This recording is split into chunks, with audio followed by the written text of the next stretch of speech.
What's going on, everybody? I hope everyone's having a fantastic evening, afternoon, pre-noon, no matter where you are in the world. I'm Hassan Piker, and this is also our broadcast coming to you live from sunny California, Los Angeles, folks. We're live and alive, and I hope all the boys, girls, and MBs are having a fantastic one because today's a beautiful day. Today's a wonderful day. Today is a Thirsty Thursday. That was Vika's music. Song titled More Woman Drone Pilots. Hashtag Girl Boss. It is 10/23/2025, Thursday, October 23rd, 11:05 a.m. here in Pacific time. It's 66 degrees and mostly sunny here in California, Los Angeles. Ladies and gentlemen, boys, girls, and Emmys, we are live. We're live. I'm Hassan Piker. This is the Hasanabi broadcast. And I'm here to tell you that this is the part of the broadcast where I tell you about my personal news, about what's going on in the world of Hasanabi Piker in between the time period where I press the start streaming button and press the stop streaming button. So help me God, that's precisely what I'm going to do. Ooh. Ladies and gentlemen, Hasanabi help leftist streamers are fighting? No. I will not be helping. I am not touching that with a 10-foot pole. It's 35% off gifted subs, it seems. And I just saw that, and no, I'm not. I don't know what the fuck's going on. I don't care. Everyone needs to stop fighting and start fighting. The true enemy is the billionaires, the parasitic capital-owning class, and the bourgeois parties that represent their interests, or at least the representatives that represent their interests and put them above the interests of the population. In any case, ladies and gentlemen, boys, girls, and MBs, lock in. I demand you lock in always and forever. But I digress. This is part of the broadcast where I tell you about my personal news about what's going on in the world of Hasanabi Piker in between the time period where I press the stop streaming button and press the start streaming button. So help me God, that's precisely what I'm gonna do. I haven't even fucking given you. I haven't even given you the ordeal, the spiel, what has happened in the personal news side of the broadcast. Now, let me tell you first and foremost. Ended the broadcast last night to shoot another banger episode of the Fear and podcast, everyone's favorite podcast of all time, the greatest podcast of all time, much better than all of the other podcasts out there. Unfortunately, Cutie Cinderella was experiencing a health crisis, so she could not make it, and by that I mean she was doing a self-suck, and she couldn't make it to the Fear and, but we actually had another guest in her stead, Woke fucking Wilder, ladies and gentlemen. That's right, we had Woke Wilder on. And yes, self-suck incident for every single person that doesn't actually show up on the pod. You already know what it is. Are you still going to China? Yes. Well, yeah, Woke Wilder was on. That was great. Episode was awesome. And I think you guys will, of course, enjoy the show. So, Miss Sheffy, thank you for the 20 gifted. So many gay men on the podcast is wild. Yeah, we are continuing along with the trajectory of guests where we just have a bunch of straight men that gay men say are gay men as guests. But, we are gay maxing, homo maxing. So, where was I? What was I talking about? Oh, yeah, I did the podcast. I watched and caught up with Kaiju number 8. Last couple of episodes I hadn't seen were fucking spectacular. Was really, really good. Was really, really good. And absolute banger. Absolute freaking banger.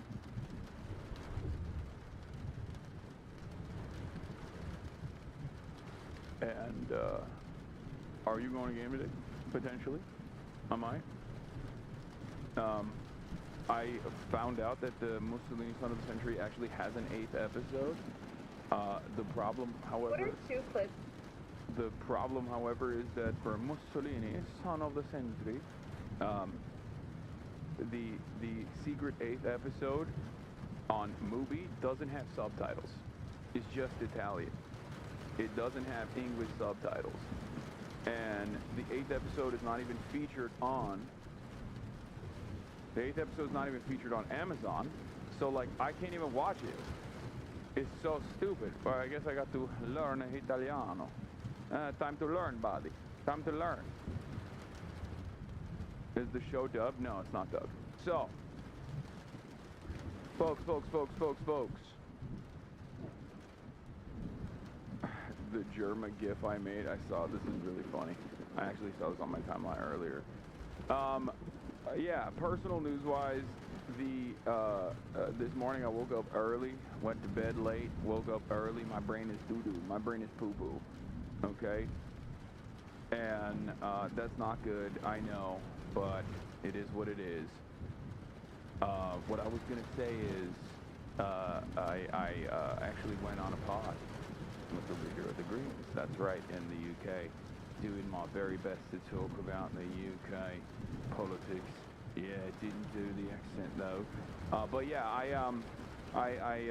you know, dipped my little toesies in another podcast, this time specifically with the Greens, with Zach, the GOAT, with Zachy Boy. Yeah, the Greens are doing fantastic work. Anyway, I had that going, which was great. That was fun. And then my Newsweek interview's up. That's the reason why I was late the other day. But yeah, FBI gambling raids. Sure, we'll talk about that as well. I think gambling is a genuine threat to everything, and it's going to be ruinous for what remains of the ashes of Western nations. But yeah, that's neither here nor there. We have a lot to talk about. We have a lot going on in the world. But as far as my personal news goes, that's pretty much it. I just did that pod and took a shower, and I'm here. I'm here right now. This is what we're doing. Okay, can we also talk about Wemby's MVP match? I think Wemby proportionally is just like inhumane, like not human, but also inhumane. And I don't think anyone who's like 7'11" should be able to shoot like that.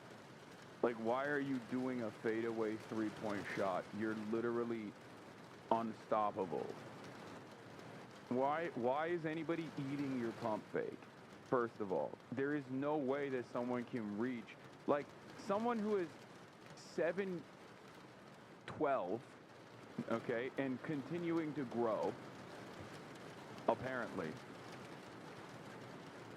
should not be able to shoot consistently from the three-point line, and shouldn't even do a fadeaway jump shot. Like, what do you mean? You're already 8'12". You're already 8'3", okay? You're 8'3" in height. When you put your hands up, you're like above, not only above the rim, but you're basically touching the top of the fucking backboard. And then on top of that, you're still doing a fadeaway three-point jump shot. It's like, who? The way to guard a person like that requires a complete change in tactics. Yeah, who's he fading away from? God is right. It feels like you need to restructure the way that the game is played. This is kind of like, I don't know, when like machine guns were introduced and war changed, or with Ukraine and Russia, like drone warfare greatly changed the dynamic of the battlefront with like tanks and whatnot. You know what I mean? It's like Wemby is 8'3", and he can shoot, and he's gotten faster and stronger somehow because he's Mao-pilled. He's running around with the Red Book in tow.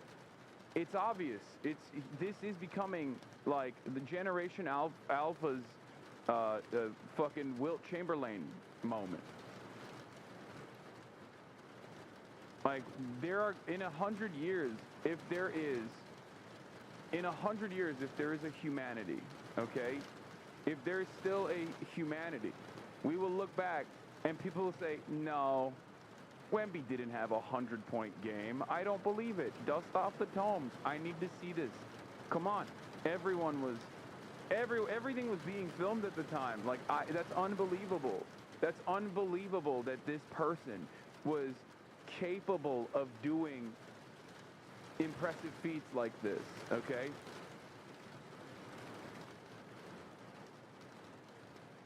He is a real-life monster from Space Jam, straight up. I don't understand it. And it's like, it's exceptional because he's not playing against, like, plumbers. He's not playing against plumbers. He's not playing against, like, math teachers. He's not playing against, like, predominantly white folk or whatever. He's playing against some of the most excellent talent that has graced that goddamn court. He's playing against podcasters? That's funny. Okay, true. But these are very good podcasters. These are not regular podcasters.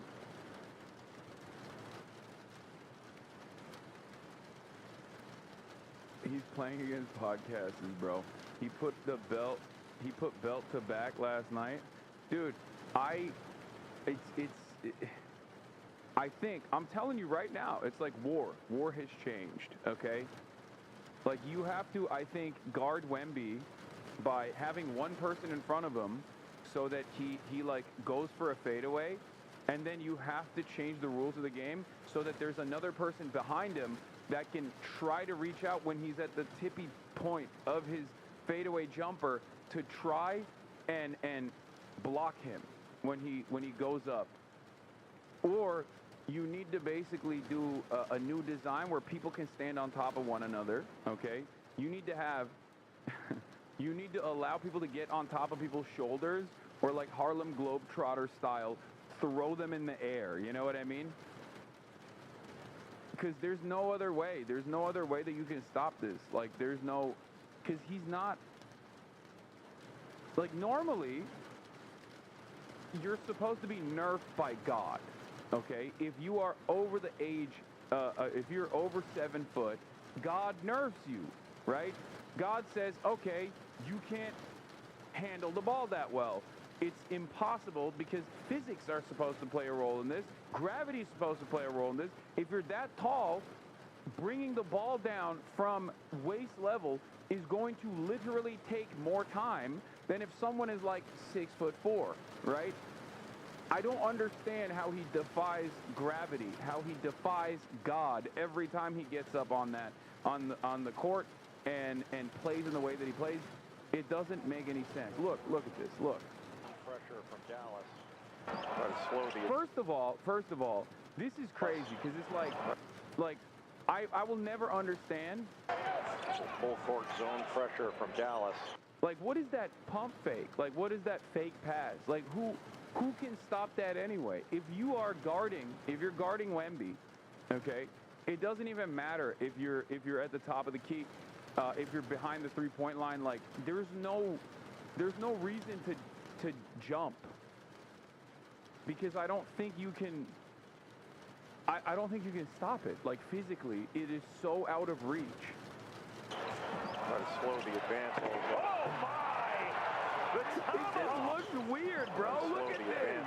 Oh my! There's a point where he blocks someone. There's a point where he blocks someone so hard that even the announcers are like, this is like when you're playing in the garage with your dad. The tomahawk! I mean, he's over 7 feet tall. He looks like he's 6'2". Look, what is that? Wemby the catch and the finish. What a great catch of a bullet pass with that right hand. And still able to corral it. Bro, look at his body, okay? Look at this. He's taking steps on his way to the other side, okay? To the other side. Meanwhile, while he's in the air, he just rotates and goes, oh wait, I'm 8'7". I can just dunk whenever I want to without even making that significant of an effort. He just goes, oh, I'm just gonna switch directions real quick and go boom. Like, someone said Baki height difference. Literally, it's like anime, dude. It's not normal. It is not normal at all. It makes no sense. It makes no sense because you're not supposed to fucking move like that. You are not supposed to be able to move like that if you are that big, okay? If you're that lanky. Like, like look at that. He's literally, he just goes, oh, never mind. He looks like they modified the player creation tools so they can max out the sliders. Like, it doesn't make any fucking sense. Able to corral it and make that play. So yes, Powell thrust into action. Wembanyama! That's, oh my God. Look at that. Able to corral it and make that play. So yes, Powell thrust into action. First of all, for him to escape his defender is nothing, okay? It's just his gait. Like, look at every step he takes, bro.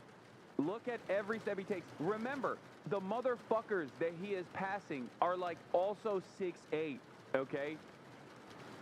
Like, look at that. Look at that. He just goes, oop. Let me just run real quick. Let me just open up my fucking legs, dude. Oh, there it is. Wait, watch out, Wemby. Don't hit your head. Oh, no worries. I got this. Boom.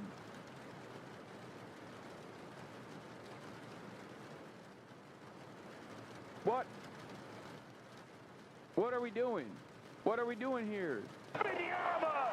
Oh my! The cosmic grace. Number 2 overall pick gets it into Wembanyama, guarded by Washington. Wembanyama, the save! Oh. No, I love the pump fakes, dude. I love the pump fakes. He just... You are losing the they-them audience? Man, I don't give a shit. I think everyone can appreciate something divine taking place here, okay? And it's especially, I'm not even afraid of glazing Wemby because he's a Maoist. He's a principled Maoist third worldist, bro, okay? Actually, I do know he is actually some critical stuff about France Unbowed before, saying that, like, oh, we can't do, like, any sort of left extremism either, but, like, I think maybe he's evolving. He's growing. He's growing, he's learning, and the spirit of Mao flows within him, courses through his veins, and it is the atom bomb, far more powerful than anything science could cultivate, and you can see it. You can see.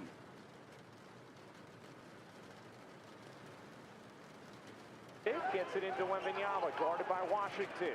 Wembanyama, the save! Oh, so disrespectful. That's so disrespectful. Every time with the windmill is crazy. Bro's overdoing it. He doesn't even have to jump that high, but he does it anyways. It's just so disrespectful. It's extra disrespectful with the pump fake. It's like, if you're a defender, what do you do? Nothing. And the foul! A figment of our basketball imaginations. Wembanyama working. Boom. Davis spinning, taking, hitting. Like, that's what I mean. What do you do in that situation? What do you do in that situation? He goes in, he establishes contact. He goes in, he establishes contact. It doesn't work. He can't, like, but he does knock him off his legs a little bit. Look. Boom. But then what do you do here? What do you do here? What do you do here? Look at this. Look at this. Look at this. Look at this. What are you supposed to do here? It's physically out of reach. It's like playing against a kindergartner.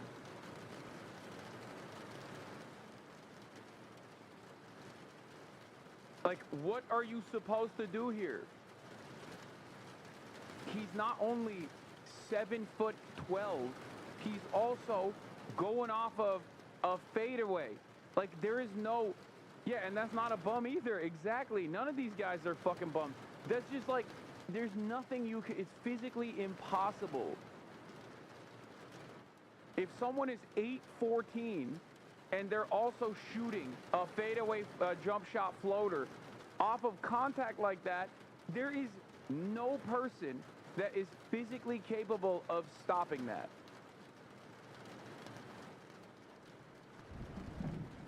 Like, look at his arm length, by the way. If he didn't fade away, and if he actually leaned into the bucket, he could just like dunk it from over there. Contested. Like, it doesn't make any sense how, like, look at his arm length. He could just go, oh, let me just drop it in. Let me just drop it in the basket from over here. It's so stupid. Taking, hitting, push the foul. It's like playing against your dad in the driveway when you're 8 years old. What do you do? Wemby, three, you bet. That's disrespectful. That's disrespectful. That's nasty. That should not be a part of your... That should never... This is like... Brother. You know how we talk about, like, oh, if you gave a chicken nugget to a medieval peasant, they would die? If you showed someone who loved the game of basketball in the fucking 90s that there would be a 7'12" French guy who will take fadeaway three-point shots and make it after dribbling around, like he has a dribble package, they would be like, no, that's not real. That's too crazy to put in a movie, I think. Like, can you imagine?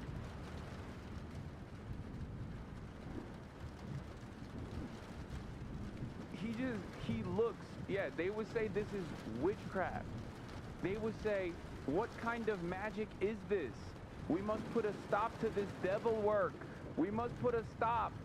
This is an agent of Satan. An agent of Satan, I tell you. Wemby,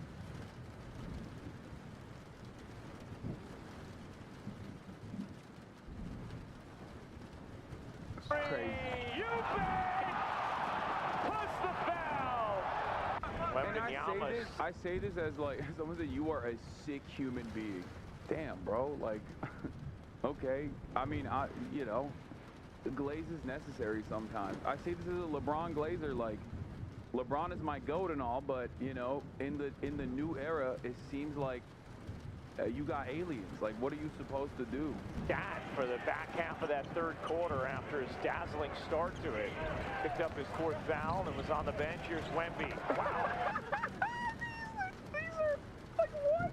Dazzling start to it. Picked up his fourth foul and was on the bench. Here's Wemby. Wow. Just perpetual arm. When he was a rookie, he was shorter than Zagaday at 7'3". Now he's taller than Zag at 7'5". Yeah, no, that's the thing. He just keeps growing, too. He just keeps growing. And he's got dribble package, too. It's crazy. It's like, what? There's no... That doesn't make no damn sense. Bro, he's just... It's like a cheat code. It feels like a cheat code. Like, you should not be able to play... Like, this should not happen. Like, there are laws of physics, gravity. None of this makes sense. He can shoot. He can also dribble. He can play big. It doesn't make any sense. They must protect his knees, man. I'm so... I worry about that shit. This might be Marfan syndrome shit. No, that's the other thing. Because there are a lot of... See, that's what I mean. God nerfs you to a certain degree when you get to that height. There's like 3 people on the planet that are that tall that don't have like gigantism or whatever. And he happens to be one of them. Like, you have to understand, when you get to that height, like, there is like 3, 4 total fucking people that have done professional athletics in spite of because it turns into a genetic disadvantage at that point. Did you forget the blast off? No, I just haven't yet, because I was doing Wemby glaze. Monk training, muscle mass, get that training in China? Yeah. You know how people joke about kids getting into events by stacking on top of each other under a trench coat? Inspect him. Is basketball experience a Lionel Messi moment? No, this is the opposite. This is the reverse Lionel Messi. Lionel Messi sent his signed jerseys to like the Israeli captives, okay? This is virtually the opposite of Lionel Messi. This is Wemby. Don't ever play like that.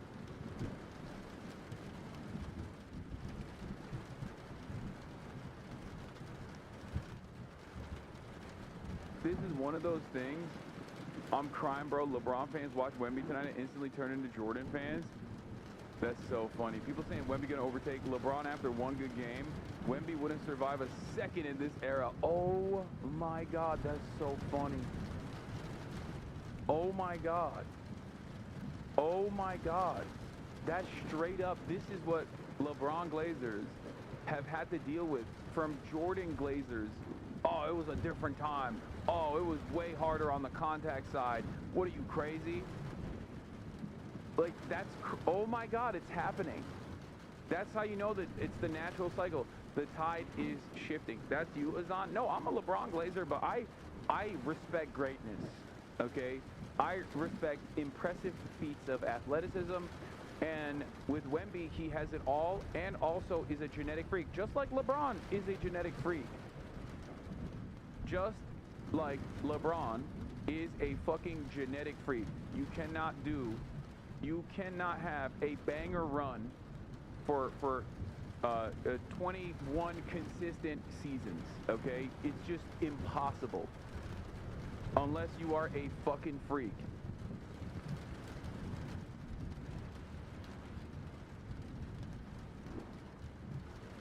Apologize to Messi.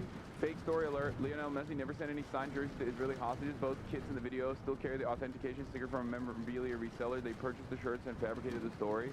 Damn, I got fake news. Lionel Messi is a little bit pro-Israel though. Like that's not fake. But I do apologize. I thought he did send signed jerseys directly.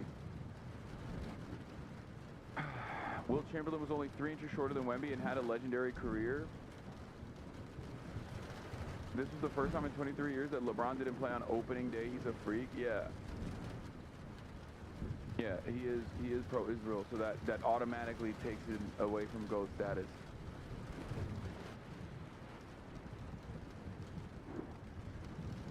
When Giannis hit his prime, I thought he was a freak, way too quick for his size, but then this French guy came along. I mean, that's why I also say, like, it's kind of crazy to think about like how everything is going in the world, because also on the one hand, like you got freaks growing up every day, okay? I don't even know what it's going to look like in the next 10 years. I don't even know what it's going to look like. What are the kids going to be doing? You're going to have, like, I want to say you're going to have 7-footers, like you're going to have like what, 7 feet point guards. Like how tall can they get? It doesn't make sense. Do we have to increase the height of the hoops?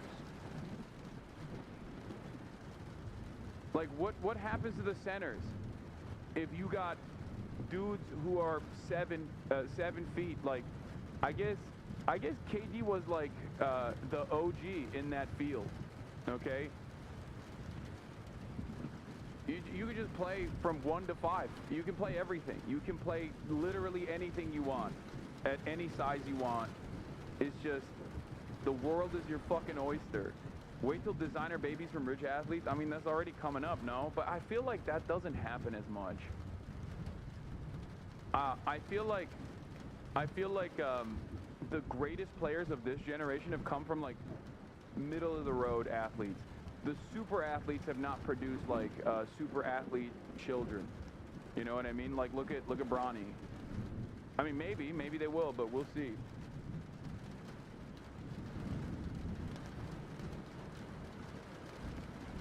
It's the three-point line. There was no need for a big man to shoot from far away. No, I know. Like, superstar athletes usually produce children that are not superstar athletes themselves. Usually mid-tier athletes produce superstar children. At least in my experience, that's what I've seen. I might be wrong, but needed this NBA refresher for the FBI raid coverage. True. We're gonna get to that. In my experience, as in like with my limited knowledge, I'm saying that I have seen mid-tier athletes produce superstars, and superstar athletes not produce other. Their next in line is usually not like a fucking legendary superstar status athlete.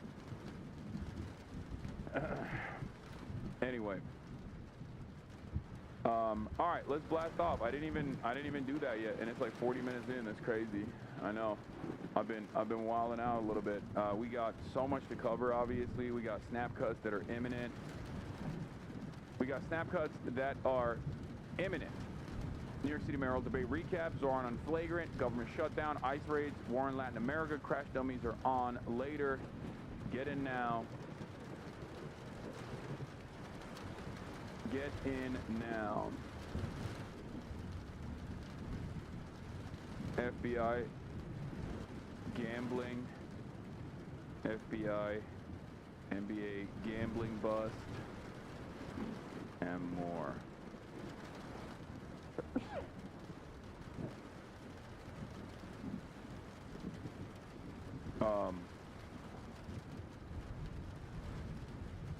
One was Islamophobia last night was fucking wild. Bro, he doubled down on it. Do we have a blast off meme? Do we have a blast off meme, chatters? Do we have a blast off meme? SF Mayor Daniel Lurie stopped Trump's troop deployment.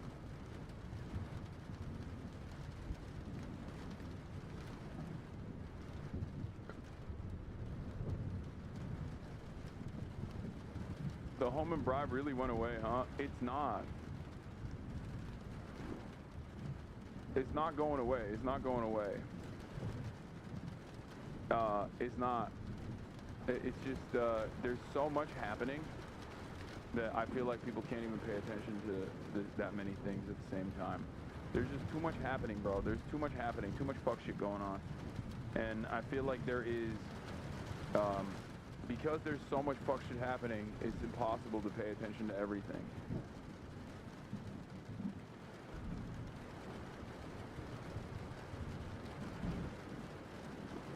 Bro, look at how obvious the motherfuckers were being. Terry Rozier might be the worst player ever.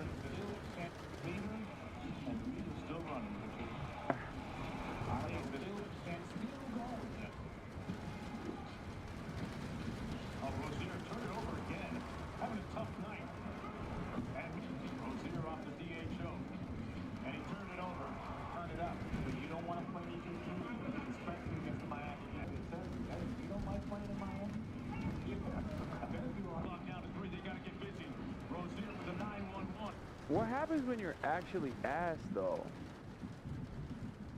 Like, what? Because, like, that's crazy that the only way to ensure that you don't incur criminal penalties is when you're, the only way to make sure that you don't go to jail is if you're ass. Like, you have to prove that you are ass. Isn't that wild? That's like a wild way to clear your name. You're like, no, you don't understand. I'm ass, sir. This is actually genuine. I'm straight dookie. Your Honor, these turnovers were not deliberate. I'm just ass cheeks like that. I'm fucking buns. I'm fucking buns, Your Honor. Have you seen the way I play?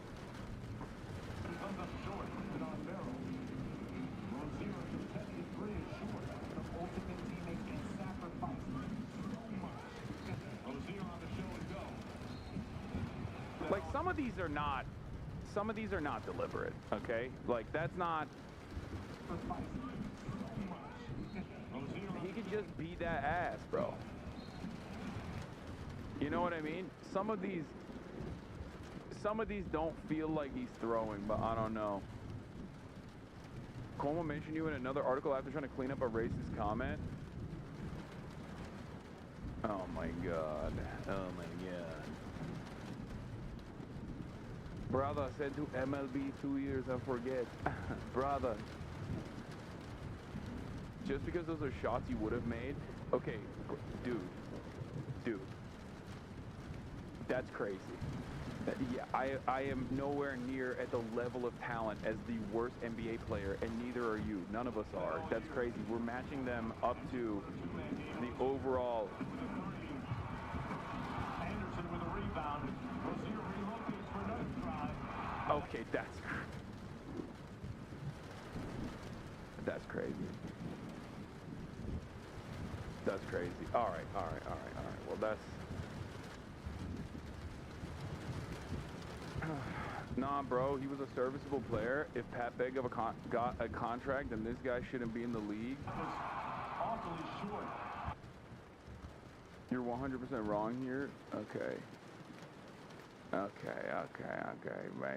Maybe. I don't know. I don't know enough. I don't know enough, dude. I don't know enough. Anyway, we're blasting off.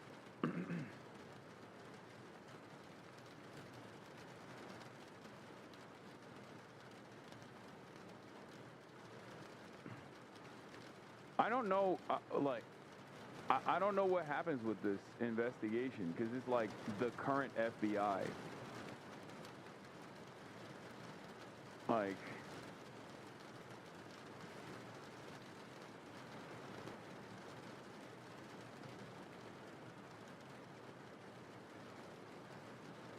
ESPN having a gambling ad when talking about it. That's awesome and also unsurprising. With something. This is one of my biggest.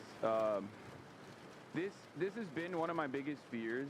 As you guys know, as someone who gambles personally, I've talked time and time again about how devastating the impact of like gambling is going to be on, you know, any society that allows it to manifest like this, because it's such a money printing operation that there is no way to get ahead of it.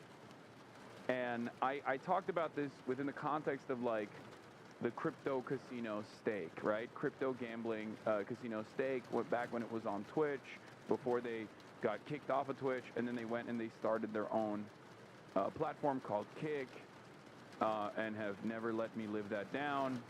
And I regularly talked about how impactful like sports betting is in general as well.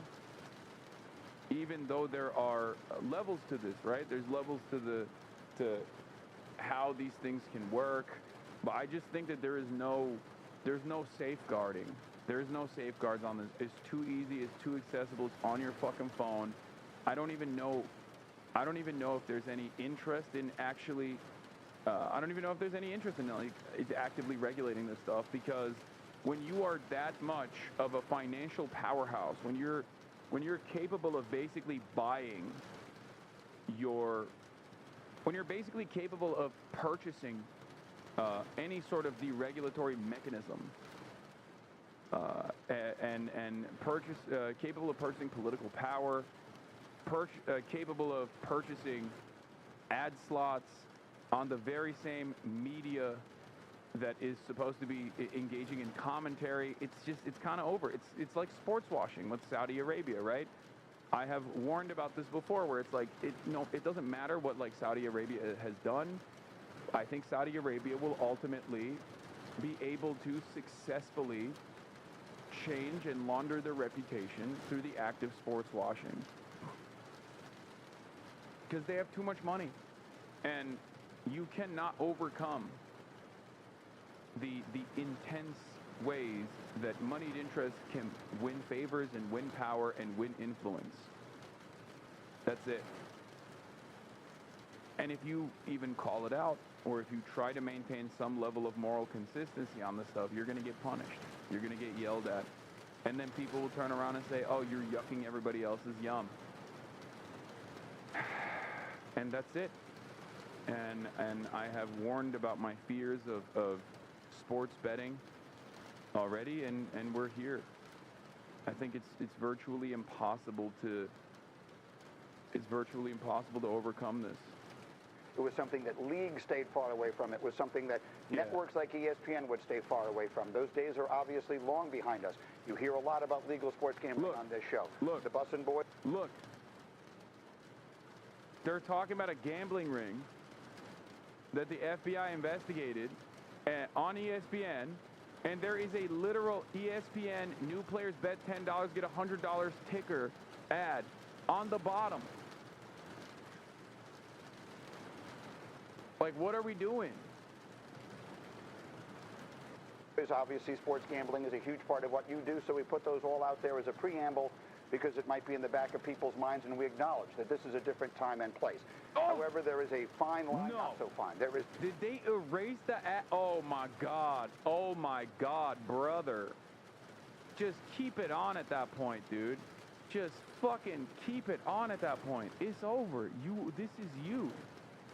This is you. This is what you do. This is what you're about. Okay? It's a bold line that obviously has to be drawn, but it was something that league state.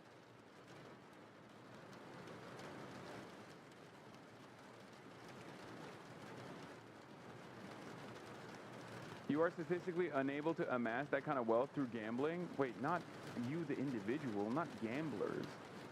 But gambling companies like casinos and sports books are capable of printing unimaginable amounts of money and then take the additional revenue and like win favors, deregulate, make themselves irreplaceable with these ad placements. Because obviously you could just buy influence and buy prominence and become a normal part, like a household name, and become a normal part of everyone's existence. And the problem with gambling is that it's just so, I think it feeds off of the misery of the masses. It feeds off of how desperate people are. It feeds off of capitalism, right? It's just, the more people feel the financial impact of existing under capitalism, the more they struggle, the more they are desperate to try and engage in some kind of escapism under the false notion that they could potentially get a leg up. One day, if they're lucky enough, they'll be able to financially succeed. And it's really interesting because, like, obviously, even if that's the starting point, it is so it is so addictive, because not because you will win money, but because the addiction actually comes from wanting to know whether or not you won or lost. Your dopamine spikes at the moment of revelation, not after. A lot of people don't know this about gambling. They think it's about like, oh, you get addicted because you win. No. The addiction comes from not knowing whether you won or lost. The anticipation is what you get addicted to. The rush that you get, it comes from the anticipation. So it's a really, really awful addiction. Do you still gamble? Yes.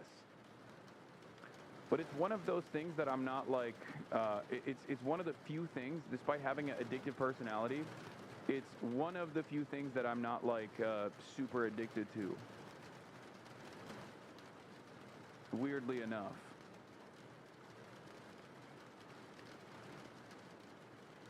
My college guy friends talk about it so casually, it's a huge part of their social lives. It always has been.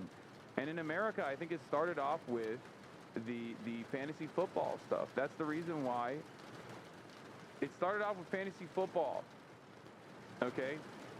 And that's the reason why DraftKings was like an entry point into sports betting, basically becoming like a normal fixture. Yeah. Something innocuous for among friends for fun and for clout can turn into this behemoth that ends up dramatically altering people's lives and like ruining them. It's fucking nuts.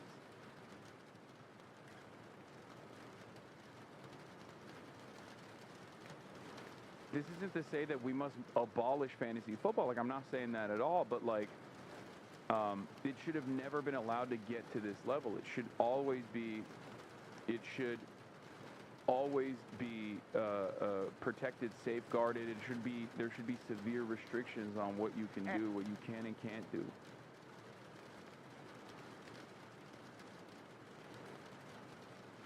I was talking to my cousin who's a pro poker player. It's actually fascinating that the major donors of the Republican Party are so split on this. The Adelsons want to abolish all online betting.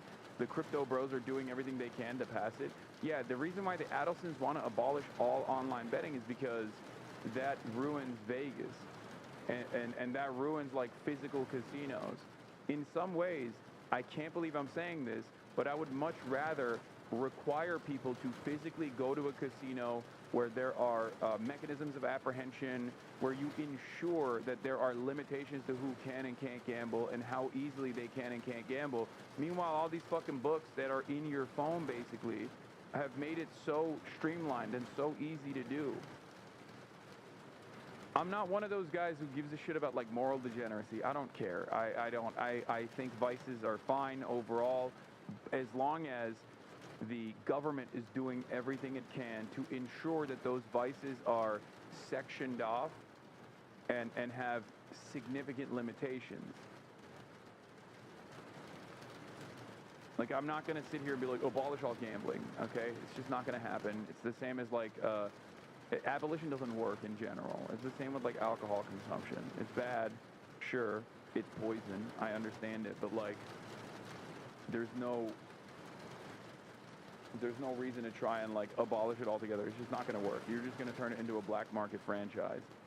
And black market franchises are less regulated and can become more dangerous, ironically enough. I want more regulation, not less.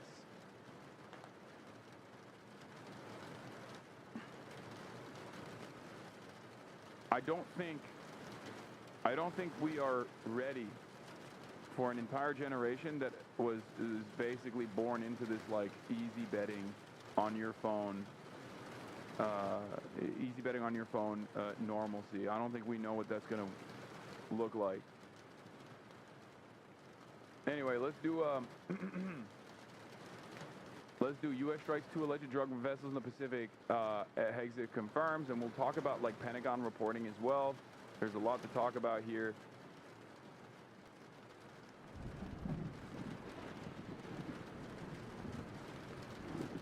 Bro, almost all my friends started gambling underage on these apps and are still addicted. I know.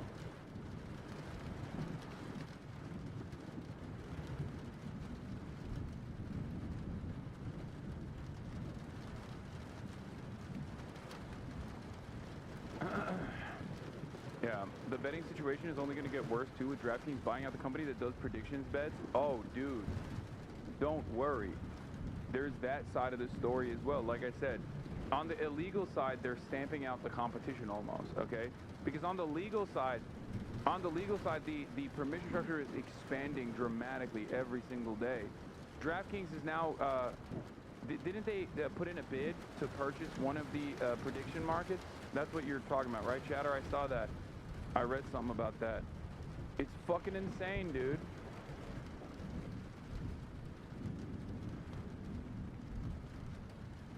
How do you deal with that? What do you do? Anyway, let's continue. And there were 2 new strikes on boats the Pentagon says were carrying drugs from Latin America. But these happened in the Pacific. We're going to start with Charlie D'Agata on those strikes. Charlie, good morning. Good morning, Vlad. These most recent strikes open a new front in President Trump's military campaign against drug cartels, which his administration has compared to Al-Qaeda. Videos released by Defense Secretary Pete Hegseth Wednesday show boats in 2 separate military strikes. One vessel half loaded with black bundles, the second leaving behind parcels in the water after it burst into flames. We have the greatest weapons in the world, and you see a little bit of it there. One shot, everyone dead center. These are the first 2 strikes announced in the Pacific, totaling 9 known strikes in less than 2 months. One boat was taken out in the eastern Pacific Ocean, the other off the coast of Colombia, which produces 90% of the cocaine that eventually is sold in the United States. At least 37 people have been killed in the strike so far. The president argues thousands more have been saved. Every one of those boats that gets knocked out is saving 25,000 American lives. But the White House released no evidence about who was on board the boats or what exactly they were carrying at the time. If the United States military is going to use lethal force, basically, no trial, we're just going to fire the shots and kill people, you need to be 100% clear on why, what you're doing, and what it's supposed to be accomplishing. There is no clarity on that coming from the White House. The administration has designated the cartels as terrorist organizations and claims the strikes are... Not to be the woke guy here, but no. I don't even think it's just like, oh, I think, how about no extrajudicial assassination strikes. Like, it's crazy because like we have reduced law and order to such a degree that it's just like, yeah, well, you know, what about, you know, some war crimes are fine, I think. Legitimate because the U.S. is engaged in an armed conflict. On Wednesday, Trump said his war on cartels may soon expand further. We will hit them very hard when they come in by land. And they haven't experienced that yet, but now we're totally prepared to do that. You nasty So girl. the president said he'll probably go to Congress before taking measures on land, something he has not done with the prior boat strikes, stating he has the authority to carry those out. He claims cartels are slowing their water operations because of U.S. military operations. Nate? Charlie, thank you.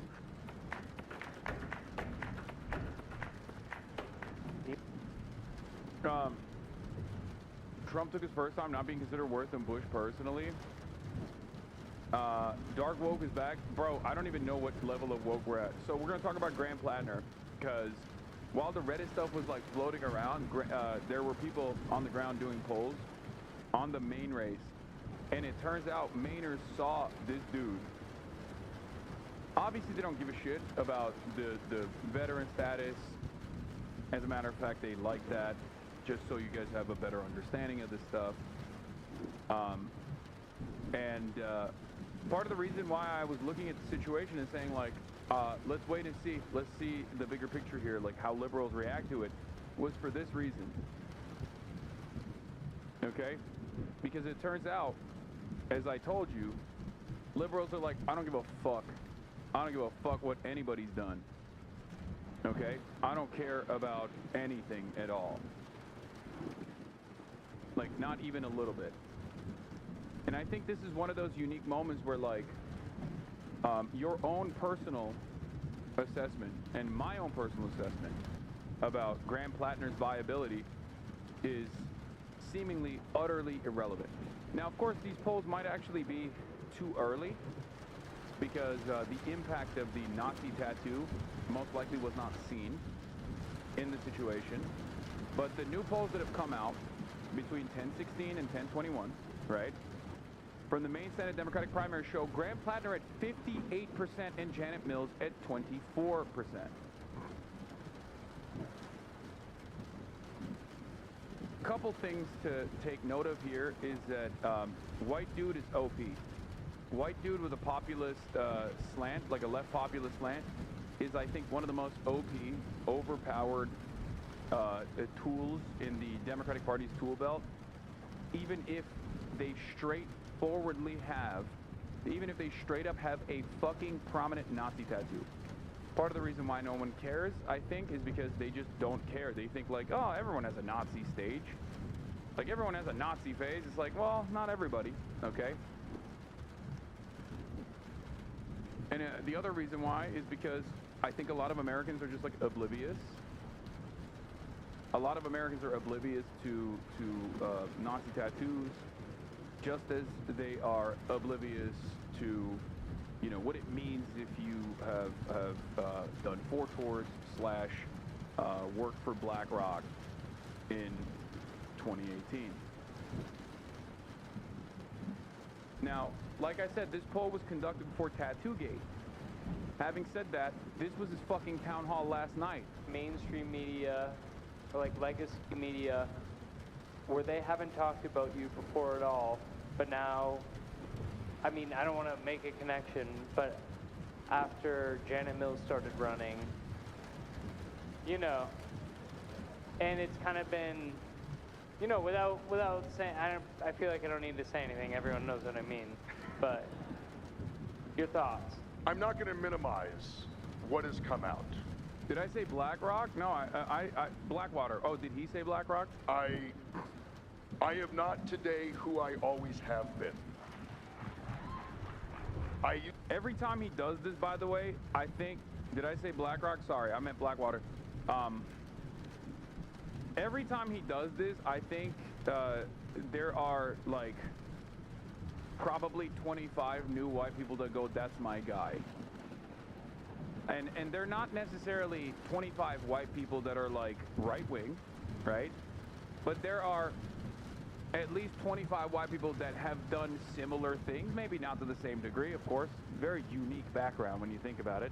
Not many people have done multiple tours, active duty, and then joined Blackwater in 2018. That's not a normal thing at all.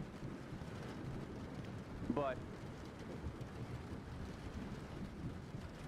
I think overall, the package of saying, hey, that's the old me. When I'm fucked up, that's the real me. Like that is very appealing for a lot of people. They love the redemption archetype, even if this is a little bit all over the place.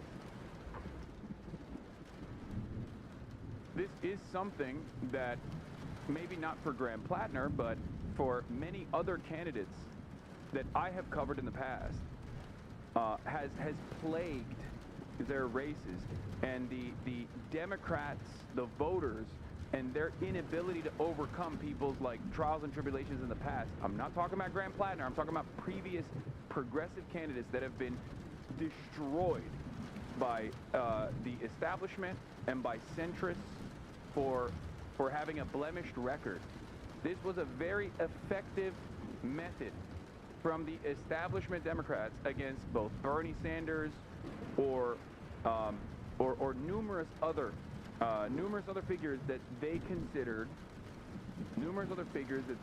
to be potentially a threat, right? And I think a lot of people, the voters, came to a conclusion that it does not matter what someone's background is. We have to play ball, and we have to be dirty, and we have to be shameless in the way that Republicans are, as well, as long as someone is like seemingly empathetic now. Now, if you have questions about the authenticity of Graham Plattner's real change or whatever, or if you have questions about his legacy, his service, what he's done, does he feel disdain, those are all super valid, okay? 100%. I have those questions as well. If you say, oh, this is going to be like a John Fetterman situation, I don't think it's going to be like a John Fetterman situation. I think it's more so going to be it's going to be more like a Tulsi Gabbard situation at worst, right? Having said that, unfortunately, Hassan, with this situation, you're going to have to say, I'm not talking about Graham Plattner every 5 seconds in order to make people get on board with this take. Everyone's memory is goldfish level. I mean, look, people, it's not a secret that a lot of people are actively trying to bastardize whatever takes I have to make it seem as though I'm, anti-black, anti-women, anti-this, anti-that, pro-dog abuse.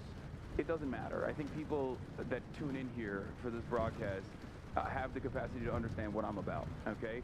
But it ironically even like dovetails into the conversation that I'm speaking of right now. This notion that like the notion that the faulty expectations that people have and how easily duped they are, not in the case of Graham Plattner, because Graham Plattner has a long track record of very, very real red flags that are irredeemable even by my standards. Okay, and I feel like I'm very open-minded to people that demonstrate their capacity to change. So I think you're maybe overweighting voters' attitudes changing here. Whether these things have happened to anyone who isn't a cishet Christian white dude, any kind of smear campaign sticks way more. Brother or sister or the emperor, trust me, I know. Okay? I said, in reference to blowback, America deserved 9/11 in 2019. Andrew Cuomo is currently running for mayor and still trying to associate both Zohran Mamdani and myself with wanting 9/11 to happen. Do you think that that kind of argument would stick against anybody else? I know, and I'm white as fuck and it still sticks. I know. I experience it on a daily fucking basis. What are we talking about? Bill Maher, literally 2 weeks after 9/11, said those attackers were brave, okay? Do you think if Zohran went on Bill Maher's broadcast right now, Andrew Cuomo would be like, well, look at him, he's going on Bill Maher, he loves 9/11. Bill Maher loves 9/11, time to cancel Zohran and Bill Maher. No, that wouldn't stick in the same way. Of course not. Obviously, who you are, what your background is, and what you represent, what your worldview is, obviously plays a big fucking role in the audience reception to this sort of thing.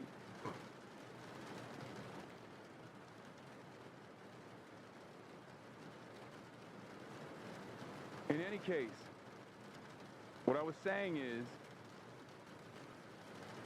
there is an attitude overall from the Democratic Party, I think, the base of voters, I think, to just go, nah, we can't be playing these games no longer. And I think that is overall a healthy attitude to have. Especially because for the first time ever, the broad majority of the Democrat base of support, the masses, the liberal masses, are actually demonstrating that shamelessness or lack of interest in critically examining a candidate for a left flank candidate, as opposed to, in the past, they only exclusively did that for the likes of Hillary Clinton and the likes of whatever the establishment centrist candidates were. This is not an assessment on whether or not Graham Plattner is going to be a fucking woke force of progress. Only time will tell, okay? And it's perfectly understandable why people might not think that that is going to be the case, of course. But this is not even necessarily about Plattner himself. This is more so about the audience reception. And I think it's incredibly healthy for the base attitude to shift in this direction where they go, no, this guy represents things that I want. I don't give a shit what you say about his background. Okay? Do you know what I mean? Do you understand what I'm saying?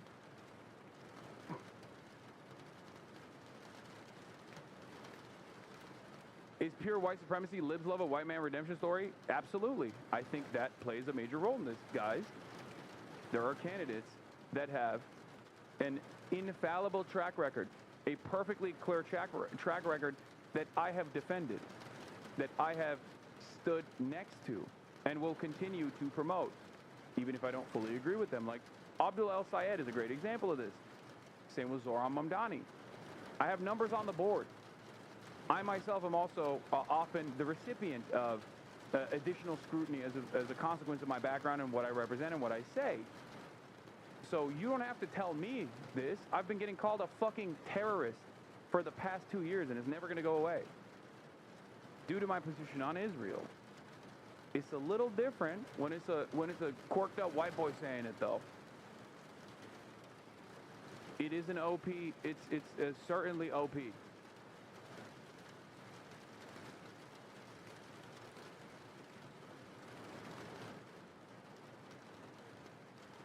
The major issue we are going to face from this is Nazis are going to be able to use this to play off their tattoos and beliefs. Dangerous times, man. I don't fully agree with that either. And the reason why I don't fully agree with that is because if he was running as a Republican, I think the broad reception would be very different. And the evidence there is that there are plenty of fucking out and about neo-Nazis that are already in positions of power. Look at fucking Stephen Miller. And not only that, but also there are neo-Nazis that are outed as neo-Nazis that actually have their career trajectory destroyed, like the one Italian guy, you know? A Nazi tattoo is quirky? No, I'm not saying that. Please stop. Don't do this.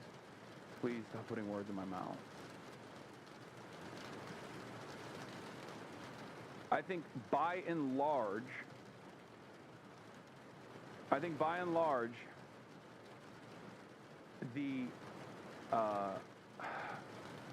like, I think people on the left, people on the Democratic Party base of support are not doing oh, well, this person has a bad track record, so we can't have him. We can't have him be the candidate, seemingly. That's what the voters are saying. I used to hold different opinions. I used to use different language. I said things and believed things that today I find abhorrent. I also grew. I met new people. I learned of other people's experiences. I realized that my experiences were my own.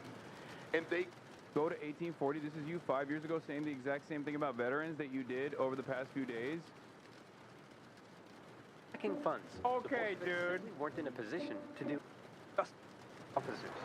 Hey, Tankies. Hey, Tankies in the chat. Specifically anarchists who say every veteran is a piece of shit across the board, blah, blah, blah, all this stuff. Just remember that, okay? I know that, like, vehement anti-imperialist tankies or anarchists. No, not anarchist tankies. Shut up. I know that there's a distinction. Anarchists or tankies, totally two separate, oh my fucking God, totally two separate categories, but oftentimes two sides of the same fucking coin when it comes to certain issues, love, and I mean absolutely love, playing into the leftist meme of like, leftists love to spit on veterans. This is an important thing to recognize and remember. That's all I'm saying. Both tankies and anarchists, okay? Not anarcho-tankies, which is not a thing. It's oxymoronic. In October, workers in... Wait, was this yesterday's stream? Yeah, yesterday. Many, many yesterdays ago. August 20th, 2020, okay? 5 years worth of yesterdays. You can always find a position that I've maintained since day one on any given Sunday, okay? Randomly fucking reacting to a YouTube video or some shit like that. You can also find people still trying to desperately misunderstand what I'm saying, okay?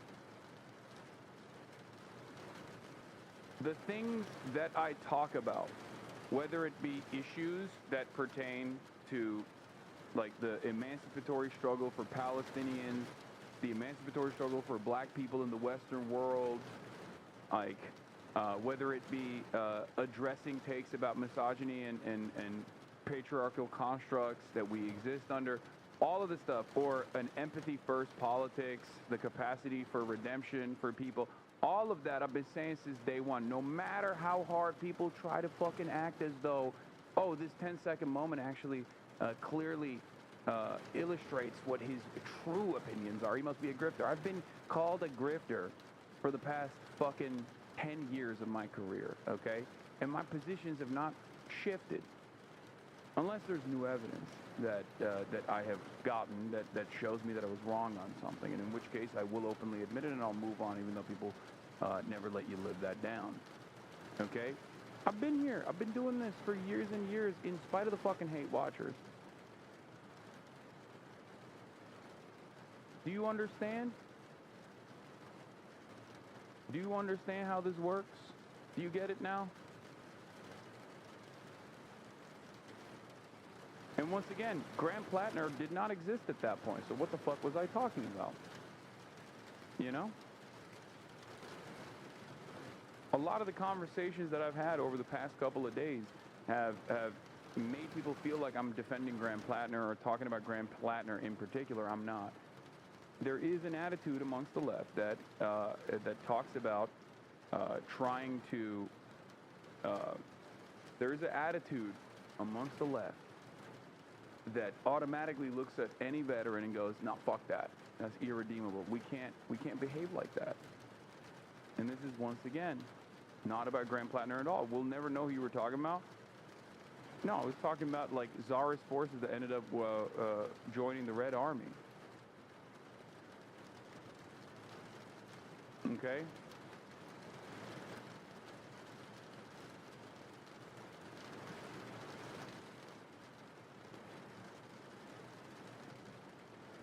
But regardless of how we feel in this community about Grant Plattner, due to his experiences, both as a combat vet, machine gunner, and how he has communicated his perspective, or what he feels was fucked up about it. Is it centered around the victims of his actions, or is it just simply centered around himself and others like him being a victim? Is this something that he's saying specifically because he wants to win the election and he can't come across as like super anti-military or whatever?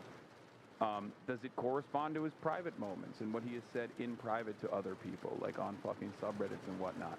These are all important factors to consider, and I don't think Grant Plattner has done a decent job of addressing any of that stuff. But I also suspect that in the interest of winning the race in Maine, I don't think they give a shit about us at all. They don't. Our concerns are not the concerns of the masses. Your concerns might be coming from a moral place, but the reality of the matter is, for the overwhelming majority of people, this is not even a point of contention. Not a single person has brought up the fact that he actually worked for Blackwater, which I think is the highest order of priority in terms of red flags goes. Okay, that was the first thing I said. Like beyond the machine gunner active duty service. Okay?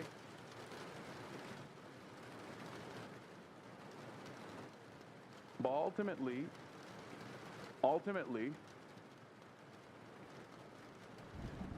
the people are not reacting in the way that many people in this community are. And that's understandable. So we have to recognize why that is the case. Is it better to wage a war against all veterans and try to convince people in the margins that we are going to stake the left reputation on saying all veterans of imperial wars are bloodthirsty animals that must be punished criminally? Or is it better to recognize at this point you're doing more harm than good to the left, you need to walk away, bro? True. You're right. Colored my opinions and where I was. And that the more open I could be to listening to other people's stories, the more open I was willing to be to extend compassion and empathy to others, the more I realized that many of those stories and beliefs that I had were wrong. And I changed them. And it was through that journey that I became who I am today. And I will say this, I am ashamed of things I once said, but I am not ashamed of who I am today. The establishment is spooked. And I'll say this, if they thought that this was going to scare me off, if they thought that ripping my life to pieces, trying to destroy it, was going to make me think that I shouldn't undertake this project, they clearly have not spent a lot of time around Marines.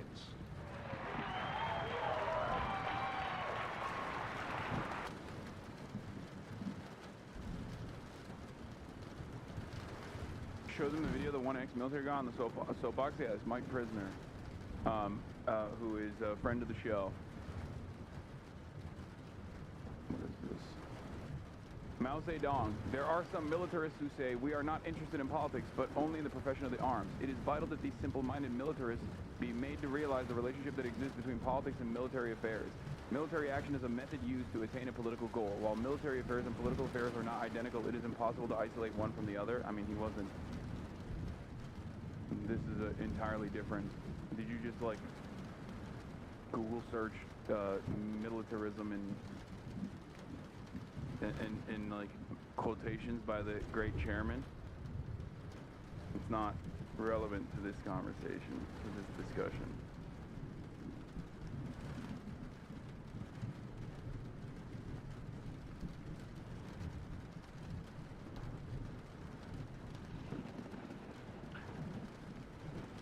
Anyway, Senate candidate Grant Plattner are just controversies at Town Hall. We already watched a piece of that. Senate candidate Grant Plattner has been in the headlines a lot in the last 2 weeks. Plattner, a Democrat, addressed many of those issues at a town hall held in Ogunquit just last night. Mr. Maine's Alex Haskell was there. Before a packed crowd in... Mao's not talking about... Okay, first of all, if we're going to talk about Mao Zedong, okay, one of his greatest efforts was unironically to convert Kuomintang forces to literally work to fight alongside the people's liberation, okay? So the notion that like Mao Zedong was not open-minded to fucking former veterans who had done heinous fucking crimes is ridiculous. Don't even bring this shit up, okay? Obviously this is not what we're talking about here, so please just shut the fuck up. Oh my God. Jesus Christ, dude.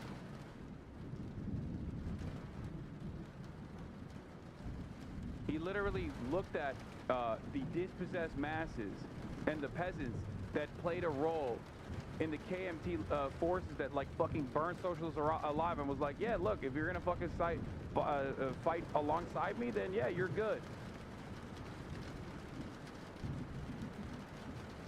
Live, Cuomo's talking about you with Eric Adams right now. Miles around with Hasan Piker, who said America deserves 9/11. I cannot. With Wendy and Sal to Turkey. I can't stress this enough. How like insincere and unserious of a campaign this has been. It almost feels like he hates me more than Zohran at this point. Have 9/11 illness. 3,000 died on 9/11. You want to say America deserves what the fuck is happening? 9/11? You insult all the families of all the people. You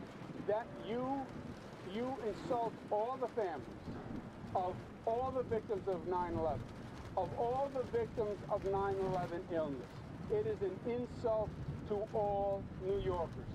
I did a press conference weeks ago and asked him. I like that he's trying to mask the very obviously like racialized attacks, calling Zohran a fucking jihadist and shit by being like, no, I was just saying he's gonna do 9/11 because he loves Hasan, who's another Muslim guy who loves 9/11, I think.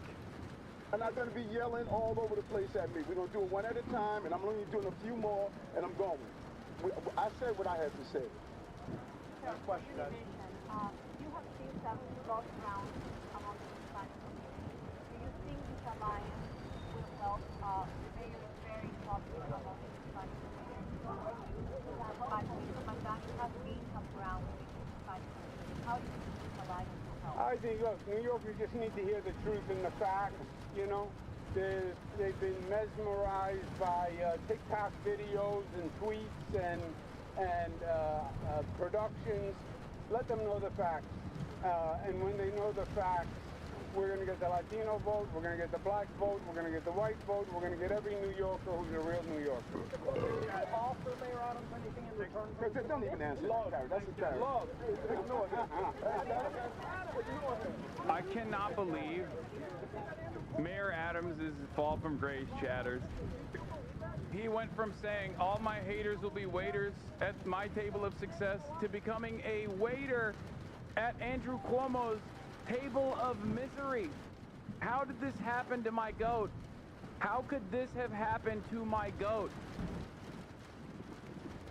This was his response to being asked about this, by the way. Yeah, Cuomo's talking about what he says in Mamdani's inexperience. Rosenberg suggests Mamdani would cheer another 9/11. Cuomo says deadpan, ha, then adds, that's another problem. Cuomo then continues talking about Mamdani's ability to handle a crisis. And then, in the most disingenuous way possible, he just keeps going, no, you don't understand. It's because he actually went on a podcast with Hasanabi Piker, one of the architects of 9/11. Both myself and Zohran Mamdani were 8 years old when 9/11 happened, okay? I was in fucking Turkey. Zohran was in New York. We were both 8.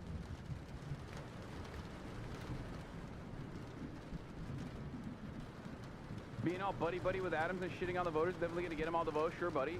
It's just like such an obvious disingenuous line of attack.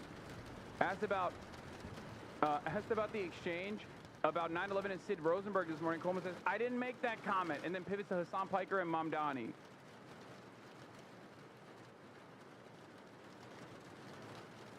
Like, you can go on the conservative radio talk show host Sid Rosenberg show to accuse the next mayor, potentially the first Muslim mayor of New York, as wanting 9/11 to happen, And that's not an indictment, okay? And then when asked why you said that, you could turn around and be like, well, how about Hassan Pica, who was talking about the concept of blowback in 2019 that I'm cynically going to use over and over again. It's just so demented. How the asymmetry here is so fucking demented. This is one of the other reasons why I always tell liberals and specifically leftists online to wake the fuck up and smell the goddamn roses, okay? All of this stuff is disingenuous. You need to look at what a person actually represents without getting duped so fucking easily by dumb fucks who don't give a shit about you, your worldview, or are only cynically making it seem as though they're on your side. So many fucking Nazis online nowadays know how easily tricked leftists are, know how easily duped leftists are, know how easily duped liberals are, or let's just say were, okay? So they use that as a tool of division. And Andrew Cuomo is demonstrating it through and fucking through. Do you understand? I don't think I played that formative of a role in the New York mayoral primaries. Okay? I don't think I played that formative of a role. I'm sure, like, there was, you know, it wasn't bad that we were early in our support for Zohran Mamdani in this community. But the very fact that Andrew Cuomo is singling me out as though I'm like some fucking kingmaker is ridiculous. And the only reason why he's doing that is because he has an extremely online group of people in his campaign. Yeah, only look at the title. This is the guy whose show he went on. New York radio host, liberal Jews are killing us. This is Sid Rosenberg, okay? This is the show that Andrew Cuomo went on. This person has a infinitely worse reputation right now and infinitely worse politics right now. What the fuck are we talking about? I use this as an example. I used this as an example when I was talking about, like, Andrew Cuomo going on the Impulsive podcast. Like, are we really doing guilt by association? When you are so desperate for a crumb of clout that you went on fucking Logan Paul's podcast? Get the fuck out of here.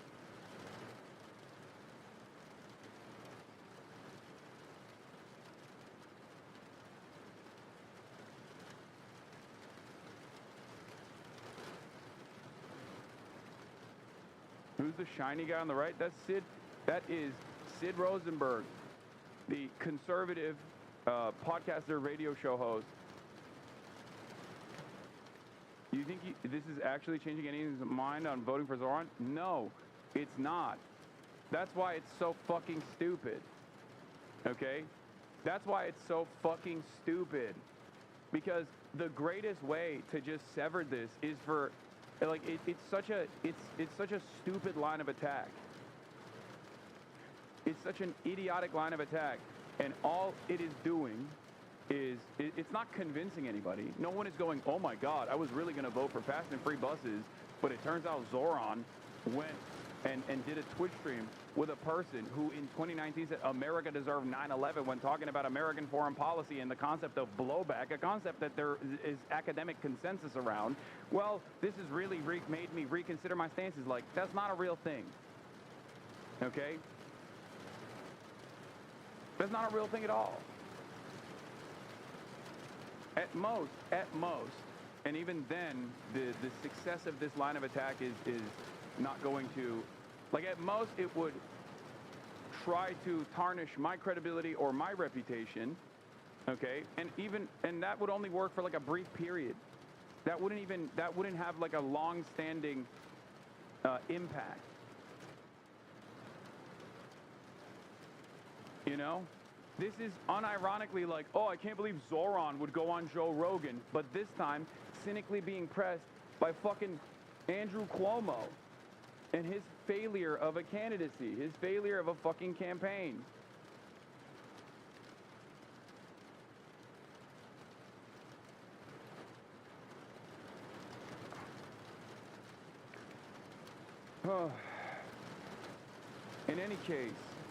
In any case, it's just not, this is not like, this is not a significant problem for the Zohran campaign at all.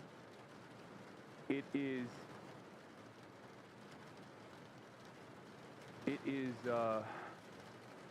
it's not even a significant problem for someone like myself.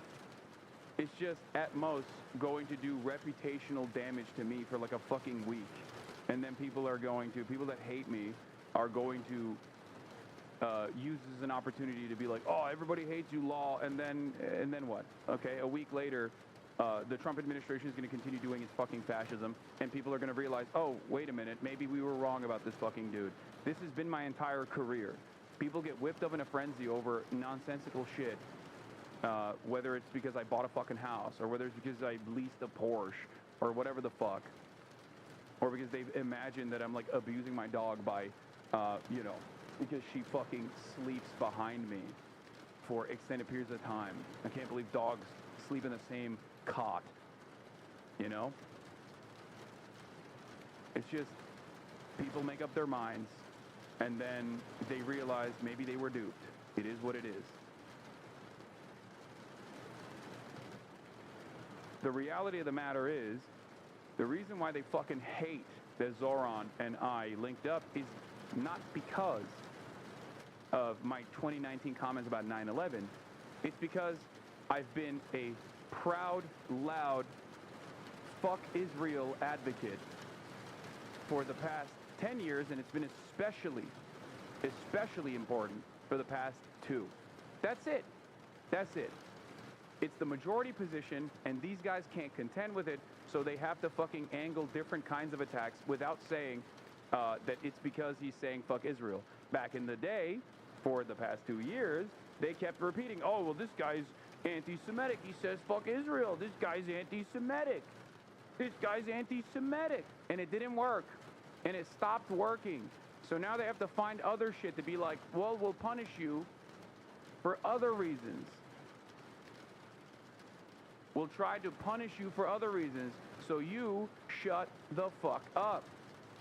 So others that are also on that same wavelength see what you go through, and they think twice before saying some shit like that.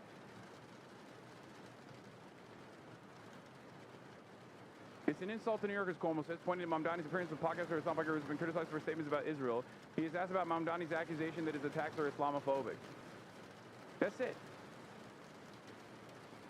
So this is not me speaking specifically to the right, okay? This is not me specifically speaking to the right. This is me specifically speaking to leftists and sometimes, and in many instances, liberals that fall mercy to the cynical framing adopted by right-wing reactionary figures. Right-wing reactionaries can dupe you so easily. Make up your own fucking mind. Think about why this person, under different circumstances, would never bring up a point like this. Think about how silly it would look if the roles were reversed. If people were talking about how, like, oh, did you go on a fucking podcast with Sid Rosenberg? Like, no one gives a shit, right?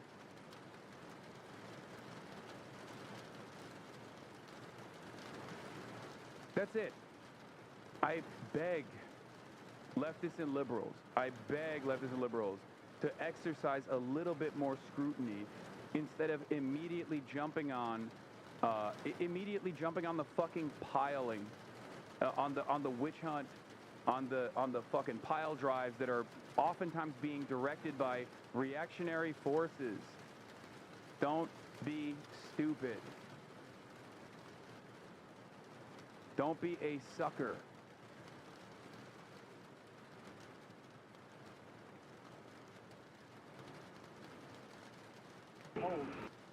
Here's Andrew Cuomo's response to his interview this morning with Zohran Mamdani and others have condemned as Islamophobic. He doesn't say much, pivots criticism to Hassan Piker's comments, which Mamdani has condemned.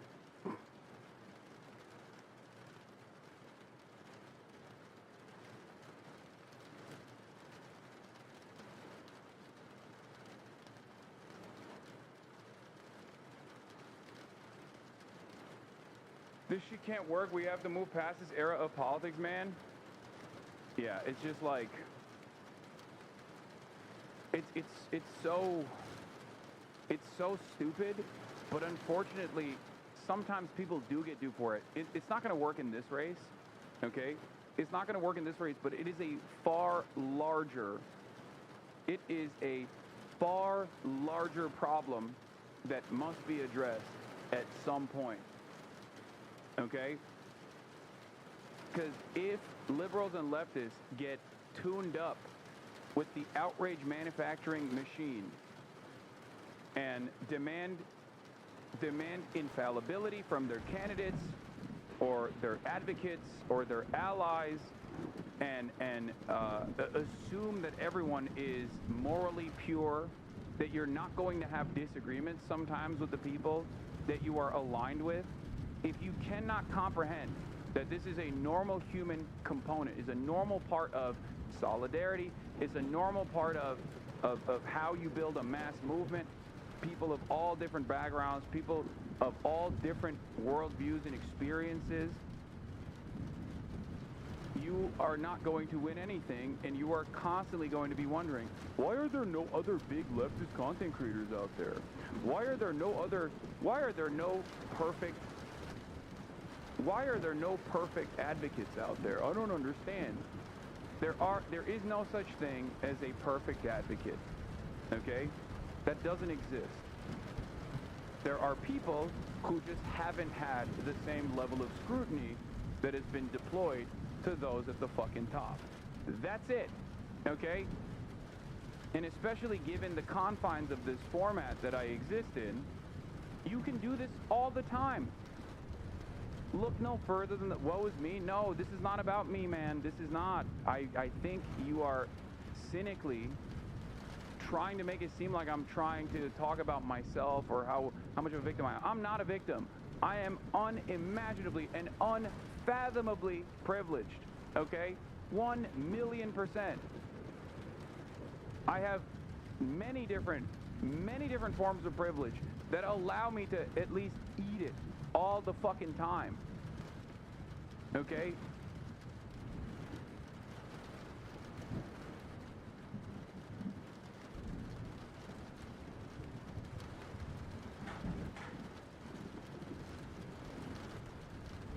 There are plenty of others who don't have that, okay? There are plenty of others who don't have that privilege. I like the news coverage. Well, this is also analysis. This is analysis that is pertinent to one of the biggest weaknesses that liberal and left-wing movements have, okay? It's majorly consequential. It has nothing to do with someone like myself. I'm just simply another example. You talk about yourself a lot. Well, one, I'm a Twitch streamer. Of course I'm going to pull from my own personal experiences. That's number one. And number two, I didn't ask to be fucking consistently weaponized in this New York mayoral race by a charlatan who wants to mask his Islamophobic and racist-ass takes by constantly going, well, they deserve it because he's Muslim. They deserve it because he's Muslim, and he went on a podcast with another Muslim guy who was talking about blowback that I'm going to insincerely, consistently talk about in 2019.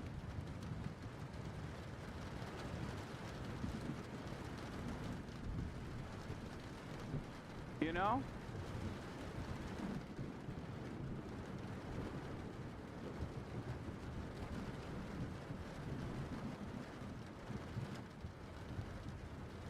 As long as the left maintains this, like, impossible standard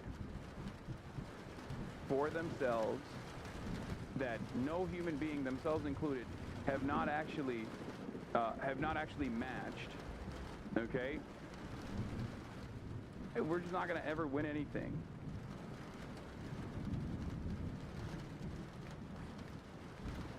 Anyway, I wasn't talking about Platinum when I was talking about this shit, but here is, oh, Trump's live talking about the cartel announcement. We'll talk about that too.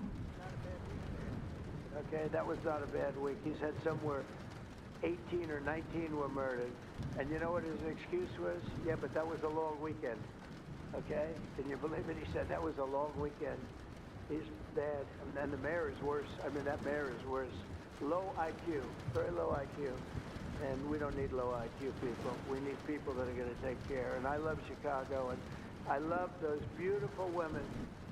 Black women, beautiful women wearing MAGA hats, and they're all over the place in Chicago. They want protection. They don't care if it's the National Guard, if it's the Army, Navy, Coast Guard, Marines. They'll take Space Force, okay? Space Force, send them in. They just don't want to be mugged, killed, raped, shot in the head, and we stop it. So we're going to be given a very special, we're going to give Chicago very special care. As you probably know, maybe you heard, we were going to do a big surge in San Francisco, but I got a great call from some incredible people, some friends of mine, very successful people. Mark, everybody knows him, and Jensen, everybody knows Jensen, NVIDIA, and others called me from San Francisco. And they said, we're working really, really hard with the mayor, and we're making progress. Would it be possible for you to hold off the surge? And I had 4 or 5 calls, and I think they're making progress of their own. That would be the greatest. I mean, if they could do that, that'd be great. And they have great confidence in those people. I mean, incredible confidence. Some of the smartest business leaders, and they're working very well with the police department. They're doing a good job. So we are holding off that surge, everybody, and we're going to let them see if they can do it. I said, I think we can do it much faster. I know we can do it faster. I think we can do it better than anybody. We can take criminals out that they're not going to know about, and probably they don't have the legal authority maybe to do what we can. But I'm okay with it, and we're going to let San Francisco, has the potential to be, it was a great, great city, has the potential very quickly to be a great city again. And these are the companies that are there that are all working, and those are the people that asked me, could you do away with the surge, and let's see how it works. And we'll do that. If we need to, we'll do it.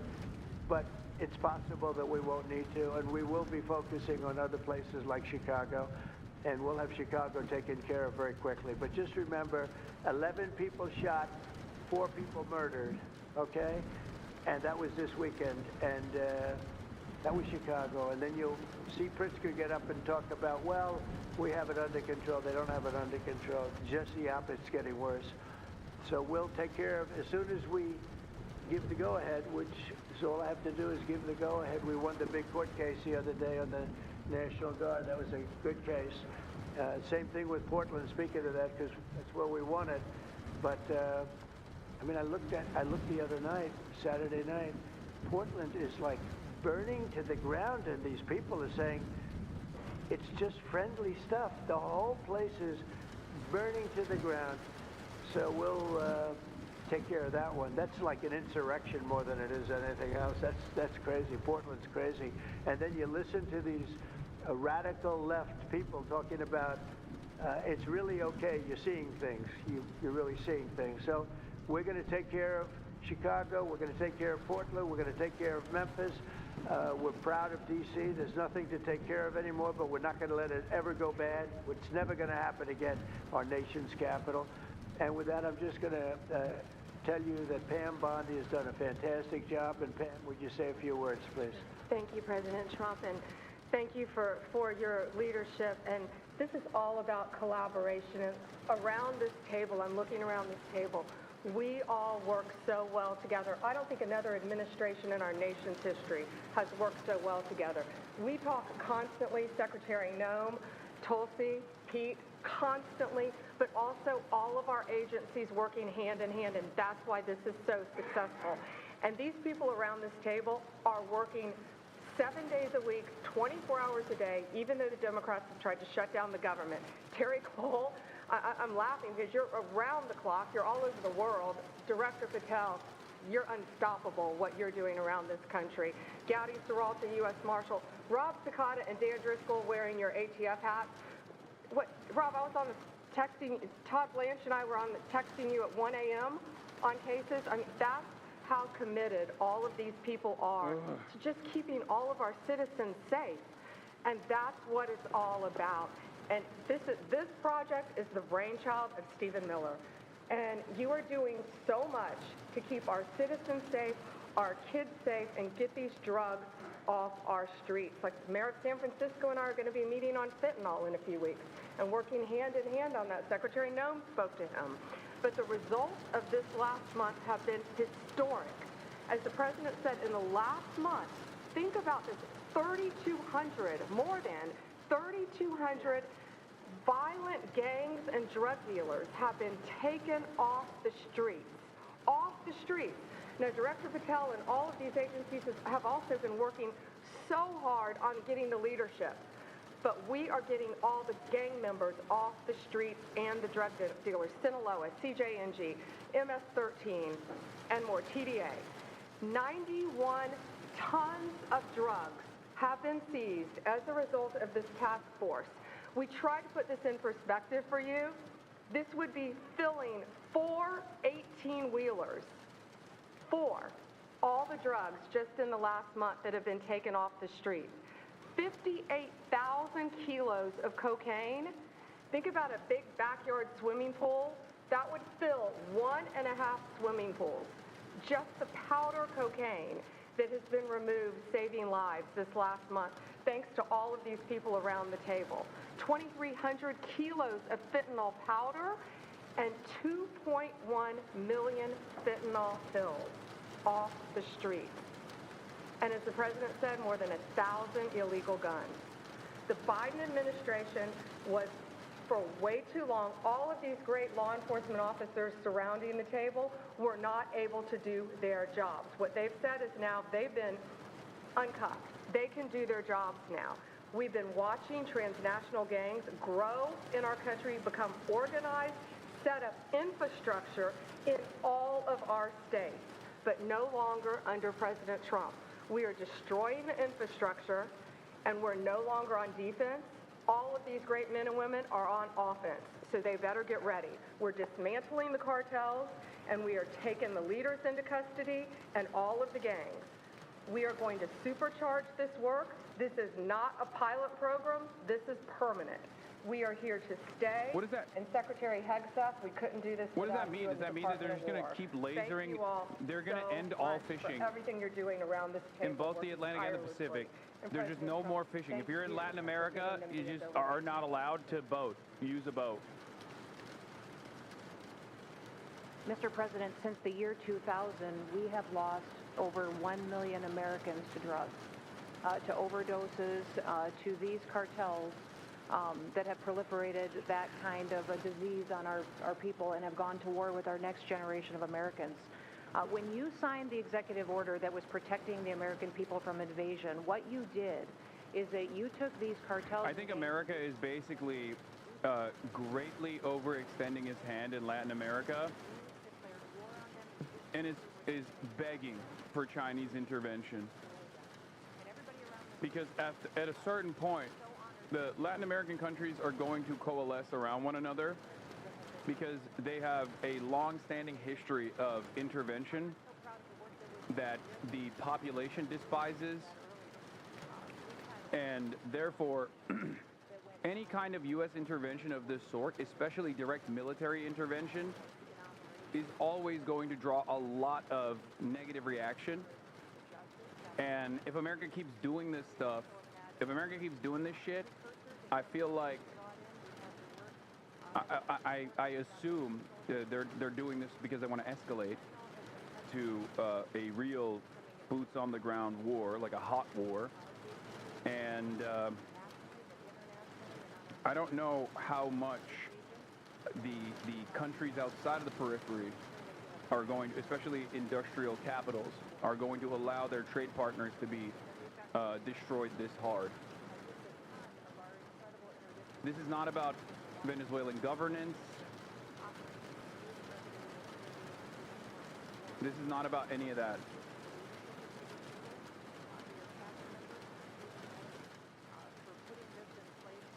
This is more so about America's endless need for direct intervention and endless need for militarism.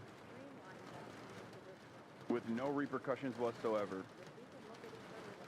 Every day. Yes, and say, I'm talking what's our about problem? the How do we CLAC address zone it? of How do peace. we fix it? And then we go to work together with our But I don't know how armed to do valid this exactly is. what you told us to do. And that's not just protect the American people from invasion, but to kill these terrorists. You gave us the task to eliminate them, destroy them, so that they can't destroy the next generation of Americans. So thank you, sir. Thank you for the people you put around this table. Thank you very much. It's a great job. Thank you. Pete? Yes, sir. Well, thank you, Mr. President, for your leadership. Chief, likewise, Tulsi and Todd and Dan and Pam and Christy and Stephen and Cash. I mean, I could go around the table. From the Department of War, we are thankful and grateful for the incredible effort that your agencies put in. And we could not be more proud to stand shoulder to shoulder with you. Not superficially, not kind of over here, but front and center on the Homeland Security Task Force, right there with you. Because our department has spent over 2 decades defending other homelands, and we're very proud to be defending our own. And if you talk to the I can't believe it. Southwest border, Mr. President, morale is sky high and it continues. This is yet another. This is yet another thing that I have warned against over and over again, demanding that the Democrats actually offer clarity and truth as a counter to the lies that were being presented by the Republicans. The notion that drugs were actually coming in on the backs of regular border crossers. The notion that the best, most successful way to limit overdose deaths was with criminal apprehension of this sort, increasing the intensity of these militant actions. None of this is actually solving the problems. None of it. If anything, it's making the situation worse.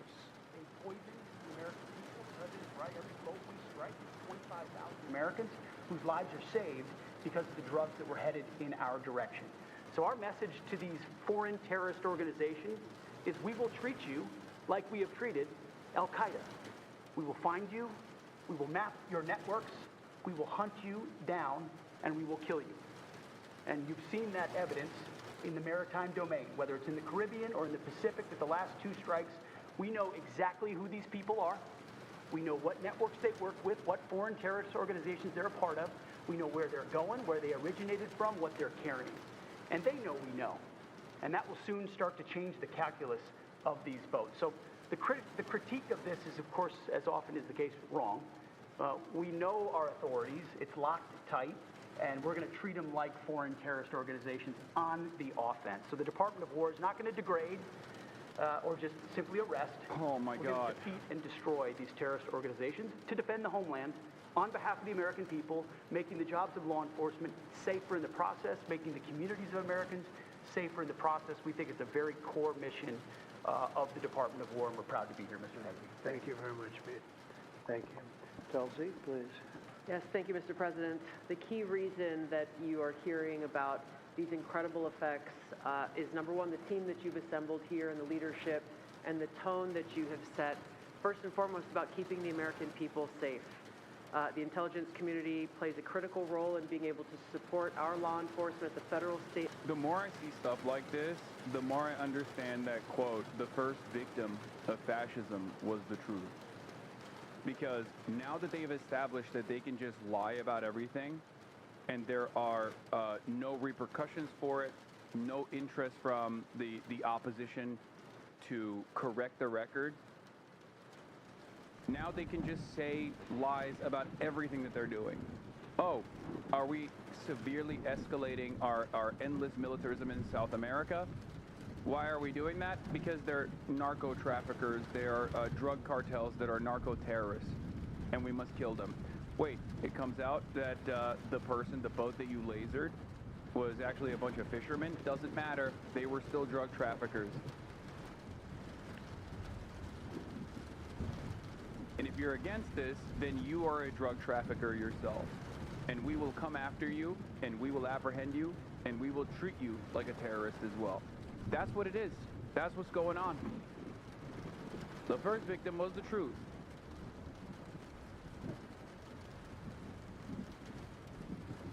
Hundreds of thousands of dollars in this single incident with drug proceeds through his network. And I'll say the last example I'll share is probably the most insidious, was providing intelligence. Last example I'll share is that led to the arrest You must live in a of gated community? CJNG Really? cartel-affiliated What does baby this have to do trafficker with, called with Madiaba. that? Her I whole don't, but money-making what does that have operation to do was with centered anything? around luring pregnant women, performing illegal C-sections, harvesting organs, and selling newborn babies. Mr. President, it's your leadership that has made all of this possible. I can tell you, in the midst of this government shutdown, our folks, like everyone around this table, are working 24/7 without pay and eager to get after this because they believe in your leadership and the mission that you have presented to them. Thank you, Mr. President. I'll hand this off to Homeland Security Advisor Stephen Miller, the leader of this task force. Let me just say, Mr. President, that this country was going to die without you. This country was going to actually die without you. That's what we were facing in 2024. We've been invaded for 4 years. Our communities were sinking. Our public safety had gone to zero. Cartels were running entire communities. Sex trafficking, child trafficking, labor trafficking was out of control. Overdoses were out of control. The cartels were claiming more and more territory. City services were buckling. This was a country on the verge of dying, and you alone saved it. And when you stepped forward originally in 2016, you started the movement to make America great again. And that means make America great again in every way. And that means safety and prosperity and peace and freedom from cartels and crime and gangs. And your vision and your leadership in declaring war on the drug cartels is the single most successful public safety initiative. He is struggles incarnate, 100%. I need the media to understand what President Trump has done. People have been talking about drug cartels for longer than I've been alive. And everyone has just taken for granted that they can't be touched or stopped. They're too big, they're too powerful, they're too evil, they're too murderous. They can operate with impunity. And in just 9 months, President Trump is the only American leader, not just in our lifetimes, but ever, to actually take the fight to the drug cartels, to actually seek their eradication. And it is happening.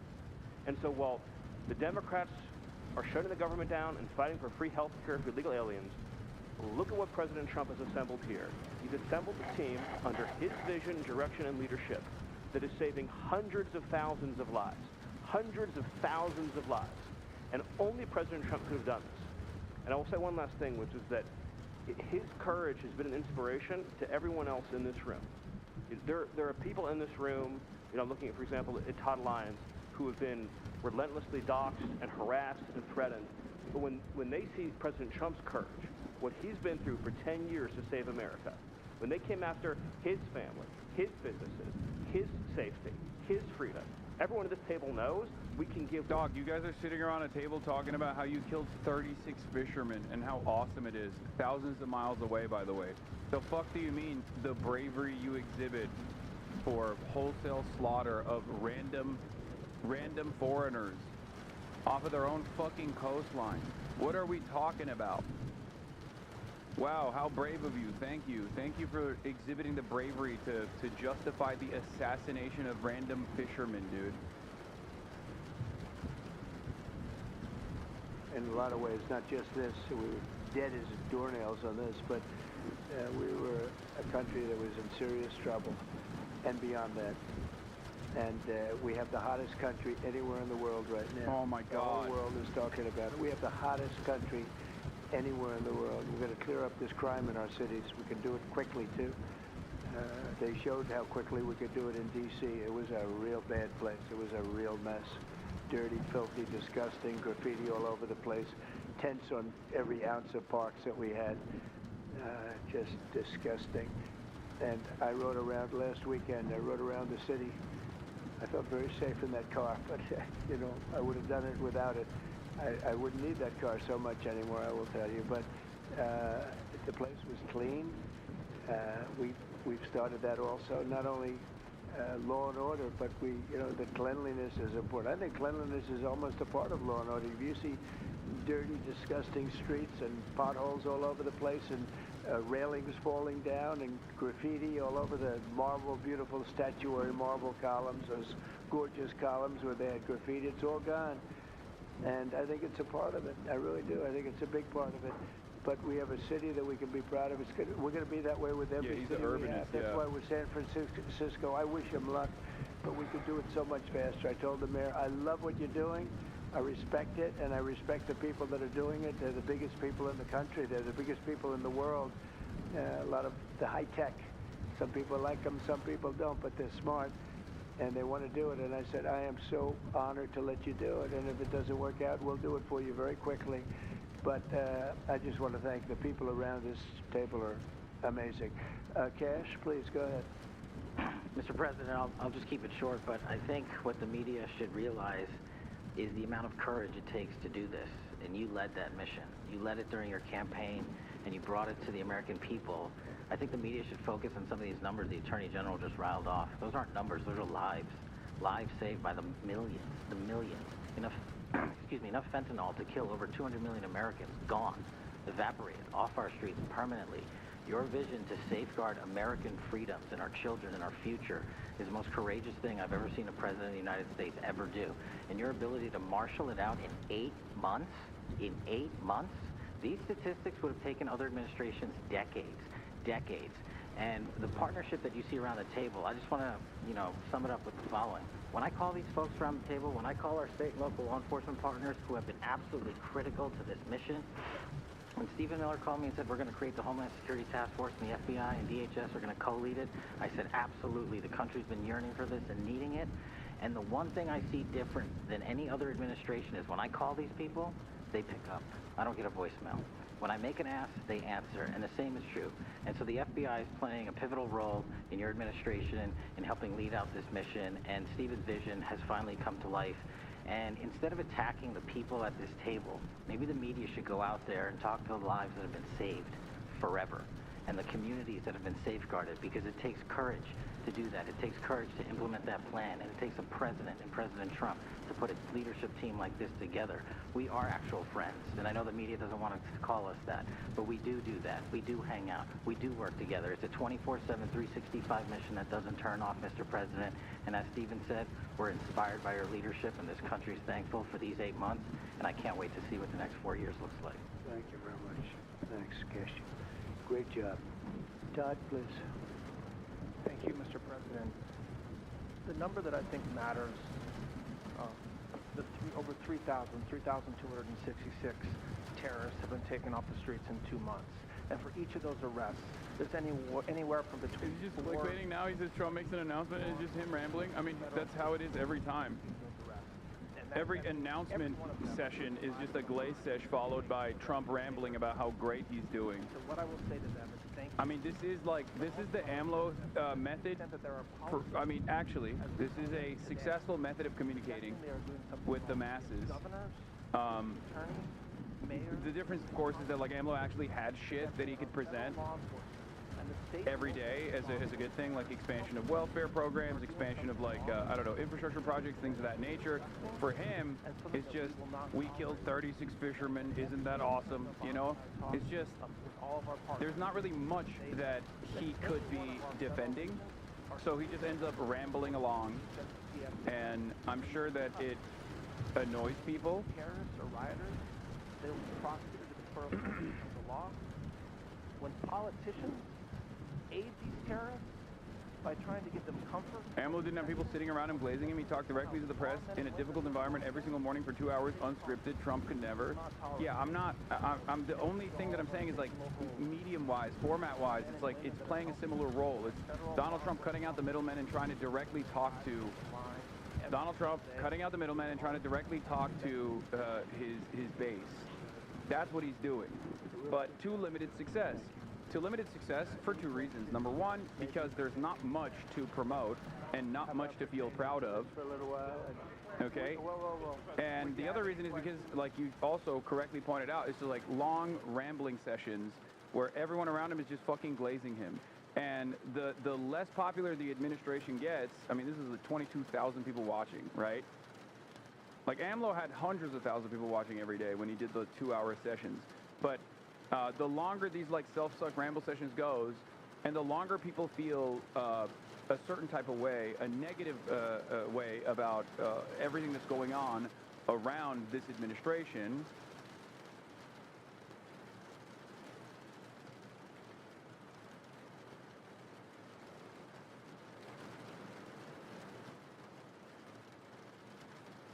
the more people will be like, all right, dude, just do something for me. Well, but we'll accept it, right, fellas?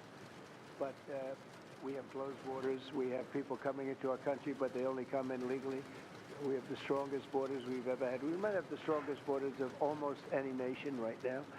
And that's a big difference from what it was 2 years ago when everybody was pouring in. Yeah, they also, Tulsi Gabbard referred to Stephen Miller as the leader of this task force right after Hexas spoke in Trump's afternoon briefing. Into our country. Nobody can do that. Only a stupid person would have accepted it. And that's what we had running our country, very stupid people. So we're not happy with Venezuela, I will tell you. Yeah. Mr. President, thank you, President Trump. You okay? Yes. On fentanyl. We're going to lose Sorry it. about that. On fentanyl, we have President some Trump. good medical help right over there. That's all right. On fentanyl. He sounds like RFK, bro. Nearly 330,000 Americans died over the past 5 years from fentanyl. That's 1 in every 1,000 Americans who died. More than that, but that's all right. Yes, it's I know. More. You think it's even more? I'll be discussing that with President Yes, Xi. so that's actually my question. I figured it I was wondering, since it He's mostly so comes brilliant. from China I figured and it out. such carnage in the U.S., what are you going to say to convey the seriousness? And also a second question for you or Secretary Hegseth. Is there any evidence that China is now smuggling fentanyl through Venezuela to bypass U.S. and Mexican port controls? They are doing that, yes. But they are paying right now a 20% tariff because of fentanyl. That's billions and billions of dollars that they're paying. We're actually, on November 1st, the tariff on China goes to 157%, which is record-setting territory. And we don't want that because it's not sustainable for them. They can't sustain that. We don't want them to have to go through that. So I'm meeting with President Xi, and I would say we have some big issues, like with the farmers and various other things, but the first question I'm going to be asking him about is fentanyl. And if you think about it, they make $100 million. Think of this. They make $100 million selling fentanyl into our country, $100 million. They lose $100 billion with the 20% tariff. So it's not a good business proposition. It's $100 billion approximately that they have to pay. That's a big penalty to make $100 million. So I think they want to do something. They want to put it on the list. It's on the list. It's one of the things we're talking about, and I'm putting it right at the front of the list. So they pay a very big penalty for doing that, and I don't think they want to be doing it. And we'll see what happens at the end of next week, because I'll be meeting next week, as you know, along with we're stopping in Malaysia, we're stopping in South Korea, we're stopping in Japan. I'm meeting with President Xi actually in South Korea, so it'll be the first thing on the list. Yeah, please. Mr. President, on the drug boats, sir, has there been any discussion about capturing one so that you can show the amount of narcotics? We know everything about them. Yeah, Jennifer. We know everything about them. We know where they're coming from, who they're coming with, generally who's in the boat. I'll let Pete discuss it a little bit, but they have incredible intelligence. And you know, usually when you see 5 engines, I've never even seen that before, but when you see 5 engines on a boat going about 65 miles an hour, loaded up with white powder in silver cases, generally speaking, that's not a good sign. They're not going fishing, right? And you don't see any fishing rods, right? So, Pete, I'll let you discuss that a little bit, please. Well, yes, sir. Likewise, generally you don't see fishing in submarines either, sir. So this U.S. military, as I mentioned, nobody better in the world at mapping networks, identifying who's connected to who, inside terrorist organizations. It's just I can't explain this enough.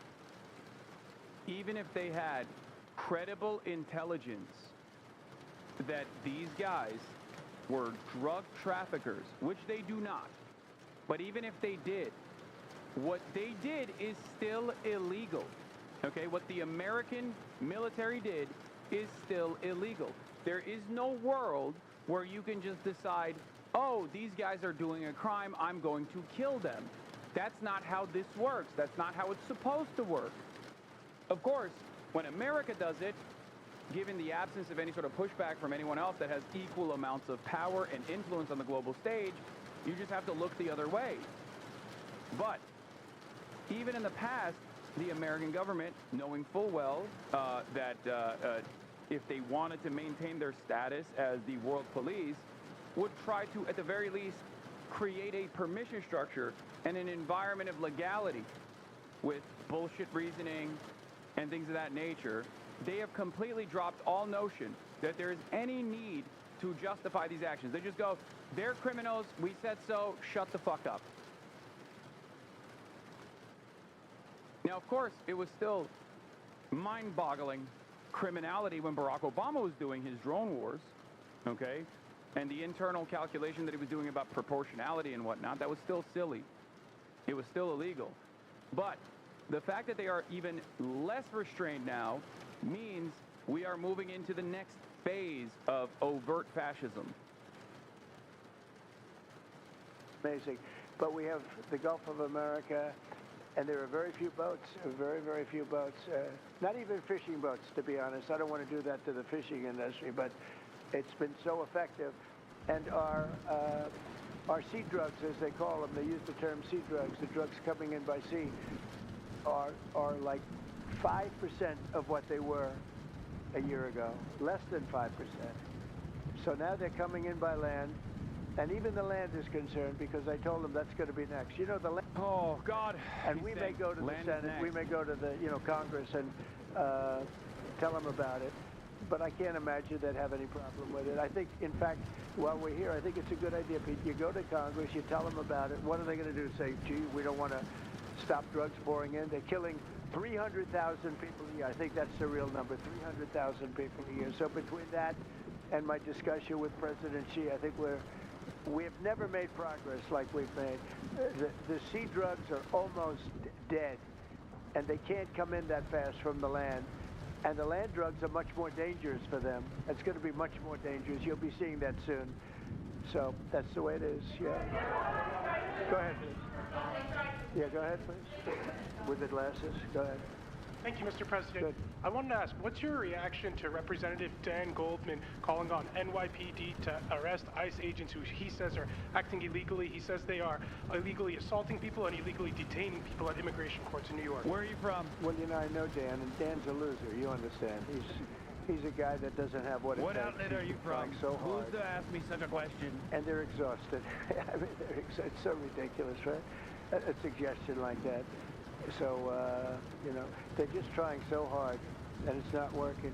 They've even now started imitating me, of all people. They want to imitate me, and they start using foul language, but they use too much of it. You know, you can't use the F word 7 times in one sentence. It doesn't work. It might work once every 7 news conferences, but you can't do it. You can't do it 7 times in one sentence. So I don't know. They're really they're in big trouble, that party. Go ahead.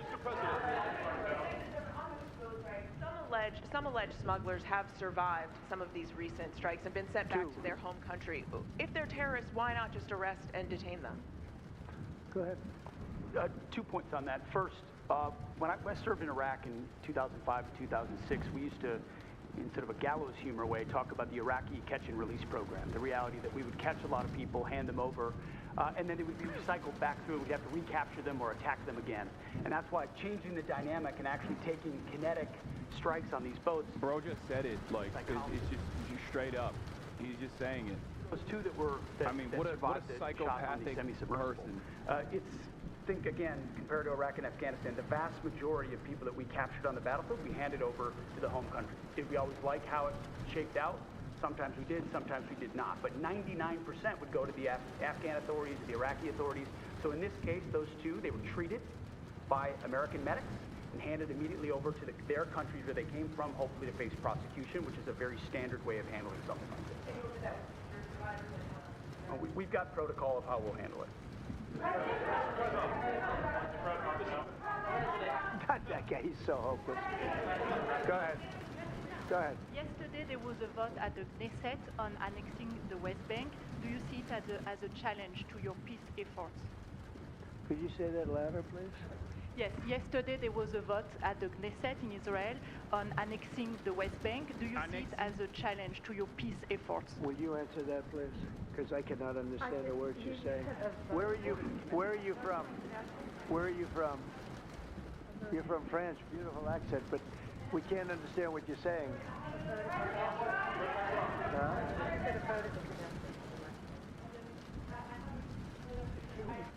The West Bank is, don't worry about the West Bank. Israel's not going to do anything with the West Bank, okay? Don't worry about it. Is that your question? They're not going to do anything with the West Bank. Don't worry about it. Israel's doing very well. They're not going to do anything with it. Yeah, please. Thank you, President Trump.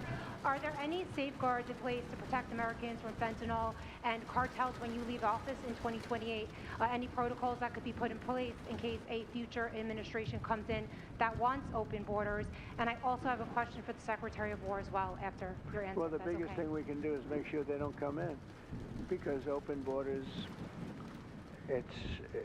they would destroy. It's amazing that our country's even surviving with what we went through, coming in by the billions and coming in from the wrong places. You know, I know all these people that run these countries, and they're smart, they're very street smart, and they're not sending their best, you know, they're taking them out of their prisons and their mental institutions, as I say over and over again.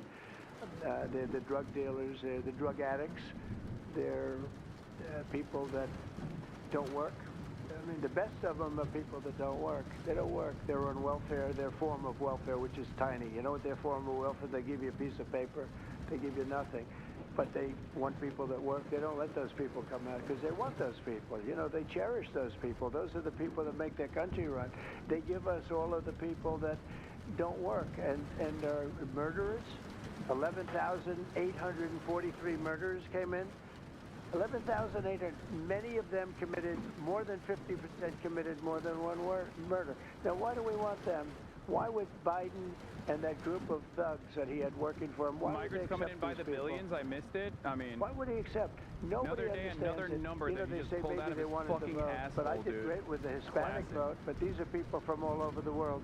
Why would they do it? So one question, no matter what I do, I feel can't, bad for Americans. You This guy's always crazy. like to know. Yeah, I do too. And then I sometimes meet Americans in the wild who love him, and I think we kind of deserve him. I think America's victims don't deserve him. Most of which should not have been allowed into our country. It's one of the great enigmas. What they've done to this country should I never didn't miss the be French reporter asking about West forgotten in Bank history. annexation. Should He never, was ever like, be French is a beautiful accent, but I don't know what you're saying. Mayor in New York. Have to go through the White House. Yeah, please, go ahead. The founder of Binance. Can you explain why you chose to pardon him, and did it have anything to do with his involvement in your Which one? Who is family's? that? The founder of Binance. He has an involvement in your own The family's recent crypto one, yes. business. I believe we're talking about the same person because I do pardon a lot of people. I don't know. He was recommended by a lot of people. A lot of people say I don't that. know. Are you I talking pardoned about a the lot of crypto people. person? A lot of people say that he wasn't guilty of anything. He served 4 months in jail, and they say that he was not guilty of anything. That what he did, well, you don't know much about crypto. You know nothing about nothing. You're fake news. But let me just tell you that he was somebody that, as I was told, I don't know him. I don't believe I've ever met him. But I've been told by a lot of support. He had a lot of support. And they said that what he did is not even a crime. It wasn't a crime. That he was persecuted by the Biden administration. And so I gave him a pardon at the request of a lot of very good people. Yeah, please. Yeah, Daniel. President, thank you so much. This is the kind of question I like. Yeah, right the numbers from this task force are jaw-dropping. I wanted to know, this is a question for you and both Stephen, since it was said this is your brainchild. What are the lessons to be learned from the success of the task force, and what are your continued goals with this task force now that you have about 3 years left? Well, the best thing we have going is we have such talent around this tab. I could go over every one of these men and women, and we have unbelievable talent. They've got the naturals, you know, like somebody that hits a baseball or a golf ball or a, you know, that you see more, it's more evident. It's beautiful because it's sports. By the way, in terms of the Binance guy, the reason why he fucking dropped him, I mean, I think we all know exactly why he offered a pardon to him. He is lying when he says, oh, I don't know anything about him, I got recommended. First of all, that's a ridiculous thing to admit. Can you imagine what people would say about Brandon? As a matter of fact, he has said that about Brandon. That's what he talks about when he says the auto pen. The auto pen. When he talks about Biden pardoning people, he constantly talked about that. Or he's like, he doesn't know these people at all. Meanwhile, here he is, openly admitting he doesn't fucking know. the person that he pardoned, except that's also a lie. He does know, and the reason why he did it is because those guys actually pumped his fucking cryptocurrency. It was a case of open corruption, okay? Not only did he turn around and neuter the SEC and made it virtually impossible for the SEC to, like, even go after financial criminals in the regular stock market, but it made it all the more difficult to even go after the less regulated or virtually unregulated security exchanges on the cryptocurrency marketplace. And beyond that, the previous investigations that were concluded, he basically pardoned if they fucking bought his loyalty. It is straightforward, open and shut, quid pro quo. And you know, we took a lot of bad people out, never to come back again. Then most of them never to come back again. But there's great talent and there's also great courage.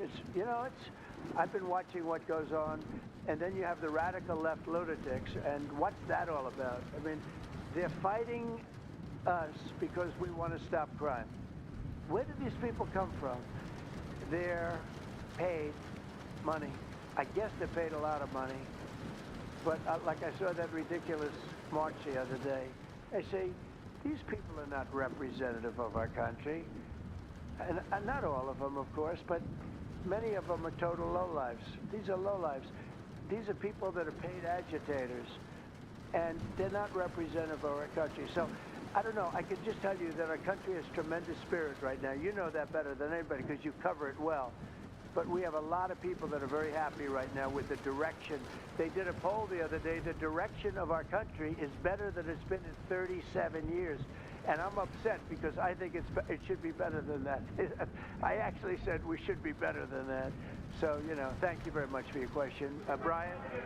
Brian? Mr. President, yes. Thank you, Mr. President. You guys have done an amazing job in Memphis. Some of those numbers are staggering. And we've gotten message on social media wanting to thank you for that. But I think, can you talk about the number of missing children you guys have discovered in Memphis? That's amazing. Well, it's hundreds of thousands were lost through Biden and the Biden administration. And we are getting a lot of them back, but they're either dead, they're slaves, they're captured in some form. But think of it, hundreds of thousands we're talking about. Not even believable. And they came in through the border, they were sold, they were bargained for, and this was all Biden, meaning Biden and Obama, the same mentality, frankly. I think it's the same mentality. Let me tell you, Barack Hussein Obama was a lousy president. A lot of bad things happened. Remember when they used to talk about Trump with the jail cells? Well, he built the jail cells. Well, you used them. You used them. You also shit on Barack Hussein Obama for doing extrajudicial drone strikes, and now you do it daily to random fishermen. 2 weeks, and then they found out it was Barack Obama that built those. Like, this is unironically the argument, it's bad when a black guy does it, it's good when I do it. Like, how is this in any way, shape, or form? How is this in any way, shape, or form coherent for people? Like, he literally is saying, when Barack Hussein Obama did it, it was bad. When I did it, it was really good. I'm doing it. It's great. Like, I want to have. I can't. It's both. Sports. We don't. It's in the same vein as like the partisanship demonstrated here, where it's like political polarization is at an all-time high, where he just goes, when the Democrats do it, it's evil. They must be punished and prosecuted. When I do it, it's actually good. Okay, that's all he fucking keeps doing. That's all this is. And the reality of the matter is, there is a moral through line here. There is a morally consistent position, which is it's bad when Obama does it, and it's bad when Trump does it as well. What kind of impact would that have on public safety? Well, it's not good. I guess it's not a very nice place, but you need it. You need something. You have a lot of additional people in New York City that should not have been here. They came here through the open border, through Biden's. You know, I don't know how they even do it. New York City. Yeah, he would shit on Obama and Biden for taking days off. He shit on Obama for golfing. He golfs more than any other president. It's just straight up like everything that he has accused his political enemies of, he has done a millionfold. Think about the Hunter Biden shit, okay? Hunter Biden, absolutely a nepotism recipient, okay? He is a nepotism recipient. That much is obviously clear. But if you were to think that Hunter Biden had a dramatic impact on, like, U.S. foreign policy by way of his father, who was the vice president at the time, you are fucking delusional, as opposed to the fact that Donald Trump's son-in-law is seen as the key architect of the Abraham Accords. And in the process, he's been able to get $35 billion from the Gulf nation states that he is aligned with. Are we fucking kidding? Like, what is happening? Like, does no one think anymore? This is what's so frustrating about it, where it's like, no one cares. No one fucking cares. Trump gets to do whatever the fuck he wants. He gets to say whatever the fuck he wants. And honestly, there is no opposition to it whatsoever. At least there was some opposition from the media last time around where they were like, this is like transparent corruption. What the fuck's going on? This is a violation of the Hatch Act. We have completely dropped the ball on every aspect of this administration. All of the severe escalations, all of the severe creeping towards fascism. Not a single one of those things gets the immediate attention necessary. I get it. It's all systems go. I get it. They're hitting every fucking avenue they possibly can. But the fact that there is no accountability whatsoever, or no demands for transparency, no demands for accountability whatsoever, is alarming. It comes across as like full submission. Reason not to. You know, they'll always complain, oh, we should have gone. So we're going to definitely, I'd like to just tell you, let's go. We'll go. We're going to tell them what we're going to do, and I think they're going to probably like it, except for the radical I never thought I would see the day where I would say, like, I want the debunkers back. I want them. I want the debunkers. Where are the debunkers? You know, where are they? What's going on? Where's Daniel Dale? Bring Daniel Dale back every fucking day, okay? Put him on the spotlight. Have him debunk everything that he's saying, please. I missed the debunkers. I was wrong. I miss woke. I was wrong, okay? I miss woke and I miss the debunkers. Okay. I was annoyed. I was annoyed with both of those things. I was annoyed with the liberals, okay? I was annoyed with the left, and I still am to this day. I was annoyed back then, and I still am. But it doesn't matter. I would much rather have those guys as the opposition as opposed to these guys, okay? It's just ridiculous. It's ridiculous. I would much rather have woke get out of hand than have whatever the fuck is going on here get out of hand, because they're doing cancel culture way more aggressively than the liberals ever could. Instead of making you feel bad about something that you said that they're like bastardizing or whatever, or greatly exaggerating or whatever, these guys unironically are going, you're a terrorist, you're going to go to jail. Or if you're not living within the U.S. boundaries and you're not an undocumented or documented migrant, they just, if you're a documented or undocumented migrant, they just jail you regardless, okay? And then if you are outside of the periphery, if you are outside of the U.S. borders, they just fucking laser you from the sky. And then they talk shit about how you were a drug trafficker after the fact. What the fuck is going on? Narco-terrorists is important inside our hemisphere, which for far too long, other presidents, as the president pointed out, they've ignored our own backyard and allowed other countries to increase their influence here, which only threatens the American people. We're changing that. One big thing that has happened, though, because you mentioned expansion, expand our efforts. So when I was running for office, second term, everybody was talking about the fact that nobody wanted to join the military, nobody wanted to join the great police forces. You know, they didn't want to join New York's finest or any of our police forces. Portland isn't burning. There have been protest clashes near one ICE building. The country with the uniform. Federal agents used tear gas and smoke Saturdays. Oregonian reported the canister sparked small fires that rain quickly put out. Fire department wasn't even summoned. Space Force, Coast Guard. We're setting There's my debunker. records. We've never had anything like it. And I'll tell you when it started, November 5th. We didn't even have to wait till January 20th. They saw spirit. And now we have people coming in that are, it's unbelievable. And if we wanted to increase our military force, if we wanted to increase any one of these, including police forces, they can now get men. People didn't want to be policemen and women. They didn't want to be firemen and women. They didn't want to go into the military. We were having tremendous recruiting problems, and now we're setting records. We literally, last year at this time, you were doing stories that the recruitment was a disaster. We couldn't get men and women to go into the military. Now we have such an overabundance. We've never had, I mean, it's, as I understand it, it's like record-setting recruitment. This is in less than a year. It's been amazing. So this is a good time to expand if we want to do it, and I think we should. I think we should, and we probably will. Yeah, please. Yeah. Blue. First for you and Secretary Hegseth, is the administration supportive of sending National Guardsmen to cities for the express purpose of aiding deportation and immigration enforcement efforts? To expand deportation efforts? Sending National Guardsmen to U.S. cities for the express purpose of aiding deportation and immigration enforcement efforts. What we've done so far is stand alongside federal law enforcement in every way, facilities and personnel, but also we have a great deal of lift inside the military. We're able to move assets in a way that no other aspect of the U.S. government can. And so where we can rapidly assist with mass deportations, we have been happy to do that. Is the administration at all supportive of potential measures to crack down or regulate or even ban apps that track ICE agents' locations? What do you mean by that? Like specific apps that are used to track the location of ICE agents? I guess we'll do that. I'm not a big app guy. I'm not into that too much. I think Pam might be it. Let's go. Yes.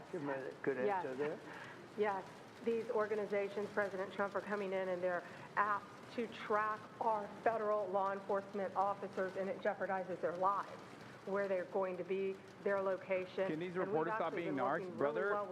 There are very few reporters in that room that aren't fucking dick riders of the admin. And the ones that aren't dick riders of the admin barely are able to get a word in edgewise. And when they are able to get a word in edgewise, it's oftentimes immediately shut down. So this is his press pool, this is his administration, this is straight up. Why do you hate black people, Hasan?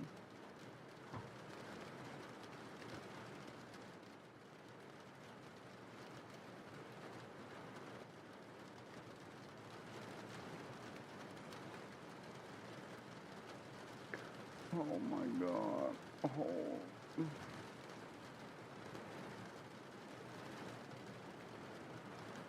Anyway, let's keep going. Where you did this. This is the administration. This is a fascist administration, show no mercy on the cartels and employ a every big part of developing a coherent fascist movement requires destroying an established consensus reality and rebuilding it in the ways they see fit, mythologizing a superior white group of people, like a white in-group, okay?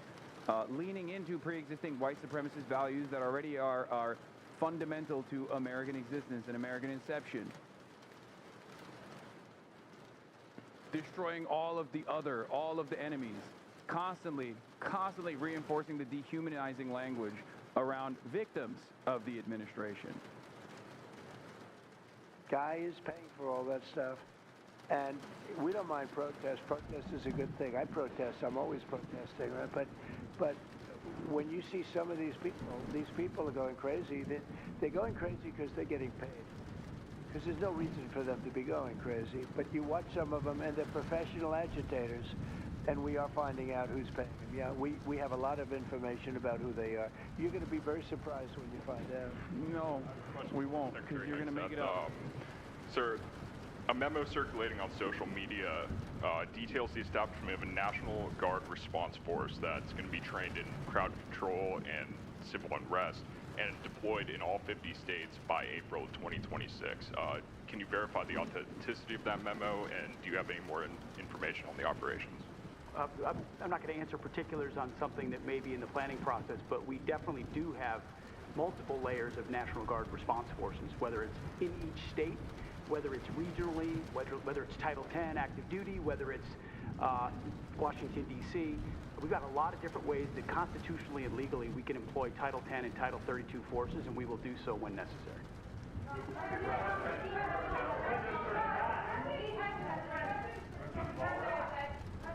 you. President Putin basically said today that Russia is immune from U.S. sanctions. He said that it would not impact the Russian economy in any serious way. Is he good. wrong? I'm glad he feels that way. That's good. I'll let you know about it in 6 months from now. Okay, let's see how it all works out. Yeah. Go ahead, please, Blue. One about the shutdown. I'm Taylor Poplars with Spectrum News. The same day you established this task force back on January 20th was the same day you pardoned the January 6th defendants. Yeah, very proud of that. Yeah. Just last weekend, one of them was charged with allegedly threatening to kill House Minority Leader Hakeem Jeffries. And a big theme of this task force has been allowing law enforcement to do their job and holding accountable people who go after law enforcement.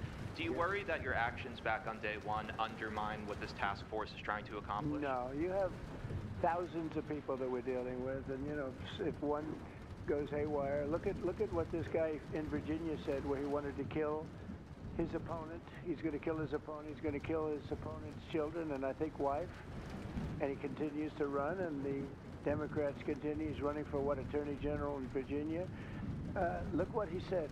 So now, do you think all Democrats should be prohibited from living anymore? I mean, you think of what he said.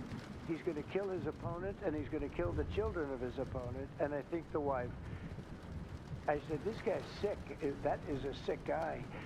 And how do you vote for somebody like that? But I don't view that every Democrat would say that, because not every Democrat would say that. So you can't, you know, you could have one person, but I don't know of the incident. I can say we're very proud of what we did. We had the courage to do something that should have been done. The problem sometimes the Republicans are too nice. They're a very nice party. The Democrats play a much dirtier fight. You know, it's amazing. You go after dirty cops like Comey, and you go after, these are dirty cops. Letitia James is a dirty cop. You go after these people and they say how horrible you are, and yet I got indicted 5 times and impeached twice. Nobody says anything about that. You know, they say, oh, they actually said the other day, oh, he's trying to indict somebody. Got indicted 4 or 5 times, huh, Todd? Maybe more than that. Yeah, I think you could say 87 times if you really think about it, right? With the charges, a bunch of phony guys. But nobody says anything about that. But they mentioned it the other way. No, the Democrats play a very dirty game. It's all they're good at. They're good at a couple of things: cheating on elections and playing very dirty. And they have one good trait: they stick together. They stick together. They stick together through the worst policies that anybody's ever seen. It's unbelievable how they stick together. And I respect them for sticking together, but it's a dead party because their policies are no good. Okay, Brian? So we'll do a few more and we'll go home. Wonderful. Everybody's going to go home. I'm going back to the Oval Office, however. Speaking of Democrats, there's a report that there's a grand jury on Adam Schiff for apparent mortgage fraud. If he is indicted, should he step down as a U.S. Senator? Well, you know, I'm not going to comment on that. I would just say Adam Schiff is one of the lowest forms of scum I've ever dealt with in politics. He's a horrible human being, very dishonest person. I have no idea what's going on. You tell me that he's going to be indicted. I don't know. You could ask Pam. I don't know if she could say it. Probably you are allowed to say it, but I wouldn't know about that. I can only tell you he's a very bad, I think he's actually a sick person. You want to talk about that? We're not going to comment on any grand jury that's open. We can't legally. I don't know. By the way, I hope it's true, but I don't know anything about it. Yep. Oh, millions of dollars, yeah. Well, I also give, I give a lot of money to the White House. The White House is, as you know, I give my salary, and I usually like to steer to the White House because this house was a little bit abandoned. First of all, for 4 years, you had a guy walking around that didn't know where the hell he was. And this house was not taken care of the way it was supposed to be. I take very good care of property. I was very good at that. And you'll notice the floors downstairs, I paid for them. Marble, the most beautiful marble you've ever seen. The white floors down in the palm room, which they look like they came out of, I don't want to lose because they're big supporters of mine, Home Depot. So I'm not going to say bad, but they did come out of a box from Home Depot about 30 years ago. They were all broken, but now they have the most beautiful floors, the most beautiful lights and chandeliers. I think most of you, Brian, you've seen that, right? Yes. How beautiful is that? And I take care of it. So I spend millions of dollars on this building, taking care of it. It was not properly maintained, and now it's starting to gleam like it should. It should really gleam, and you should go down and visit the Presidential Walk of Fame. Have you seen it? It's quite good. I'm sure that a lot of people coming to the White House. it's hot. It's very hot, but it's really a tribute to the presidents, past presidents of our country. Yeah, please. Mr. President. Yeah, behind you, please. Yeah, go ahead. Thank you. So on Monday, a question for you as well as Secretary. He's not funding the renovations. He's not funding the ballroom. It's actually being funded by Raytheon, Lockheed Martin, and Amazon. Or I think maybe Palantir. It's so do with that information what you will, but it's not coming out of his pocket. It's coming out of the pockets of major donors to the administration. Like the Hispanic individual. Do you have a response to that? Are you asking me that question? You as well as Secretary No. They are arresting bad criminals, and they're really good at it too. I look at the numbers. You know, they always like to say that, oh, you're arresting this and that. Then when you check it, you find out, geez, almost every single time, and you know, obviously every once in a while they may get one wrong, but they always correct it. They're able to correct it. But they are arresting really bad people. They're arresting people that kill, people that would cut your throat and not even care about it. These are brave people, and it's very dangerous. And if they go even a little bit too far, they get into trouble, you know, which is a shame. I protect them, but they get into trouble. But they're arresting very serious criminals, and they're getting them out of here. Okay, one or two more. Doug, do you have a question? I'd love to have Doug have a question, our great photographer, because he's such a great guy, and he might be the most talented person over there. I don't know. Go ahead. Let's hear your question. This guy's a real beauty. On the cartel strategy, hearing you talk about it as a war, hearing Secretary Hegseth talk about defeating and destroying and the comparisons to ISIS and Al-Qaeda, those efforts took American troops being engaged in foreign countries.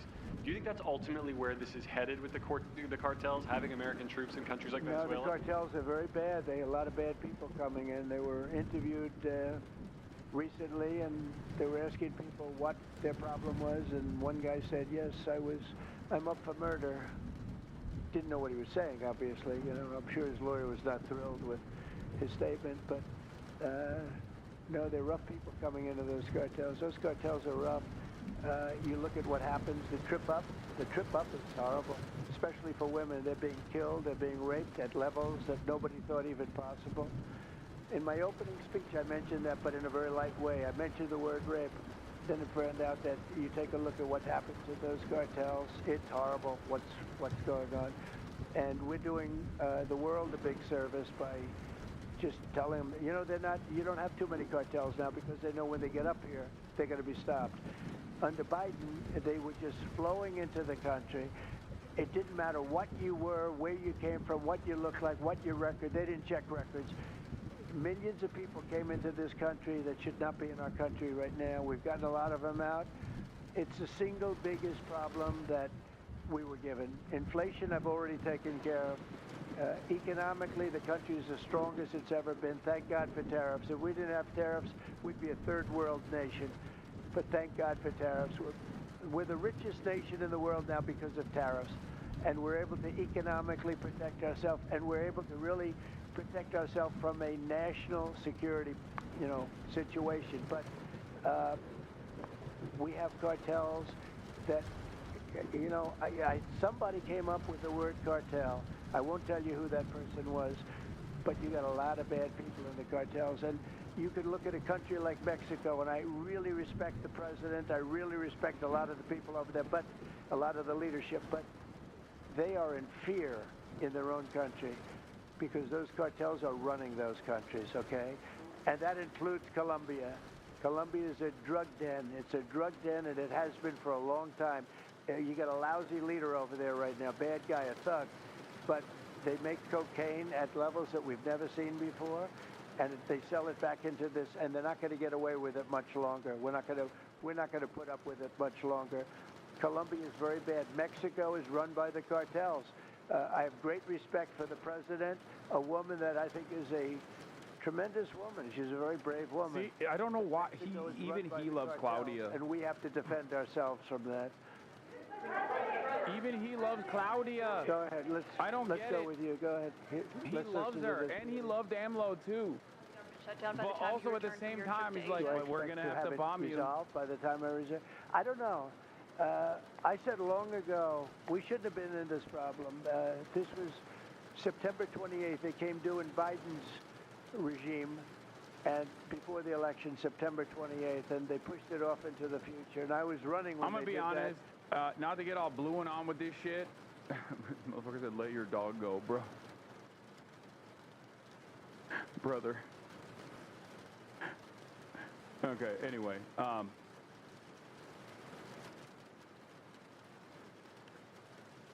I think, not to get all blue and on with this, but I do think that Donald Trump wants a war, any war, where he can enact martial law. Like any war whatsoever, so that there's no more elections, okay? Any war. Whether it be a border war with Mexico, whether it be boots on the ground in Venezuela, whether it be drone strikes in Colombia, or whether it be civil war internally, like trying to foment some kind of civil war inside of America by sending the National Guard to different, like various different states, blue states, so that there is enough of a response that justifies even further militarization, and then all of a sudden everything erupts. I feel like he's just not, he does not speak like the type of person that is ever going to be reelected. He doesn't speak like he is worried about the future of the party. Now that could be because he's a fucking narcissist and he doesn't give a shit what happens once he's out of office, or that could be because he looks at the likes of Vladimir Putin and Recep Tayyip Erdogan and says, I want to be like that. I want to be a leader of this country no matter what, without elections or only fake elections until I die. And then I can pass it on to one of my fucking dumb fuck cocaine addicted fail sons. Your Constitution doesn't have that. You had elections during the Civil War. Is so funny, dude. I love that. I love the mentality. I love it, dude. You're right. You're right. You're so right. Wait, you're right. The Constitution. How could I have forgotten about the fucking Constitution? Why didn't I think of the Constitution? Excuse me, sir.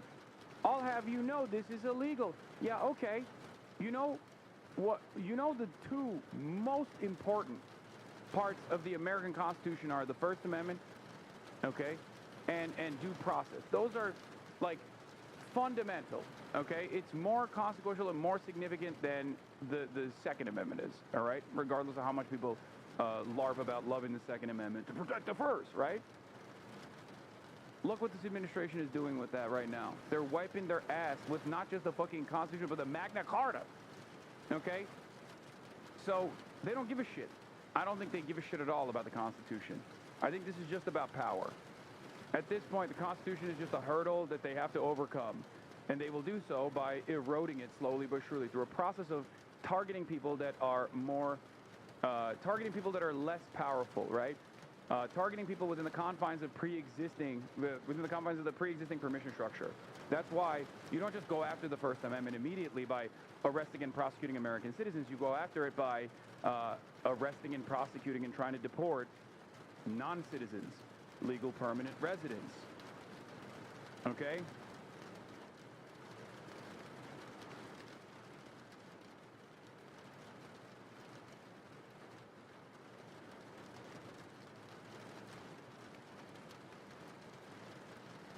That is how it starts. First, it starts with non-citizens under the guise of immigration enforcement, right?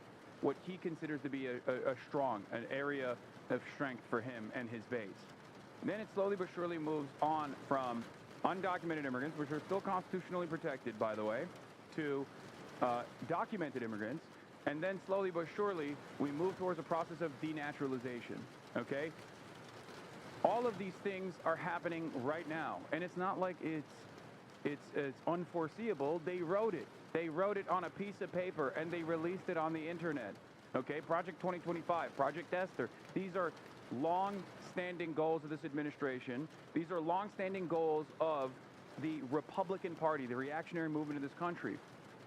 And they have been working for decades to implement these processes. The unitary executive theory is something that has been around since the 80s and 90s.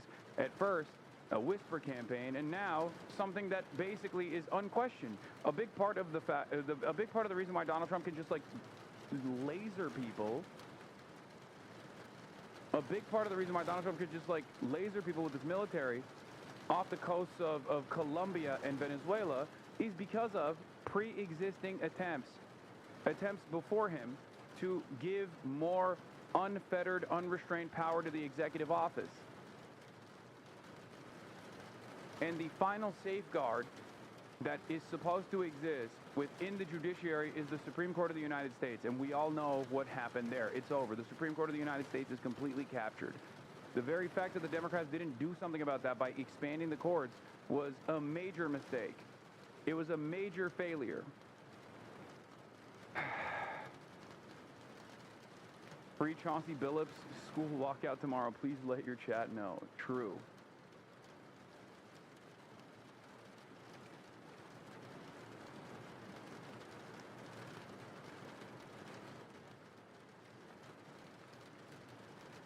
Yeah, wait till CPI hits tomorrow. I know. There's also, yes, there is also the CPI reports coming out tomorrow. We're going to find out what inflation actually looks like. I don't even know if we can trust the numbers, but I guess we have to. That's just like one of those things that you can't really lie about, I think. So we'll see. No, I think the CPI is, CPI normally doesn't go out under shutdowns, but I thought that they were working. I thought that they brought back people to deliver this report.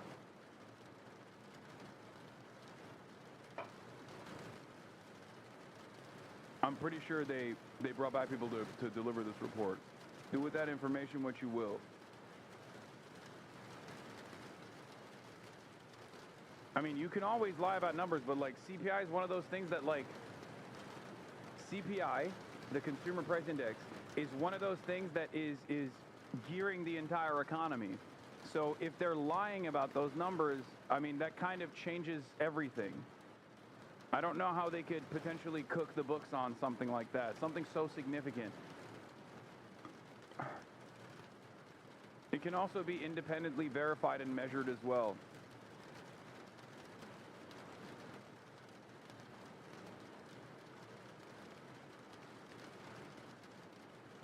Yeah. Kathy Hochul is luckily attacking the Cuomo campaign, being like unrestricted Islam, doing unrestricted Islamophobia. He's buddies with the guy who said America deserved 9/11, also with the unindicted co-conspirator of the World Trade Center bombing. Again, I love that the response to Islamophobia is just more Islamophobia. Okay? The response to Islamophobia, like the response to the bigotry represented by Andrew Cuomo, is just bigoted people turning around and being more bigoted. Oh, excuse me, I'll have you know it's actually perfectly valid to say he wants to do global jihad and he loves 9/11. After all, he's with a fucking prominent progressive Twitch streamer here who's talking about the concept of blowback in 2019. And he also loves 9/11. Here's another Muslim guy that I also am suspecting of loving 9/11. It's fucking ridiculous.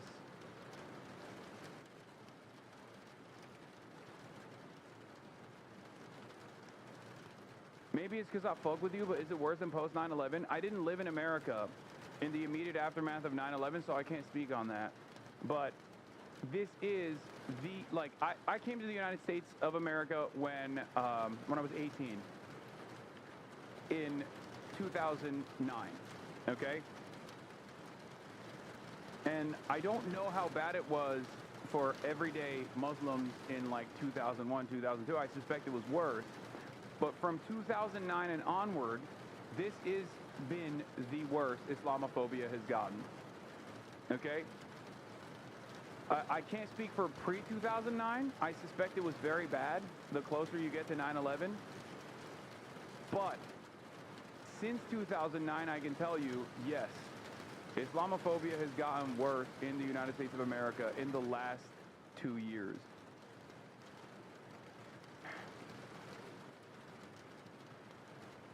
I wouldn't say that it's as bad as it was in 2001, though. I mean, come on. Americans broadly decided no more need for civil liberties after 2001. That's how fucking horny they were to punish every Muslim.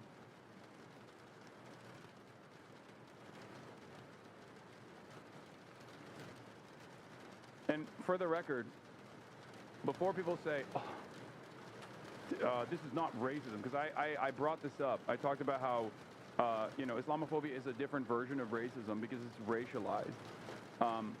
And people's immediate response, like we're fucking all the way back in like 2016 or something, where people are like, excuse me, Islamophobia means a fear of Islam. I don't fear Islam, I just want to kill them. And actually, it's perfectly valid to fear Islam. Also, how can you say this is racism? Because obviously it's not racism at all. It's just a religion, and it's like, okay, it is racialized. That's precisely the reason why the first victim after 9/11 of an Islamophobic hate crime was not a Muslim man, but a man wearing a turban. He was Sikh. So how can you tell me it's not fucking racialized? What do you mean?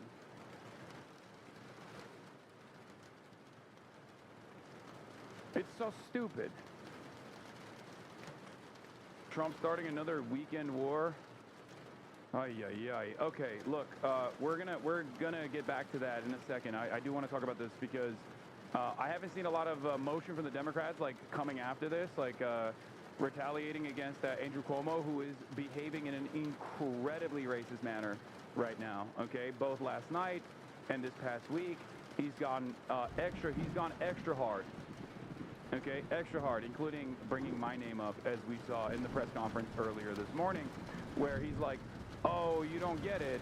I'm not being bigoted. I'm not being racist. I'm actually, I actually just think Hasan, another Muslim progressive guy, wants 9/11 to happen. That's what it was. But all of this, every single person running for mayor and the current mayor have now talked about you on the campaign trail. I know.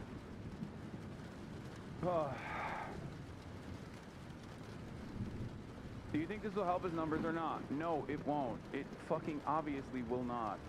It's still annoying, though. It's still annoying. It's still incredibly annoying, and also, most likely, it's dangerous. Very, very dangerous. Okay? It's dangerous for the Muslims living in New York. It's dangerous for Muslims living all around the Western world. That's how it works. It's the same principle behind racism against black people. It's not directed just at that one singular black person.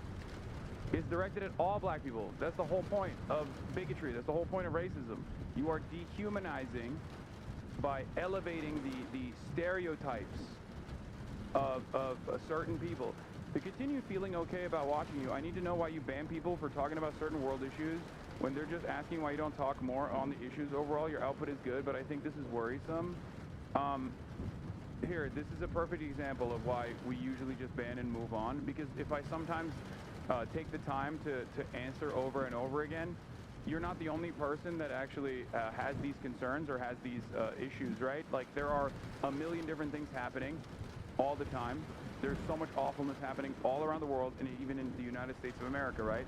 And a lot of people have their own personal thing that they want me to cover. And sometimes we just quickly move through it by just clicking and in an effort not to derail, as it is happening right now, because I'm taking the time out to respond to you. And in other instances, when I don't do that, when there's 32,000 people in here, 32,000 people who want have very different needs from this broadcast, and I do respond over and over again, especially when some people are cynically and some people are sincerely demanding that I cover something. After a certain point, I lose my cool and I respond in a certain way, and it comes across as short, and people get very mad at the way that it came across. And then there are think pieces, well, not think pieces, but like TikToks that extensively cover the secret hidden white supremacist attitudes that I have. And this is the reason why we just simply go click and move on instead of having to address it all the time. It has gotten better throughout the years.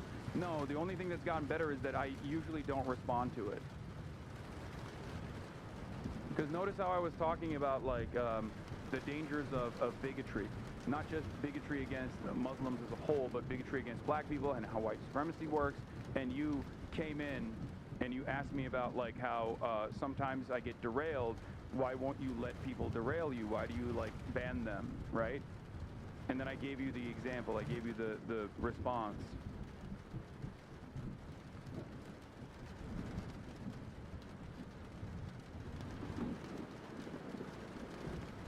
Thanks for clarifying. No problem. Of course, none of the people that get their licks in will ever see this, so it doesn't really matter. It will not go viral. Because you can kind of do that with everything.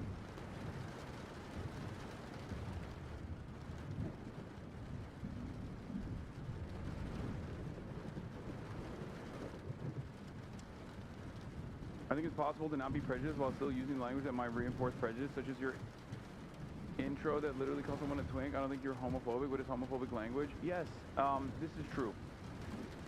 Context and nuance is obviously important in the intention when we're talking about language. I've never been one to sanitize the way I speak about certain things. I just let my overall perspective speak for itself and my overall advocacy speak for itself.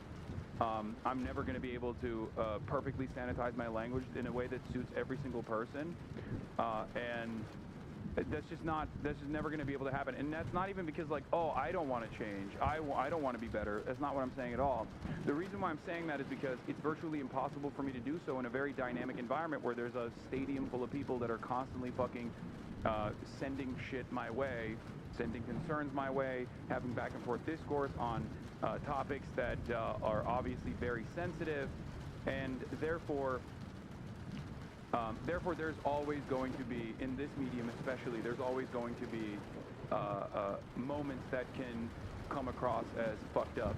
You just have to make up your own mind on whether or not you think I have unrestrained homophobia in my heart, and I'm just like, you have no gay friends. Oh, you're saying twink is offensive? No, yeah, no, he's not even saying twink is offensive. He's just saying twink can be perceived in an offensive manner, which is not wrong. But yeah, that's true. Some people do basically substitute it as like the F slur, right? Which is true. I understand that. But again, it's just not something that is possible for me to tamper with all the time, especially because it's just, I am who I am, and there are always going to be moments in this medium that I exist in that many people are not very familiar with, but they only see the clips, where, of course, there's going to be angry moments and things of that nature. And, yeah, it is what it is.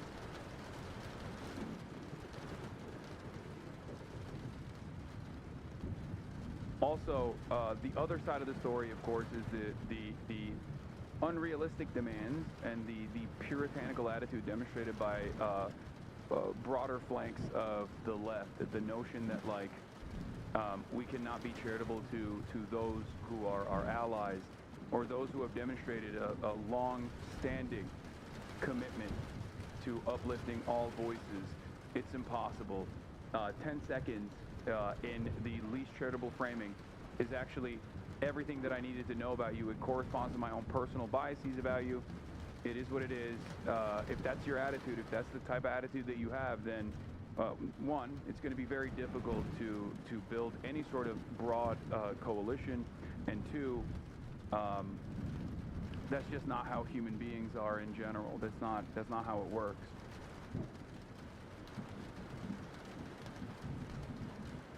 This isn't to say that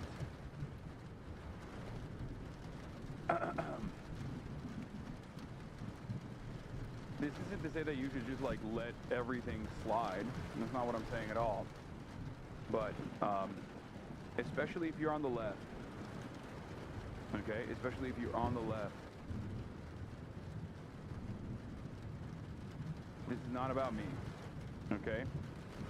This is about you. If you're on the left and you want to be a communicator for the left, you have to recognize that one day that level of scrutiny will come for you as well. That level of that puritanical approach will also tamper with your objectives as well. It's inevitable. It's always going to happen.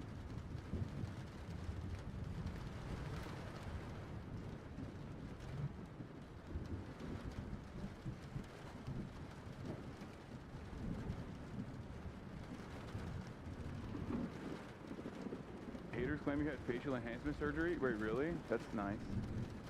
That's cool. So what metric do you personally weigh when deciding who you let in the coalition and who isn't? Like, how do you personally draw the line? I'm actually curious. In terms of broad coalition building, I look to not what a person has done in their past, but who they are now and what they represent now, what the values that they have are now.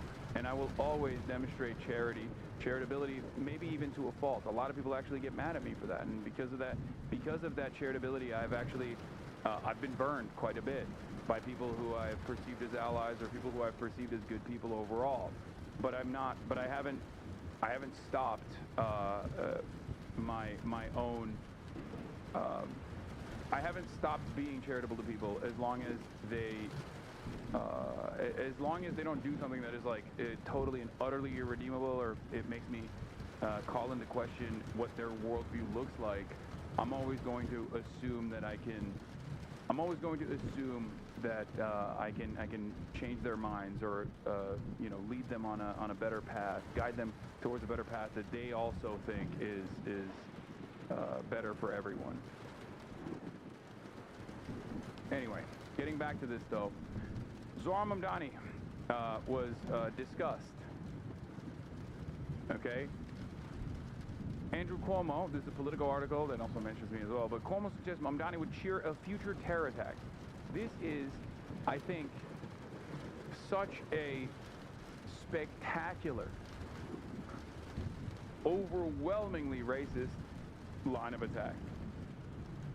It is so clear what this is. Now, he went on Sid Rosenberg's radio show, and Sid Rosenberg is a very conservative Jewish radio show host, and they had a back and forth on this radio show where they were talking about Zohran Mamdani and 9/11. Here's what took place. There's a crisis, and people's lives are at stake. God forbid another 9/11. Can you imagine Mamdani in the seat? And I could. He'd be cheering. It's another problem. But can you imagine that? No, listen. Mamdani was in the seat on 9/11. Yeah. What would have happened in this seat? Oh, come on. Yeah. Just straight up saying, like, he'd be cheering on the 9/11 attack if he was the mayor, if another 9/11 was happening. I mean, this is the most transparent version. This is the most transparent version of racism. Like, there is no, it's such an overtly racist thing to say about a Muslim candidate that any sort of comparison to any other marginalized population that I would invoke would, even by pure analog, would make me look like I'm an unrelentless racist, which is why I'm not going to do that, right? But it's like, you can figure out exactly what the equivalent would look like if they were talking about a black person, okay, and the white supremacist stereotypes in regards to a black person, or if they were talking about a Jewish person and the anti-Semitic stereotypes that surround Jewish people, even including 9/11, ironically enough. Because there are plenty of people who think Israel and Jews were responsible for 9/11. And if Zohran Mamdani was a Jewish candidate and Andrew Cuomo, an Italian man, went on a right-wing broadcaster show and turned around and said, like, well, can you imagine a Jew being in charge of New York when 9/11 was happening? I mean, he would just cheer it on. He would do it again. He would tell all of his friends to leave the towers before the fucking planes fell, before the planes hit it. Like, that would be a career ender, right? That would be a career ender. And the anti-Semitic conspiracy of, the Jewish connection on 9/11 is a lesser-known one as opposed to the direct Islamophobic conspiracies, which is why I don't feel as scared to even bring it up, as opposed to, something about black people or something more nefarious about Jewish people that is broadly known, like a more nefarious stereotype. Okay?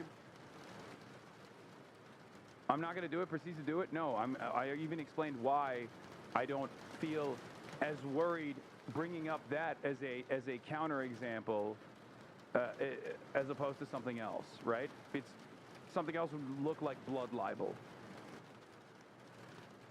Anyway. But because, and every person of marginalized background in this community and across the board knows exactly what this is, what I'm about to explain. Sometimes dealing with bigotry of this sort, if you're a woman, if you're trans, if you're black, if you're brown, is doubly fucked. Because not only do you have to make the mental calculation of whether or not you have the time or the energy to expend to address the racism, you also have to literally think, well, what if the rest of the audience that's listening to what this asshole has to say agrees with him? That is one of the most nefarious aspects of having to consistently combat with bigotry of every sort. Because let's say you're a black person and the person in front of you said something objectively white supremacist, right? As a black person in that moment, you go through the process of, do I check this guy? Do I explain to him that he's being racist? Is he even going to be receptive to me checking him?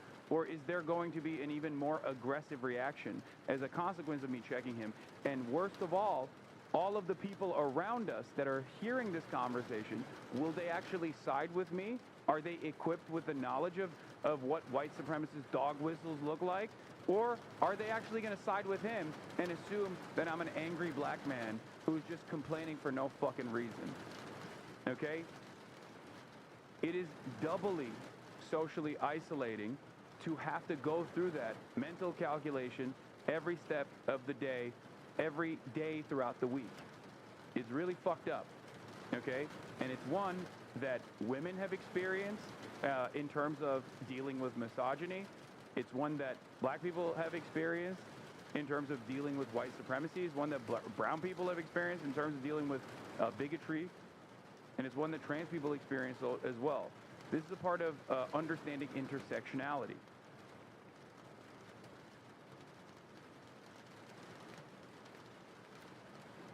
Okay? This is unfortunately how it works. And cynical actors such as Andrew Cuomo and Eric Adams will lean into that. They will lean into broad majorities finding Islamophobia to be totally permissible. And I don't know how to deal with that. I don't know how to check that. I don't know. And that's precisely the reason why a lot of people just kind of let it slide. A lot of Muslims let it slide. A lot of black people let it slide. A lot of women let it slide. Because after a while, you're like, well, what am I supposed to fucking do? I can't do anything. And in that process, people become way more... in that process, the victims of these sorts of bigotries become more aggressive, okay? They have a hair trigger. It's from that exhaustion of constantly trying to prove your humanity to others who just don't want to fucking see it, who don't want to hear it, and the knowledge that even people that you have perceived as your allies up until that very moment could turn on a fucking dime and also see you in the exact same way that this white supremacist sees you is a terrifying prospect. So a lot of people just like refuse to even address it out of fears that they're going to see someone that they have admired or liked up until that moment say something that caused them to recalculate, like, have you seen me as this being this entire time? As someone, finally a good take. Yeah, this is the first time I've ever had this take. Guy who's been called a fucking terrorist by his former counterparts and virtually 95% of the fucking sphere that I'm in the circles that I'm in, for the better half of the last 2 years, doesn't understand what it looks like when he only sees silence from all of the other fucking contemporaries and counterparts. He doesn't understand it at all.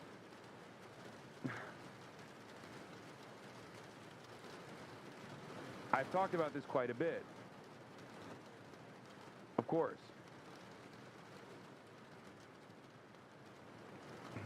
Always woe is me, stop. This is unironically exactly what I was talking about. Because every single person that is marginalized in some fashion in this chat knows exactly what this dude is doing right now. Where you address it, and what happens? You address it, and people go, ugh, God, stop being a fucking complainer. Can't even have a brief moment. This is partially the reason why there are places that are ordained as safe spaces. This is not one of them, obviously, but this is it. This is why people are like, whoa, why can't we just have a fucking safe space for ourselves? And then people find that to be an act of violence as well. Yeah, just pulling the race card. Okay? Just take something on the chin for once. You do this all the time, though, as an individual from your position. Just take it on the chin for once. Well, I'm talking about a broader context of what people who experience some form of marginalization experience, so I'm glad that you also proved the example of what I was talking about. Even if you briefly mention it, as opposed to just taking it on the chin, as you do 1,000 times a day, there is always going to be a chirper. Okay? You see what I mean? This was the example that I'm sure everyone is fucking aware of.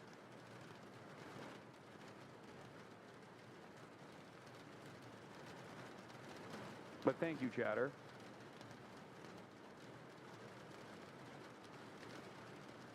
In any case, that was my point. That's why many people just take it on the chin. But there is a downside to that as well. There's a downside to constantly taking it on the chin, because then you have to do this other calculation where you're like, okay, if I take it on the chin all the fucking time, and this is just the tip of the iceberg, right? I only became a follower so I can say this. Hasan is just Brian Griffin. Guy who only can contextualize things that he's seeing through cartoons. Please, I really hope that you're 14 years old and you're just TikTok brained. Because if you're 35 years old and you're still contextualizing things in the real world from the framework of you're just like Brian Griffin from Family Guy, you're not going to make it, big dog.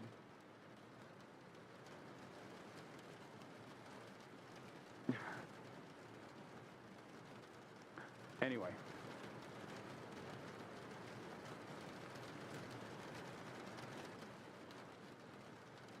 Muslim. Islamophobia is bad. Islamophobe. You're a fucking terrorist. You know what's worse than Islamophobia? Mehdi Hasan says the levels of Islamophobia in this country are off the charts right now when talking about Larry Elder's post saying Zohran is going to do 9/11, but the communist 9/11 on New York. And God Saad, #1 dick rider, major Islamophobic mouthpiece, says, you know what's worse than Islamophobia? The nearly 3,000 innocent people who died on 9/11 at the hands of an Islamic terrorist, or the 48,000 Islamic terror attacks in the nearly 70 countries since 9/11 alone. People are waking up.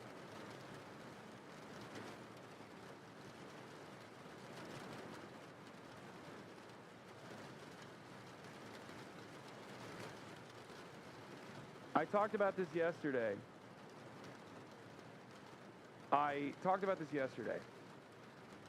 But it bears repeating now. I think there is a deliberate effort by Zionist advocacy organizations that have now come to the recognition that Israel's PR is in the gutter for good reasons, and therefore they can't really defend Israel. So the next best thing that they could potentially do is shit on Muslims and try to turn Israel-Palestine into a Jews versus Muslims, or even better yet, Western civilization versus Muslims-style conflict. There are obvious initiatives of this sort. That's why Tommy Robinson, a famous white supremacist fascist from England, flew out to Israel recently and tries to maintain the attention of the right and the reactionary movement on all of Islam's flaws and failures and really beefing up Islamophobia because they realize that even the right doesn't fuck with Israel any longer.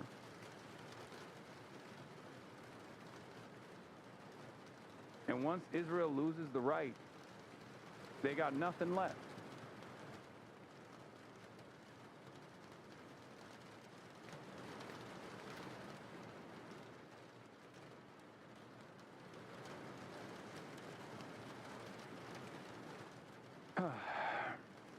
But yeah, I showed you the Zohran Mamdani statement, like the statement made about Zohran Mamdani, and here's Zohran's response to it. Before you sat down here, on Sid Rosenberg's radio show, your opponent Andrew Cuomo said this, quote, "God forbid another 9/11. Can you imagine Mamdani in the seat?" End quote.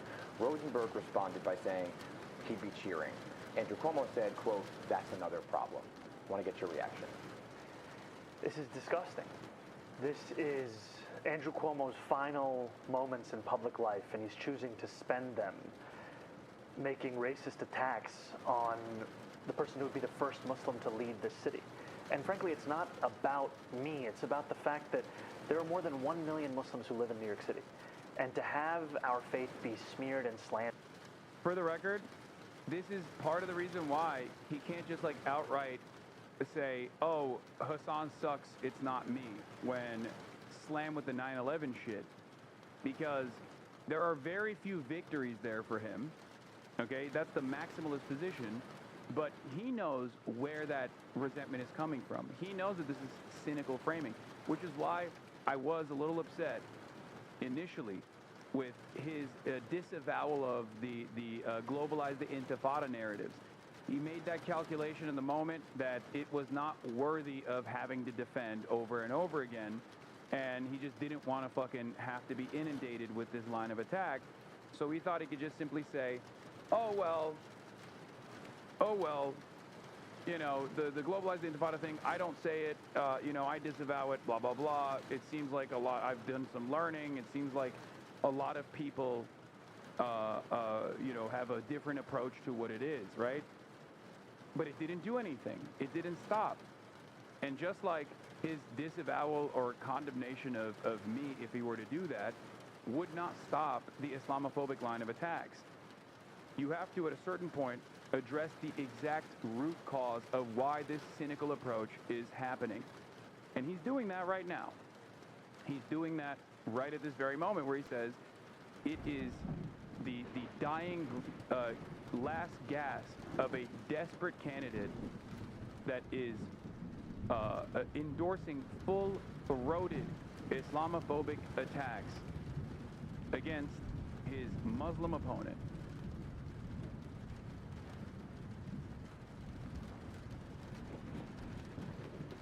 And the very fact that Democrats are not all incredibly angry at Andrew Cuomo for, one, refusing to drop out of the race, and two, allowing him to basically exist within the Democrat infrastructure while doing these sorts of bigoted lines of attack, not just against Muslims either, but against all different marginalized backgrounds, as we saw in last night's AI attack ad that he crafted, that they quickly posted and deleted. The very fact that a person who is claiming to be a true Democrat, an institutional Democrat on this race, is hitting maximalist Islamophobic and racist attacks against the actual Democrat on the ticket is insane. Where are all the vote blue no matter who liberals who claim that Bernie Sanders did not do enough? Even though Bernie Sanders not only endorsed Hillary Clinton, but actually went all around the country at the behest of Hillary Clinton and did the same for Joe Biden as well. I think the broader liberal attitude towards candidates that they previously thought were unelectable or radical is changing. Okay? There is a much healthier attitude from the liberal base towards the likes of Zohran Mamdani and towards the likes of Graham Plattner as well. We shall see how that translates to the Michigan Senate run of Abdul El Sayed. Okay? It seems to me like voters, liberal voters in general, are lockstep with the left flank of the party, where they have now finally realized that actually it is a better electability argument if you are engaging in left populist policy making. Okay? Same shit for how long they stood up for Haitians. This included the media who did the bare minimum in terms of advocating. I know. I mean, that was unimaginable. Like, I could not believe it. You know, you were here. Well, I could not understand how an election campaign got away with straight up saying that black people were eating cats and dogs, man. It was so fucking insane.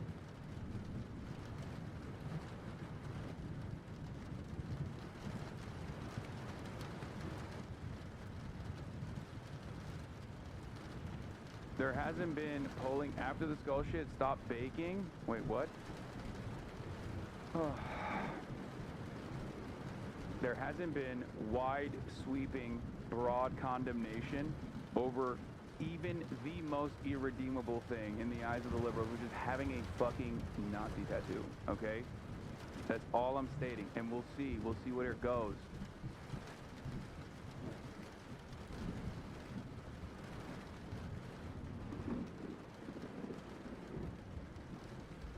All I'm saying is I'm noticing a lack of response from these kinds of severe escalations from the right.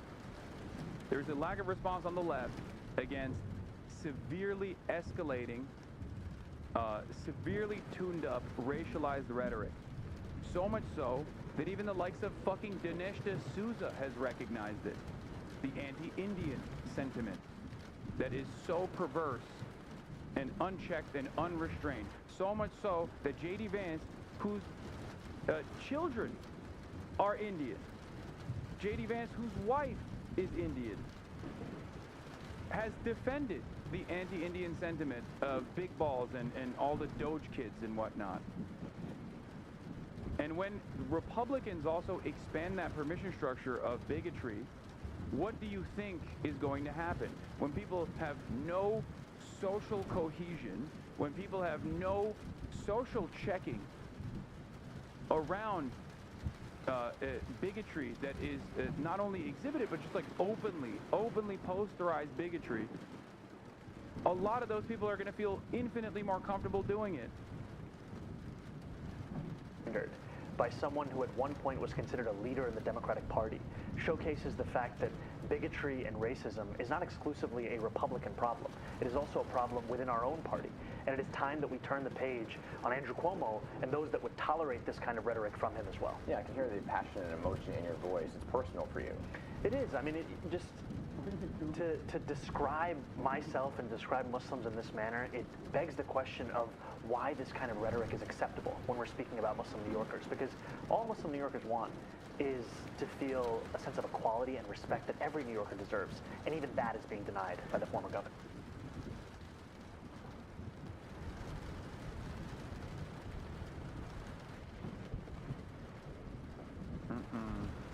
Don't even try it. Don't even try to get on my lap right now. Be careful, there's a bear behind you. I know, it's terrifying. Yeah.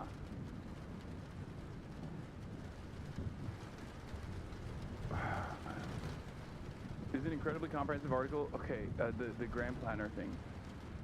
I know. You want me to watch the Graham Plattner article? We're not going to do that right now. With a dire picture of Mamdani mayoralty, Cuomo plays to voters' fears. What a spectacular way to frame unrestrained and unrestricted racism, okay? Andrew Cuomo is escalating his warnings that mayhem would follow a victory by Zohran Mamdani, even posting an AI-generated video that depicts his supporters as criminals. On Thursday, He urged Sid Rosenberg to imagine Mamdani in that seat if there's another September 11. Yeah, I could. He'd be cheering, he said. Cuomo left. That's another problem.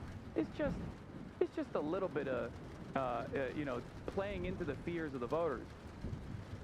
I'm willing to bet that if you were to ask voters what they fear more, the actual Islamophobia or Muslims in general, I would suspect the unrestrained Islamophobia would be more, like the unrestrained bigotry, not just against Muslims, but against all marginalized populations, all marginalized backgrounds, would probably be more of a concern for New York City voters, I think. And obviously that is the case, and that is precisely the reason why Zohran is 20-plus points on fucking Andrew Cuomo from the WABO. But Hasan defense doesn't make sense. Cuomo spokesman Rich Azzopardi defended Cuomo's remarks, saying the governor was referring to Mamdani's refusal to denounce left-wing commentator Hasan Piker, who once said America deserved 9/11. Cuomo did not mention Piker in that part of his conversation with Rosenberg, and Mamdani has said Piker's comments on 9/11 were objectionable and reprehensible. Exactly. He thinks that's a good line of attack, except I am not a known entity, okay? He thinks, oh, you guys are saying that me associating Zohran with cheering on 9/11 is racist, but actually the reason why I was making that inference is because here's another progressive Muslim commentator that I also am associating with cheering on 9/11.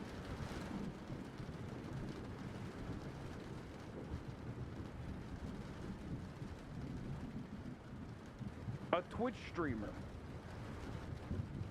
Yeah, and it's also additionally stupid because I'm willing to bet I'm probably, for amongst people who know who I am versus know who Cuomo is, okay, because not many people know who I am, but amongst people who know who I am in New York, I'm probably a more popular figure than fucking Andrew Cuomo is.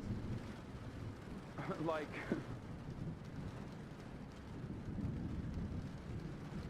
it's so dumb.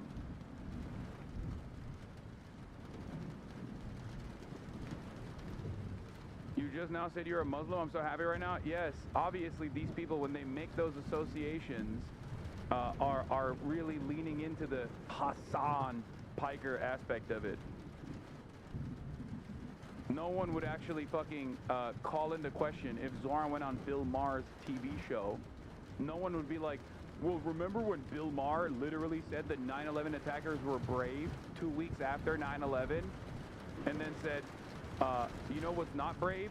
Lobbing Tomahawk missiles from thousands of miles away. That's not brave. You know who is brave? Flying into those towers. That's what Bill Maher said. Do you think this kind of association would be taking place with Zohran Mamdani and Bill Maher if Zohran Mamdani went on Bill Maher's show? Fuck no. I wonder why. I wonder why.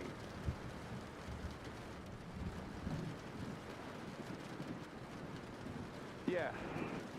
And when asked to, when called into question his fucking remarks about Zohran Mamdani on the Sid Rosenberg show, this is what he retaliated with. It was just like last night when he was asked about directly addressing his victims, specifically the one that was in the room. He turned around and said, oh, why don't you do BDS on Uganda? A radio show that I was on. I was not the co-host of the radio. I was, yeah.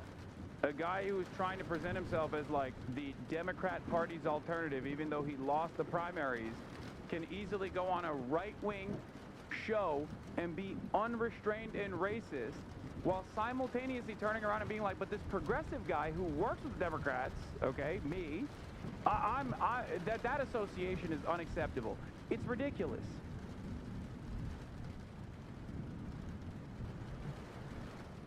The host says whatever the host says. All right, that's the host. Those folks are the host. Okay, the host said whatever the host said. The fuck do you mean? This entire campaign, you've been like, oh, well, what about what Hasan Piker said in 2019? I didn't bring up 9/11 to Zohran, and Zohran was like, yeah, it's awesome, let's do another one in our conversation. In your situation, you did that this morning.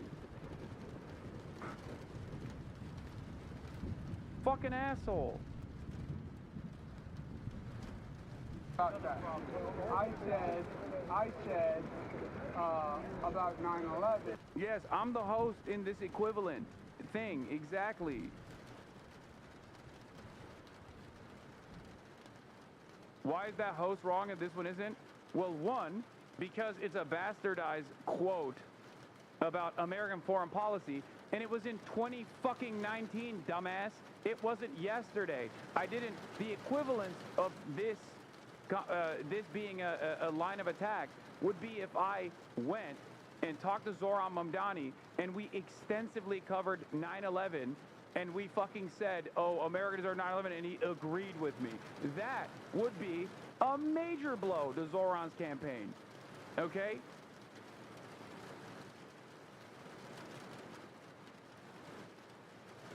You're crazy if you think Mamdani actually dislikes you? No, he doesn't, but that's besides the point. I'm not talking about that anyway.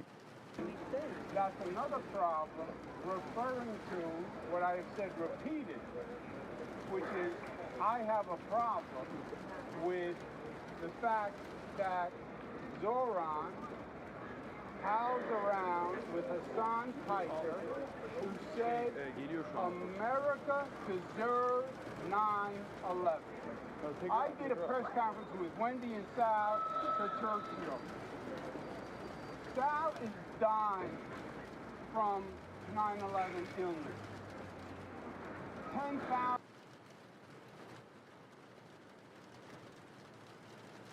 Bro, this is such a nutty thing. The host said it in reply to Cuomo saying, could you imagine Zohran being mayor during a terror attack? So they are giving him an out by not mentioning that? I know. Bro, you made it, and by extension, we made it. Bro, I'm on your side, but stop saying 2019 as if it was 20 years ago or something. Brother, what are you talking about? This is him defending his position on Islamophobia today, this morning. And then in defense of that, he's like, well, 6 years ago, 6 years prior to Zohran meeting Hasanabi, he once famously said, America deserved 9/11 when talking about American foreign policy. And the impact called blowback, a concept that has academic consensus.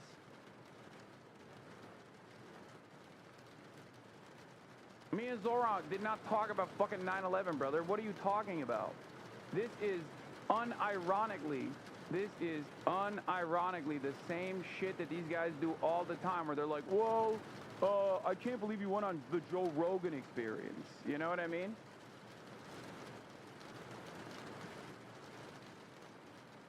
Also, what's crazy about it is that Andrew Cuomo's own personal track record is insane in comparison to what he thinks he can attack Zohran over, which is an affiliation with a Twitch streamer whose quote he is unearthing from 6 fucking years ago. Okay?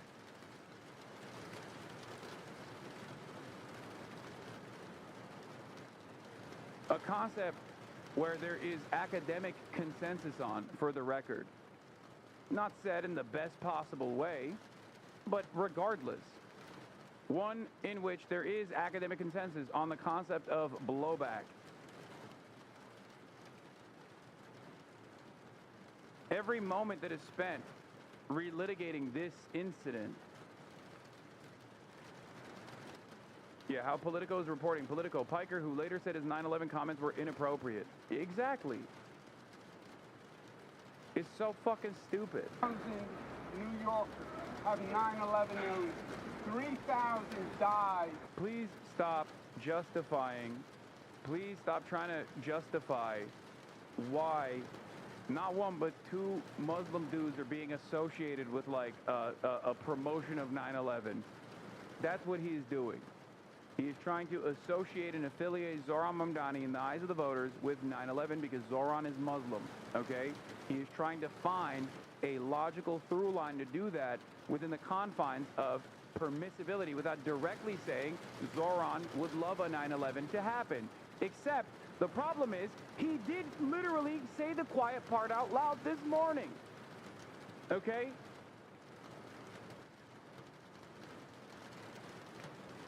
And now, when people are calling into question why he did that, he's like, oh, well, he's friends with Hasan who loves 9/11 and wants more of it to happen. On 9/11, you want to say America deserves 9/11? You insult all the families of all the people. You insult all the families of all the victims of 9/11, of all the victims of 9/11 illness. Yeah. And also, Zohran already condemned the comment itself. So, and then simultaneously said, we should still talk to people who we disagree with, regardless. And this is why the Democrats lose, which is correct. That's why I'm in this weird boat where, like, on the Graham Plattner stuff, there's like plenty of irredeemable shit in his background. But I do appreciate the fact that liberals are not playing around with this anymore. And I do think that liberals in New York are also not playing around with this shit at all when it comes to Zohran either. Okay? Where they're like, yeah, I don't give a fuck. Like, what are you talking about? We need to have more of that. We need to have more of that mentality in the base. And we need to have more of that mentality for leftists as well. Okay?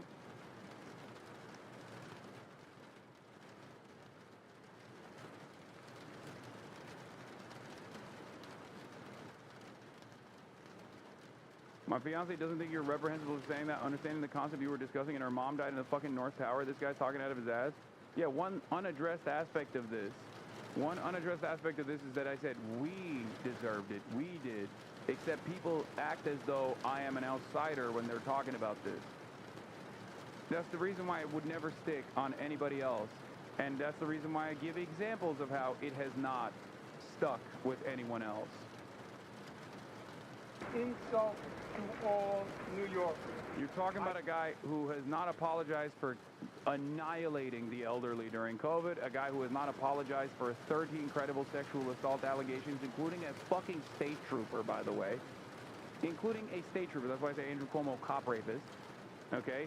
And he's over here being like, Zohran needs to apologize for 9/11, but he can't say it directly, even though he did actually laugh at it and also inferred that that's what he meant earlier this morning. So he has to fucking turn around and be like, he needs to apologize more. It's fucking bullshit. He did a press conference weeks ago and asked him to denounce that statement, and he refused. He refused. That is an insult to New York. And yes, I have a problem. Why did you laugh when he said he was cheering? We're going to do this one at a time. Yeah. Anyway. My friend who's lived in Brooklyn her whole life was saying her dad hears them attack Zohran about you in 9/11, and it makes him like Zohran more because he doesn't want to get canceled for having friends who said dumb shit. I feel like that is more widespread than establishment Dems realize. Yes. I think the broader attitude that the right has demonstrated on their own candidates for actually reprehensible statements, not even like statements that could be defensible to a certain degree if understood within the context, if understood with what like the actual context is, but truly reprehensible statements, the right defends all the fucking time. Okay? It should be possible to critique a candidate's ideas without demonizing the candidate himself. To insinuate that a mayoral candidate would celebrate a second 9/11 is beyond disgusting and disgraceful. We all have a responsibility to lower the temperature and restore a measure of civility to our public discourse. Welcome back, Richie Torres.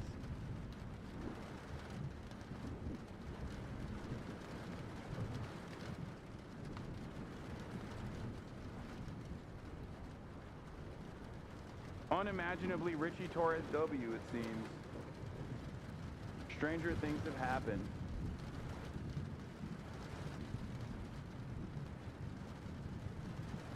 I agree, but I'm worried about not being able to acknowledge past mistakes. Reducing accountability structures would help. Dude, there is no accountability. No one gives a fuck. Wake up, okay? It's not real. It's just something that you cynically use towards your interlocutors and your opponents.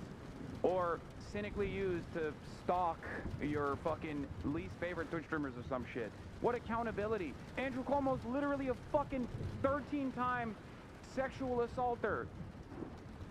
What do you mean accountability? The president is literally most likely a pedophile that was affiliated with the most prolific sex trafficker of minors. And you're like, oh, accountability. Oh, we gotta do accountability. What accountability? What are you talking about? It doesn't exist.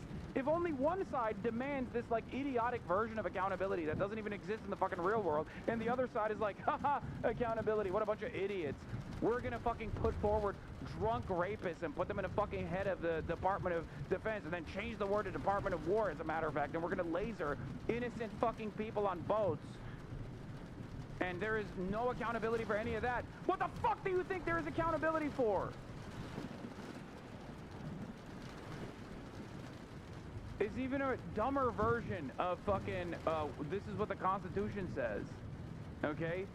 It's a dumber version of, well, the Constitution says this is illegal, okay? Because at least there is an existing pre-existing court structure. You might actually have a Trump appointee or a Reagan appointee, a judge that literally goes, you know what, I am going to defend the law for once, and actually create a setback. There is no real mechanism of accountability. It doesn't fucking exist. The voters did not choose to hold Donald Trump accountable for his fucking actions. They elected him. Stop with this nonsense. It's literally just a way for you to get owned all the time. And the right knows this, okay? The right fucking knows this real well. That's why they cynically weaponize it against the left all the time. Thank God liberals broadly are just like, yeah, we're done with this shit. We're not doing this because obviously the other side is not playing this game at all. So why should we play this game and harm ourselves? Moral infallibility is bullshit, okay? Moral superiority is bullshit. Nobody fucking cares. So in the absence of any sort of like real structure, like the only thing you're doing is basically owning yourself and owning your allies in pursuit of this false moral purity that doesn't exist. Especially because when you are easily duped, easily tricked in this way, you can be tricked in even circumstances that doesn't require any sort of fucking real accountability.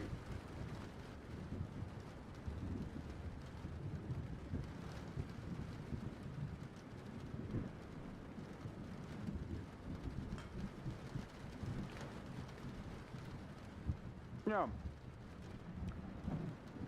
Accountability, by the way. Let's take a look. Let's take a look at the accountability from the right. Here's what Steve Bannon had to say about Donald Trump running over and over again. He's going to get a third term. So Trump 28, Trump is going to be president in 28.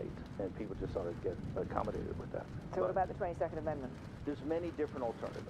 At the appropriate time, we'll lay out what the plan is. But there's a plan. We had longer odds in 16 and longer odds in 24 than we got in 28. And President Trump will be the president of the United States. And the country needs him to be president of the United States. We have to finish what we started. Trump is a vehicle. I know this will drive you guys crazy, but he's a vehicle of divine providence. He's an instrument. He's very imperfect. He's not churchy, not particularly religious, but he's an instrument of divine will. And you can tell this of how he's pulled this off. We need him for at least one more term, right? And he'll get that in 28. You're not driving me crazy. I'm trying to understand the coherence of the things you've just told me. On the one hand, you said the Constitution is fit for purpose. Secondly, you've said that President Trump needs another term, even though the 22nd Amendment makes pretty clear that he cannot have another term. Why does it make that clear? Because he's in his second term already. At some point in time, we will make sure we go through Zanny and define all those terms. But you will be undermining the spirit of that amendment, even if you find some way around it. If the American people, with the mechanisms that we have, put Trump back in office, are the American people tearing up the Constitution? Would that be tearing up the Constitution? Would the American people be going against the spirit of the Constitution then? I think yes, actually, because I think what you will end up with is a populist justification for a quasi-dictatorship. That's not true at all. That's what it sounds like. It's not. Trump. He already laid out the roadmap. They're going to find a fake justification for it, and then they're going to say, let the voters decide if they want this to be. Let the voters decide through principled democracy on whether or not this is constitutionally appropriate or inappropriate. After all, this is a democratic process. And then, due to all of the machinations in play right now, that will not be a real vote. It won't be. There will be overwhelming pressure. They will either fake the numbers or there won't be a real electoral process at all. And then they'll turn around and use that as a justification to say, see, the people decided. Trump is a dictatorship. Did you just see the compromises he had to make on the big, beautiful bill? You see the compromises he has to do on everything, on accommodating Zelensky, on what President Trump. President Trump is nothing but a series of negotiations to kind of keep this thing rolling forward, where he's having trade-offs all the time. Steve, you've just spent the last 20 minutes telling me we have to smash the other side. There's no room for debate. There's no room for compromise. We must smash them. And now you're telling me this is a negotiation. I mean, that's, no. I guess that's why there seems to me some kind of tension there. The only way President Trump wins in 2028 and continues to stay in office is by the will of the American people, okay? And the will of the American people is what the Constitution embodies. And so I think we're going to be in good hands there. We need to finish what we started.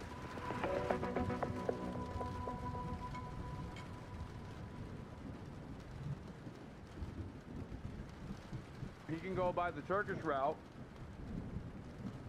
martial law, referendum, but unlike the Turkish route, he can do a fake referendum.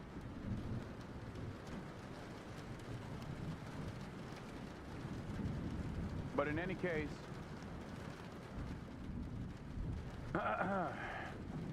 we're showing you video at the bottom. Let's talk about Bernie's campaign on Fight the Oligarchy While I Go Pee. The entire thing. This was from earlier today. It's happening with the federal government shut down, about to enter day number 23 with no end in sight. Thousands of federal employees will not receive their regular paychecks on Friday.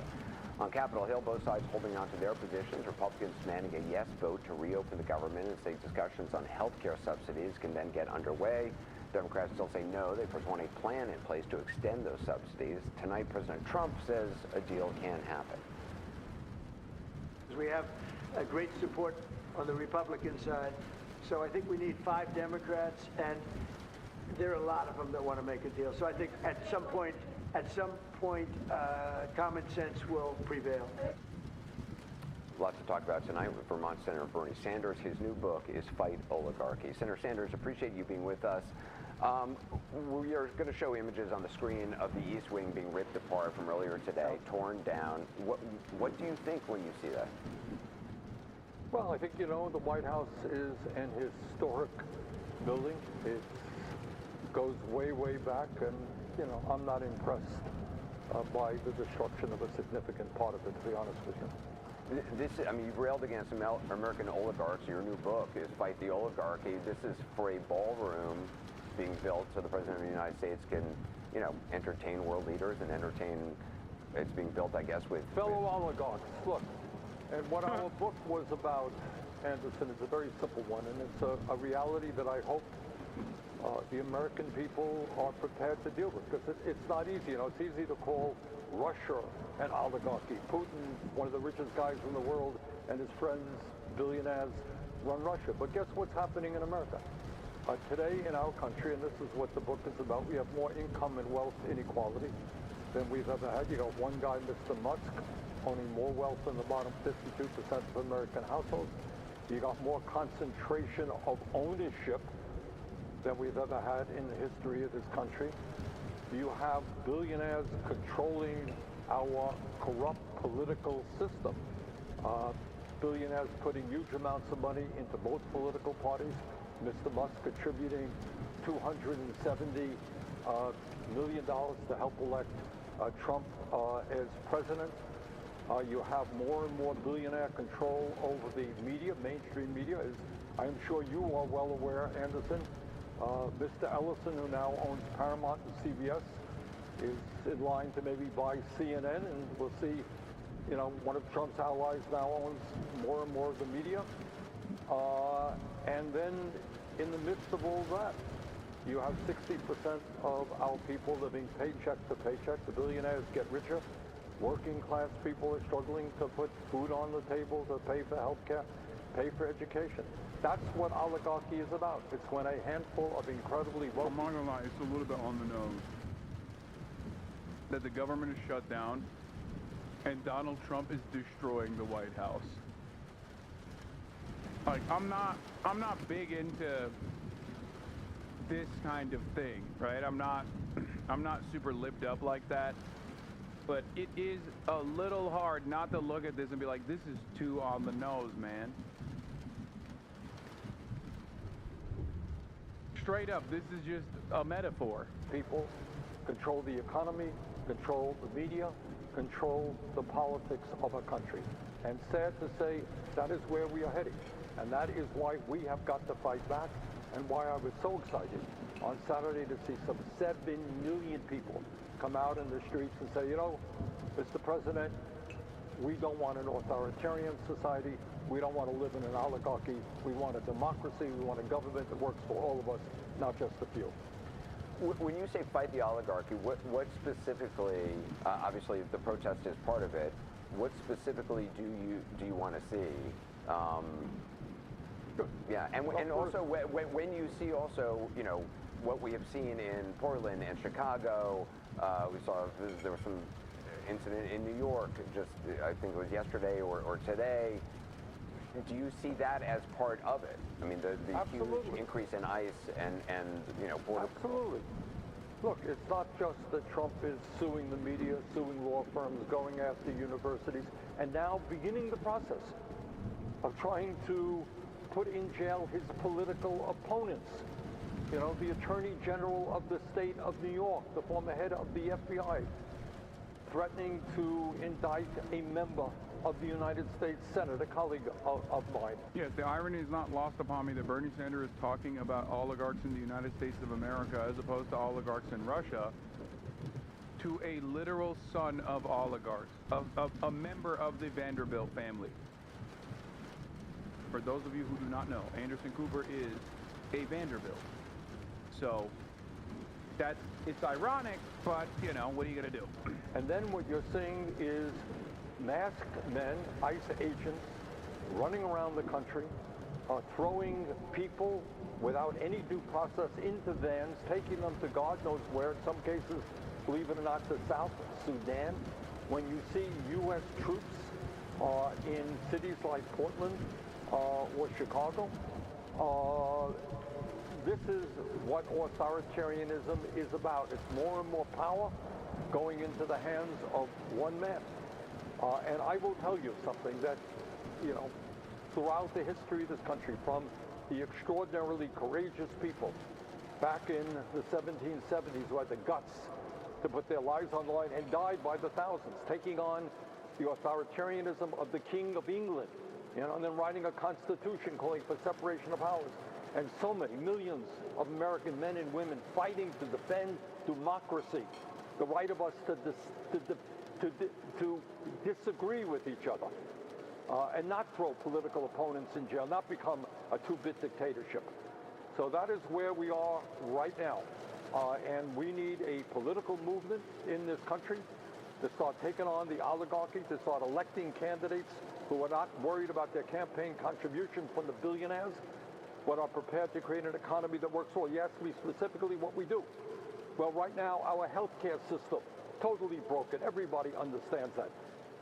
We need to do what every other major country on earth does, guarantee health care to all people as a human right. Our housing system, broken all over the country. Go to any place, go to Vermont, go to New York City, go to any place, California. People cannot afford housing. Our kids may never be able to purchase their own home in the richest country in the history of the world. Our kids may well have a lower standard of living than their parents, while Mr. Musk and his billionaire friends get richer. So what do? We build 4 or 5 million units of low-income and affordable housing. See, I'm going to explain to you guys something. Vanderbilt or not, he's letting Bernie go on with this, right? This is still appropriate, because a contentious interview of this sort would be like, well, Bernie, don't you think you're bringing up like the housing costs in different markets, but you've contributed to this with your 3 houses? Like, do you understand? the difference between a hostile interview that is unproductive and also not arriving at any sort of discernible truth with a cynical framing like this versus letting him just talk? That would be fucking ridiculous, brother, sister, the emperor. That is exactly what was happening every single interview to Bernie Sanders on CNN, literally during the entire reign of the 2016 primary campaign.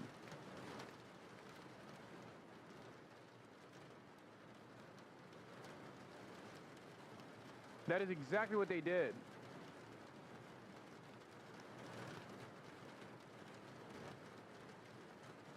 Like, are there instances worthy of criticism in terms of like what Bernie Sanders has done? Yes. Should that still be matched with the performance of Congress broadly? Absolutely. Okay? This is what I mean when I say like we always have to work within the pre-existing methods. We have to exhaust all opportunities. We have to exhaust all of the electoral machine that we have in front of us. Okay? Because they're using Bernie as a catharsis to quell the masses? No, it's not. I don't think it's like a cynical thing that these guys have like these guys have some sort of additional... I said this with the Grant Plattner stuff too. Grant Plattner has red flags galore in his background, but I don't think Grant Plattner is a 20-year project by the fucking federal agencies, because there is no left movement to destroy. There is no discontent to quell, okay? It doesn't work that way. That it might be in the future, but like there is no reason for the CIA to do a psyop by running like a fake secret candidate when they have CIA candidates like Elisa Slotkin, Abigail Spanberger. Okay? There's no discontent to quell. Yes, there's no organized leftist labor militancy that they must forcibly squash. That's my point. There isn't. There's a lot of anger and a lot of resentment. Plenty of it gets channeled through right-wing reactionary sentiment, okay? And Donald Trump does a great job with that. But there is no organized left militancy at this stage.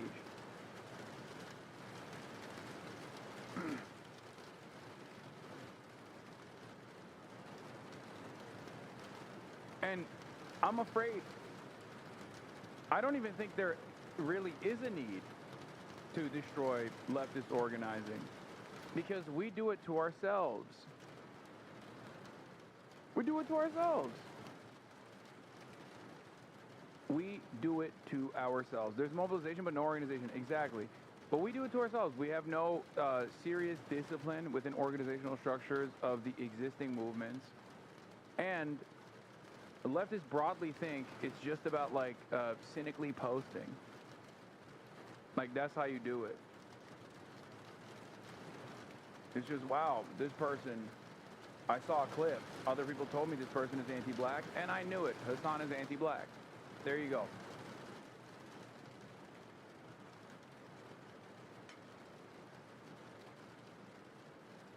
Like, I'm not the movement or anything like that. I'm not saying that at all.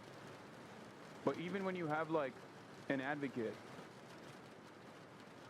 that has a long-standing track record that is attacked almost as much by the left under the guise of simple constructive criticisms, then like who is the guy? I'm looking for it too. I don't want to be the guy.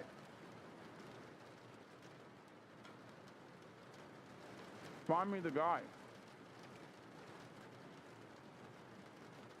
We have the best educational system in the world in the richest country, not a broken child care system. We got workers out there making 14, 15 bucks an hour. People can't afford it. Our kids should not be 37th in the world in terms of reading and science and math. We should be first in the world. College education should be free. Vocational schools should be free. And you know what? Maybe billionaires like Mr. Musk, who's worth $300–400 billion, maybe, just maybe, they should not be allowed to have that much money. We should have a tax system which says that Mr. Musk and his friends actually should pay more. Right now, they're paying less than truck drivers and nurses in terms of effective tax rates. So maybe we have a progressive tax system which says the profitable corporations, the wealthy, they should start paying their fair share of taxes. Senator Bernie Sanders, it's always good to have you. The new book, Fight Oligarchy, is out now. Thank you. There were plenty of fireworks at last night's debate for New York City mayor. The three candidates went on the attack in their last clash before Election Day. Elijah Westbrook joins us here in the studio with the highlights. Elijah. It was another tense debate as all three men vying to be the next occupant of Gracie Mansion helped search for a knockout punch that would convince voters that they can run the city. With early voting set to begin in just a few days, New Yorkers had one last chance to see the three mayoral candidates face off. He has said he'll take over New York if Mondami wins, and he will, because he has no respect for him. He thinks he's a kid, and he's going to knock him on his tuchus. We heard from Donald Trump's puppet himself, Andrew Cuomo. He spent more money on a singing water fountain at LaGuardia Airport than he did on the average cost of an affordable housing unit. Cuomo, the architect of no cash bail. Zohran, the apprentice of no cash bail. That's why criminals are running in the street. When Curtis Sliwa punched hard to prove he deserves to be on the ballot, Zohran Mondani smirked at Andrew Cuomo's attacks, and Cuomo even made mocking hand gestures when Mondani refused to take a stance on housing issues on the ballot. I have not yet taken a position on those ballot amendments. What a shocker. And there was also this. You had the worst attendance record in the assembly, and you gave yourselves the highest raise in the United States of America. You went from $110,000 to $140,000, and then you never showed up for work, and you missed 80% of the votes. Shame on you. We just had a former governor say in his own words that the city has been getting screwed by the state. Who was leading the state? It was you. Governor Hochul. You were leading the state. That was so good. That was fucking awesome. Governor Hochul. Screwing this city. No. You cut homelessness funding. But the most intense moments came when Mondani and Cuomo got to ask each other a question. One of Mondani's debate guests was Charlotte Bennett, one of the women accusing Cuomo of sexual harassment. One of those women, Charlotte Bennett, is here in the audience this evening. You sought to access her private gynecological records. If you want to be in government, then you have to be serious and mature. There were allegations of sexual harassment. After the debate, Mondani and Sliwa went to the spin room. There was only one other candidate on that stage who seems to love this city. If, God forbid, Zohran Mondami was the choice of the people, and we will live it up to them, is I will organize resistance, because I will improve, I will not move. Zohran Mondami could bet that I will be his worst nightmare. But Cuomo went right to Madison Square Garden, sitting courtside with none other than Mayor Adams. All right. You know, cost of living is so bad in New York that even my weird libertarian coworker who's old as fuck is semi-excited for Mamdani. Brother, there are people who work in finance that are going to be voting for someone who calls themselves a socialist. Okay? There are people, I'm gonna repeat it, there are people who work in the field of finance. Because first-year analysts, second-year analysts, they have to ride the bus. Okay? If they're lucky enough to be in a rent-stabilized apartment, they damn well want that shit to be fucking frozen.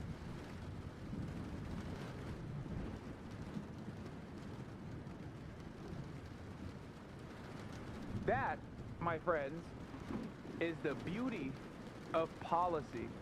That, my friends, is the beauty of democracy. That is what democracy is about. You find things that people are suffering, you find issues where people are suffering, and you choose to address them. You choose to alleviate the suffering, and you make that your mission. We have unfortunately forgotten what democracy is supposed to be like, because the Democratic Party has basically whipped us into the assumption that you just have to shut the fuck up and vote for the harm reduction candidate. And the harm reduction candidate doesn't have to actually present good things that you might want. But you have to sit there and take it. That's not democracy. That is cynically taking advantage of the duopoly. And after the fourth, fifth election cycle, people go, all right, I'm done. Enough is enough.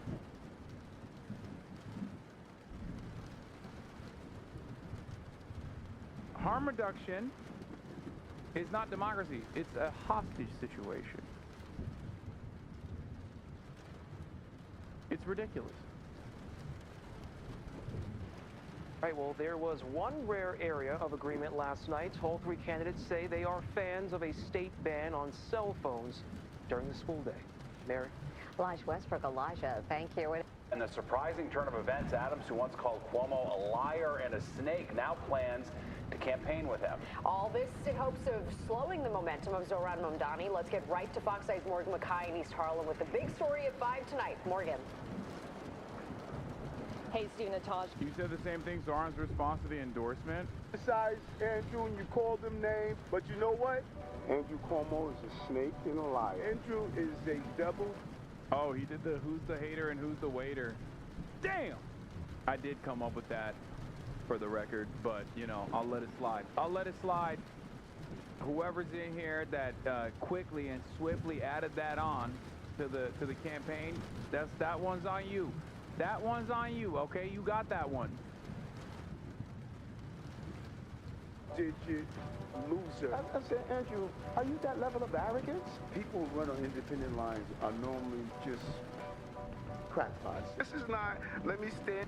Dog, less than 10K views? Boy, it just came out like fucking 5 minutes ago, Chad. Behind a cocoon somewhere. I always say he didn't have the legs to run in New York. Ask him, when was the last time he was on the subway?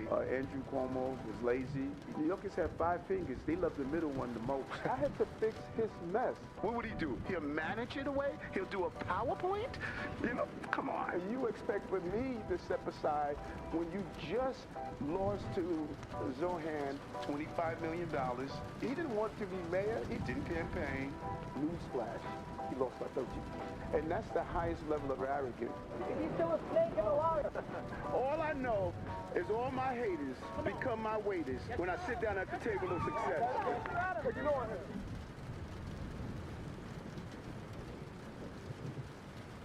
Fuck yeah. He spent so many fucking years, not so many years, but like at least, years too, but definitely the entire election campaign, shitting on Cuomo, only to eat his dick on the stage like this. Reprehensible behavior. All right, we're gonna watch this, and then we're gonna get to the Zohran Mamdani Flagrant podcast appearance.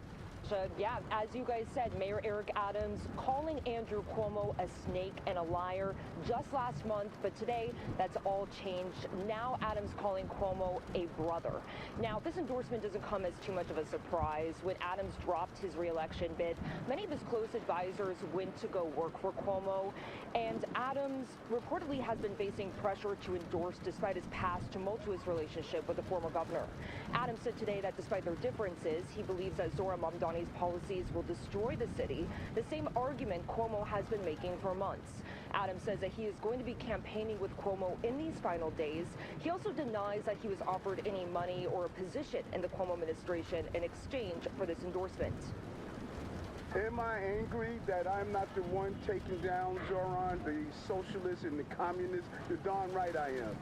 But you know what? The city means more to me than anything. And it is time for us as a family to come together. We all have to do our best to make sure that Zohran does not become the next mayor. And the mayor put his own personal ambition and ego aside to make sure he's doing everything he can to make sure that New York remains New York. And I applaud him for that. Now, Mom Donnie today was out proposing an expansion of a pilot program that gives new mothers baby baskets, which includes essential items as well as a resource guide of information on the city's newborn home visiting program, breastfeeding, postpartum depression, and more. Mom Donnie says the program would cost less than $20 million and combat postpartum mortality rates.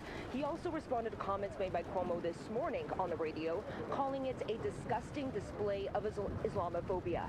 Here's Cuomo on the radio this morning and Mom Donnie's response. God forbid another 9/11. Can you imagine Mondami in the seat? I could. He'd be chewing. It's another problem. But can you imagine that? We're speaking about a former governor who, in his final moments in public life, is engaging in rhetoric that is not only Islamophobic, not only racist, it's also disgusting, and is his final closing argument with less than 2 weeks before Election Day. New Yorkers are living in the most expensive city in the United States of America. They're looking for a mayor who will deliver affordability. Now, Curtis Sliwa also back out campaigning at the subway today, pushing his public safety platform. The Staten Island Advance had an editorial this morning urging Sliwa voters to support Cuomo. Staten Island usually votes Republican, and many of Sliwa's supporters live in that borough. But Sliwa brushing it off, saying they've also endorsed Adams in 2021. Sliwa making the argument that no one understands Staten Island and New York City like he does. Sliwa also taking a shot at Mayor Adams for his endorsement of Cuomo. Corrupt birds of a feather flock together. I'm not worried about that. Anybody who was going to vote for Eric Adams, I have to wonder where they've been these last 4 years, because he is the most corrupt mayor in the history of New York. So, hey, Andrew Cuomo, you can have whatever votes he has. I don't ever want Eric Adams' votes. Now, tonight at 6:30, Governor Kathy Hochul and Mom Donnie are going to be appearing at a rally together at Foley Square. Their campaigns tell me that this is the first time that they will be campaigning together since she endorsed him for mayor. Reporting live, I'm Morgan Mackay. Steve, Natasha, back to you. All right, Morgan, thank you so much. And you should have come through. We're at Maharaja Suites in Jackson Heights. Hey, dude, getting number tied. I would love to. All right, next time I'll let you know. I'm going to get your number because the comms team ducks me. So. Take it. Beautiful. I'm going to get it after this episode. Right now, bro. Because they'll probably yank me there. We got to start this immediately. Zara runs a tight ship. Yeah, dude. She don't around. Yeah. She does not. Feel free, you can share with everybody here. Okay, beautiful. Also, I'm so excited. Are we rolling? I'm so angry, by the way, that you guys did the New York City Olympics. Because I hit that guy up. I was watching the subway thing, and I'm forgetting the guy's name right now, my bad. But he goes, we should have like a New York City Olympics where the boroughs compete. And I didn't DM Kareem, I DM'd the guy. I go, let's make this happen. Like, I am down. And he goes, how will we do that? And I go, we'll find a way. And then I see you a few weeks later, like, we're doing it. Everybody come out, where were you, Far Rockaway or something? No, Coney Island. It was Coney Island. Coney Island. What is important about this is not the anger or resentment that you have towards Andrew Schultz and all these other people. What's important to recognize here is that Zohran's capacity to command the room is palpable.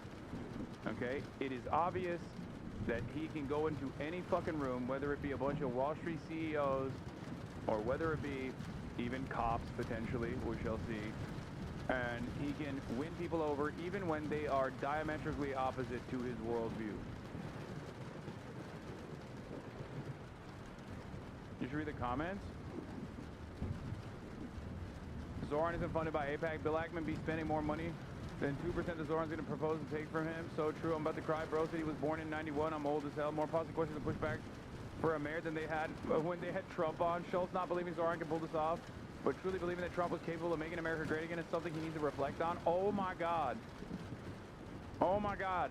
Zohran won over the fucking Andrew Schultz audience and is cooking so hard.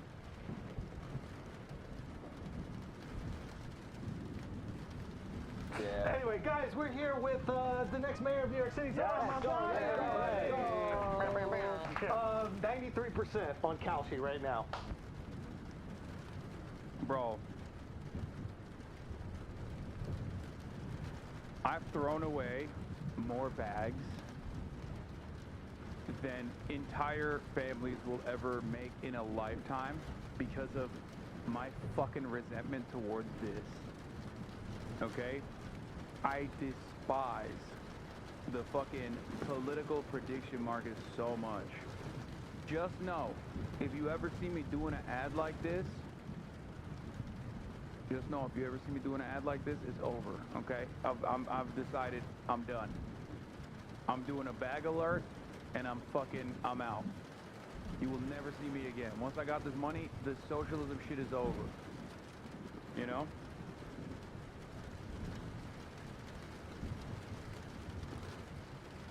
And for the record,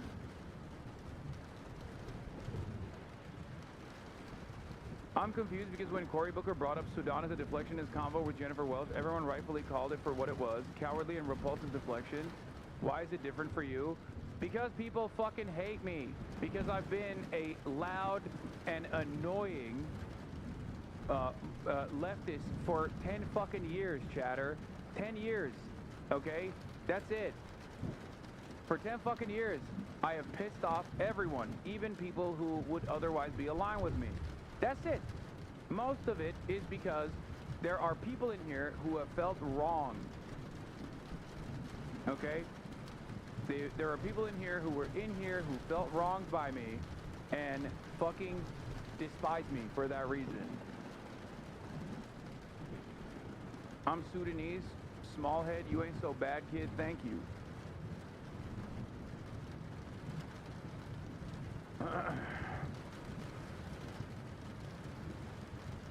That's it. And Booker was changing a very specific subject he was clearly trying to run from. Yes, but my assessment in that moment, or the reason why I always am like, I have talked about Sudan, but why are you bringing it up in this circumstance, is because it is the most common deflection point. That's it.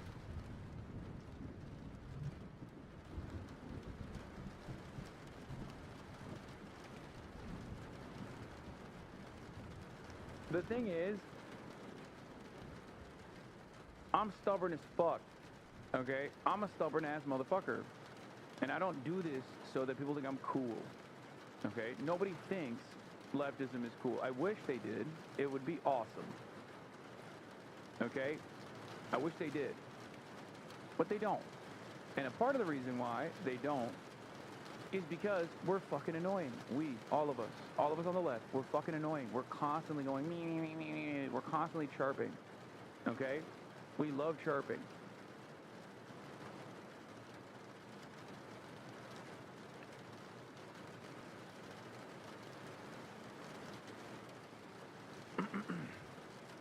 We chirp all the time. We are unimaginably hostile to people who are ignorant. We are unimaginably uncharitable to everybody else, and even people who we perceive as having a slight deviation from our ideology. Okay?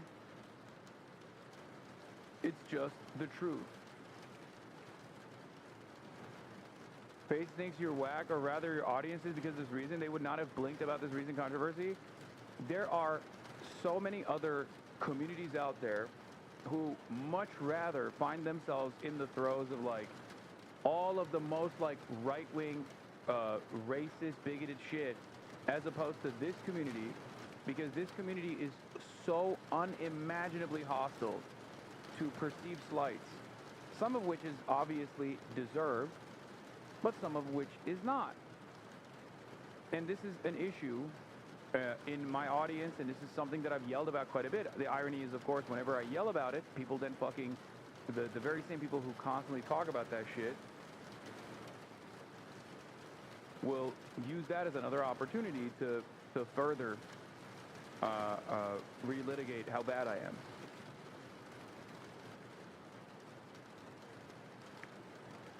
We have have a real issue. That's why, what's the first thing that I always say? Be normal. No, it's not all leftists are like that. I think it's just you, dog. You're just an asshole. No offense, but as someone who agrees with 80% of your politics, it's crazy how unlikable you are. I don't even know why. Okay. Who do you perceive as a more likable figure? Like this is what I mean. This is what I'm talking about.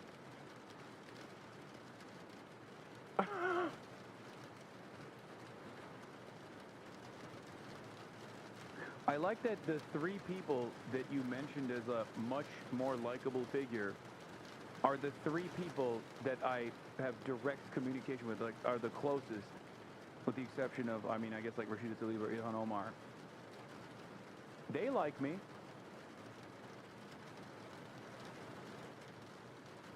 Quite a bit, as a matter of fact. Maybe they see something you don't. I don't know.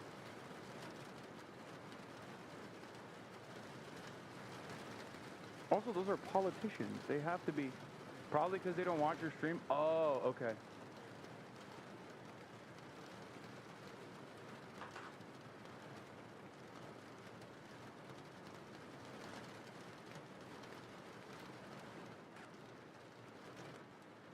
Who do you think is at fault here? Guy who agrees with overwhelming majority of my opinions, but simply can't seem to place your finger on why you just have distaste for me, and you can't let go of that optical resentment? Or guy who's trying to navigate way you talk, I think, or guy who's just trying to navigate through the treacherous nature of reactionary politics that are so pervasive online.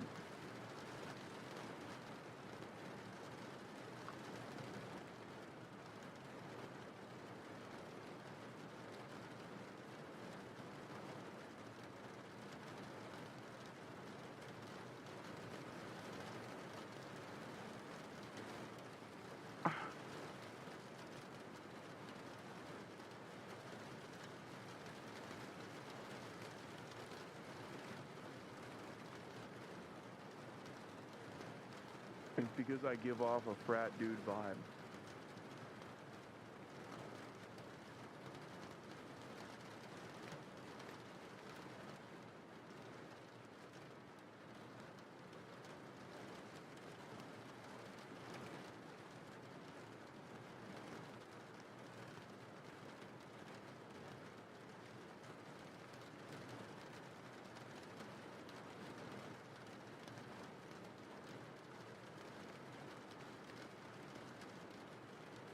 All right, man.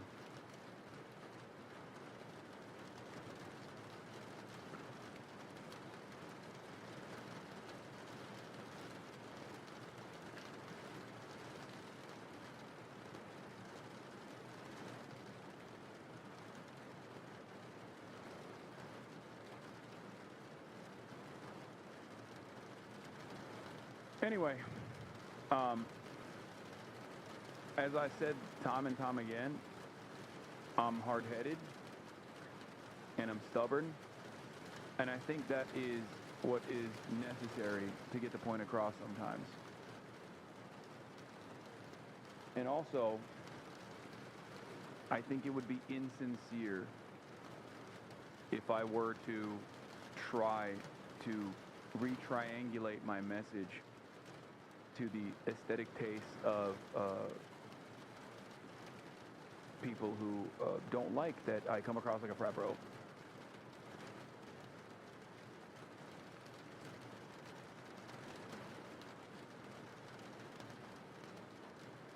But a couple people mentioned you in particular when they mentioned that they're tired of seeing frat bro leftists. Yeah. Okay. You build it. If you build it, they will come. I have no control over who I am. This is just who I am. And I think it would be insincere if I were to behave in a different manner. I believe the things that I believe. I do also disagree with a lot of people who say, oh, you're a frat bro leftist, and that's not digestible. I think that's also incorrect. I do suspect that your brand of leftist aesthetics is actually not digestible.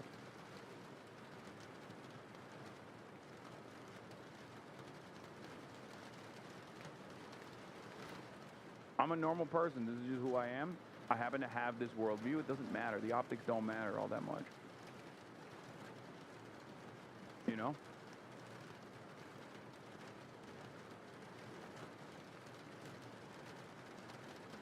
This video pretty much sums up the issue.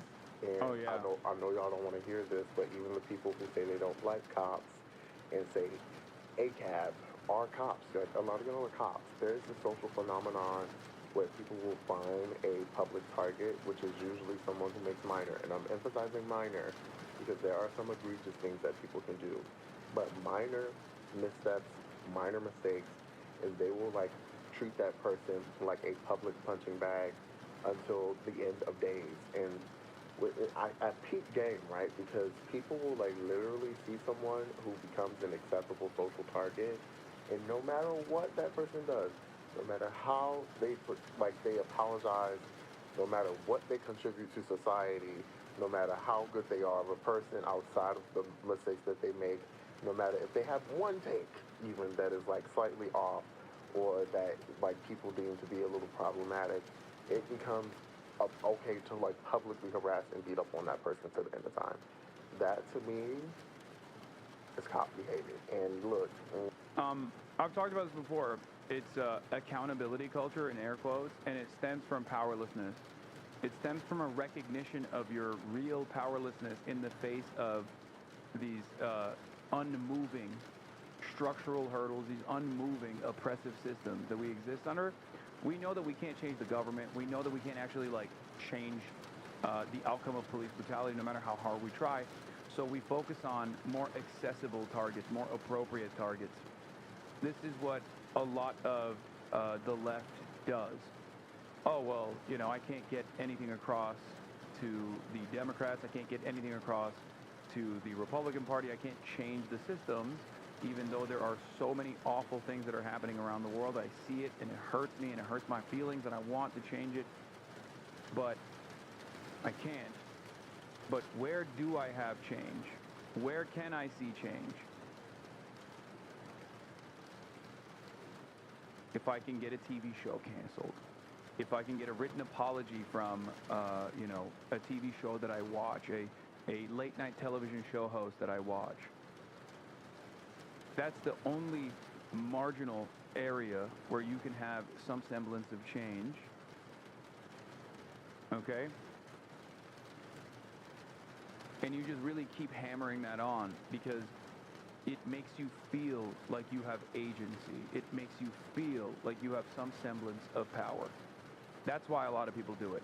It's that. It's the obsession with crime and punishment for social slights, perceived social slights. Okay? And it's also a tendency for behaving in a puritanical manner, like wanting to behave in a puritanical manner. A lot of people also have an evangelical streak. If we're being real, even if they themselves are not self-identifying Christians. And all of those things combined, I think, all of those things combined create this very interesting dynamic. Is it me, or is calling you a frat bro exactly what you were just addressing with leftists being unforgiving and judgmental? Yeah, it was.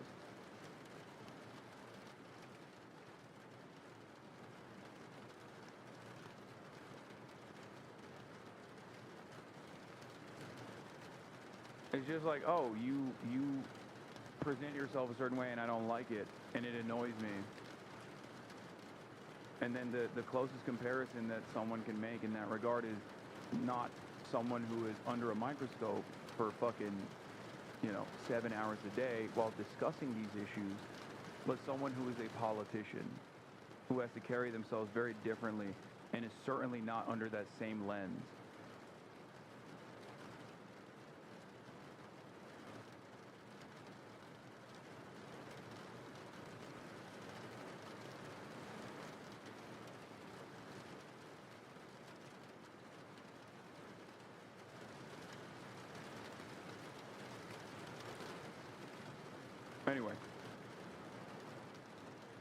Brother, can you quit saying the left like you were also not a part of the left? It feels pretty damn insulting to us that consider ourselves leftists. What do you mean? I also say I do it too. I'm a part of this as well.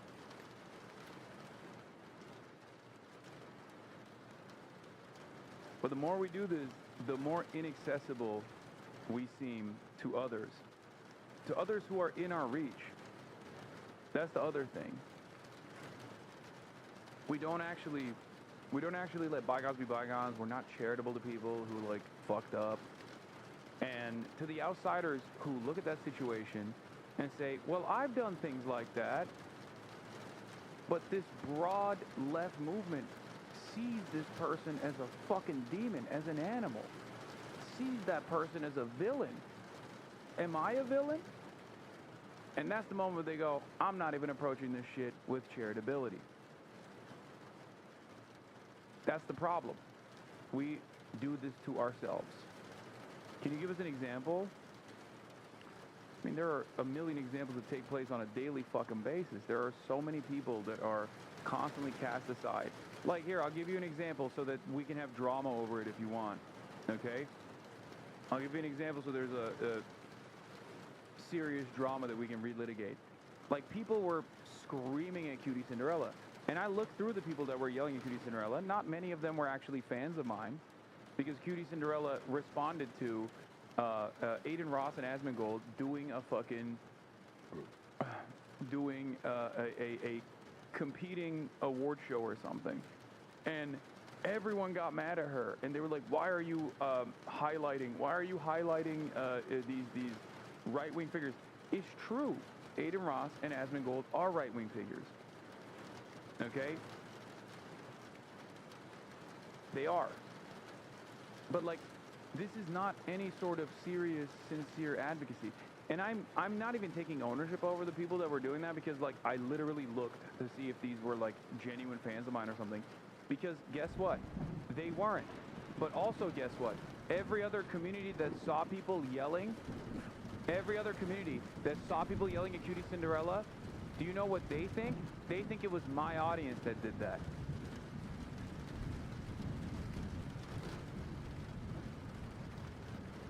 Because anyone who feels slighted by a hall monitor on the internet, okay? Anyone who feels slighted by a hall monitor on the internet immediately associates that with the broad leftist movement. And for many people who have horse blinders on, that don't see the world outside of this like little confine that we exist in, this little echo chamber that we live in, I am the representative of all things left and all things woke. They don't see so many people that would yell at Cutie for something like that, also yelling at me, saying I'm anti-black, saying this, saying that. They don't see that shit. Or when they do, they go, oh, here it is. These fucking woke libtards are eating each other alive once again. For the average person, they don't have the political education to sift through the different sects of the left, the different ideological tendencies of the left. They just broadly see everything as the Democratic Party, libtards, and they look to all of us in that same way.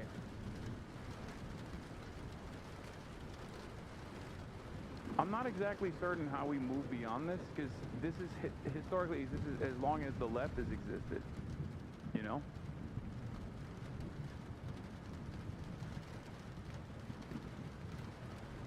But that's just unfortunately the reality. We are presented to everyone else as the more toxic. We are always presented as the more toxic version of Asmongold, just so you know.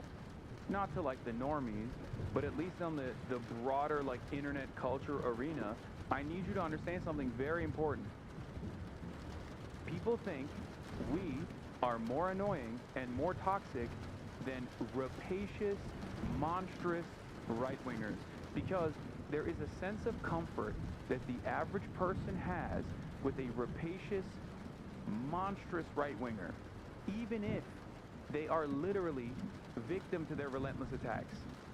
Black and brown people. You can extend this to even the Donald Trump vote, because most people don't have the political education. They just simply look at the vibes. And the vibes are, liberals are annoying, liberals are the annoying HR people at your job, or liberals are the annoying hall monitors at your school, and that they're constantly fucking yelling about shit that doesn't matter. They're constantly checking people. They're constantly saying, like, you're doing this, you should be doing something different, fuck you, this is irredeemable. The vibes have been fucked for decades. Very difficult to overcome this problem. Okay? But the right, not having any sort of moral standard at all, gives people a sense of comfort. It gives the average onlookers a sense of comfort. Okay? It makes the average person go, I don't fully agree with whatever the fuck these guys are saying, but ultimately it kind of feels like these assholes would never come after me and yell at me unless I become woke. That's how a lot of people find themselves in the comforts at like the apolitical middle, okay? That's, if you're wondering how like this Joe Rogan of the left conversation works, right? That's how it works. If you're wondering how there are 1,000 Joe Rogans, but there's only one Hasan Piker, that's the reason. Because no one is fucking schizophrenic and autistic enough to constantly fucking sit there and eat it every day and not become a monstrous person who says, fuck all of this, I'm going right wing. Nobody wants to do it. Why the fuck would anybody want to constantly be harassed by the right and then simultaneously get harassed by the left too for marginal differences in opinion or perceived slights? No one wants to do it. Why the fuck would anyone want to do it, even with all the fucking money that you can make?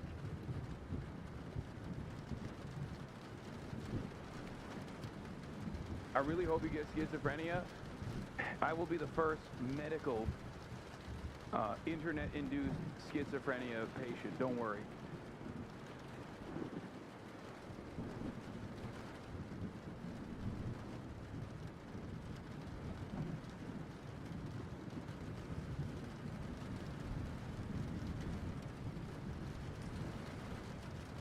Twitch CTE, baby.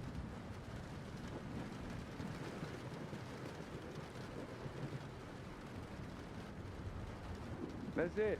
There's a reason why there is a reason why so many people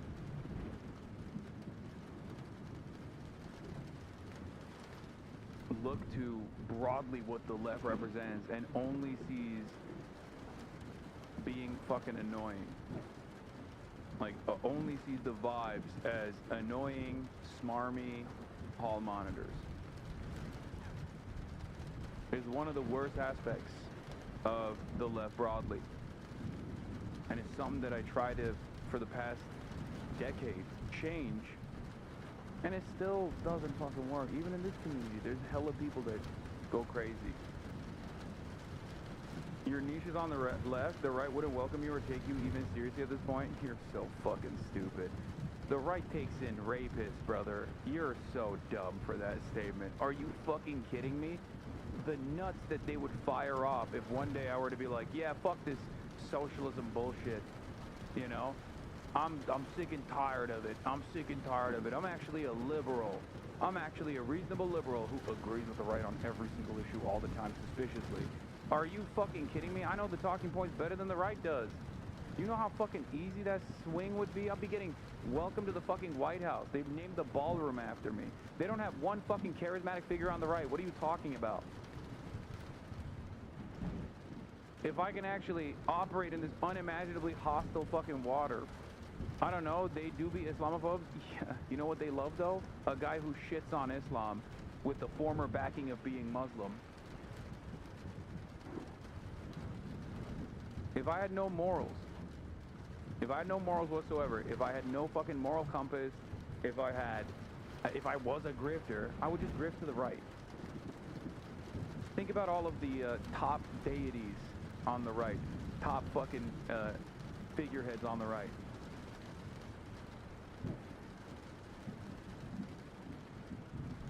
They got nothing. They got no motion. They're not charismatic. They don't have no riz. They don't ever have to fucking navigate the treacherous spaces of being a fucking leftist. There's no purity testing on the right. They just go, oh, you like Trump? Great.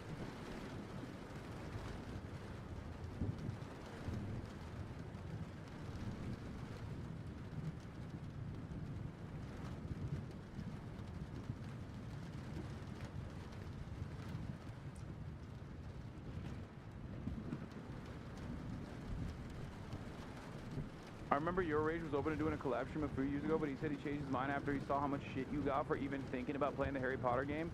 If they treat their own man like that, how are they going to treat me if I fuck up? What's his reasoning for dropping the collab idea? Yeah. Yeah, and I know for a fact so many people are not going to understand the broader lesson here that I'm trying to fucking instill upon my audience and think, oh, he's just fucking sad that he can't fuck around with his millionaire buddies. Oh, woe is me. Big old millionaire. Can't even hang out with his millionaire buddies, and he's offended, and he's sad. No, dude. It's the overall vibes that we put out. Most people, we don't market ourselves at all. We just don't. We don't fucking market ourselves. And we just expect people to get on board because we're right, without even presenting an argument as to why we're right.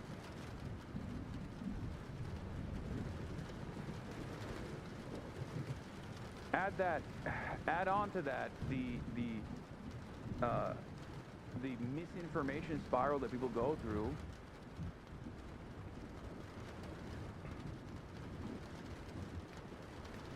And there you have it.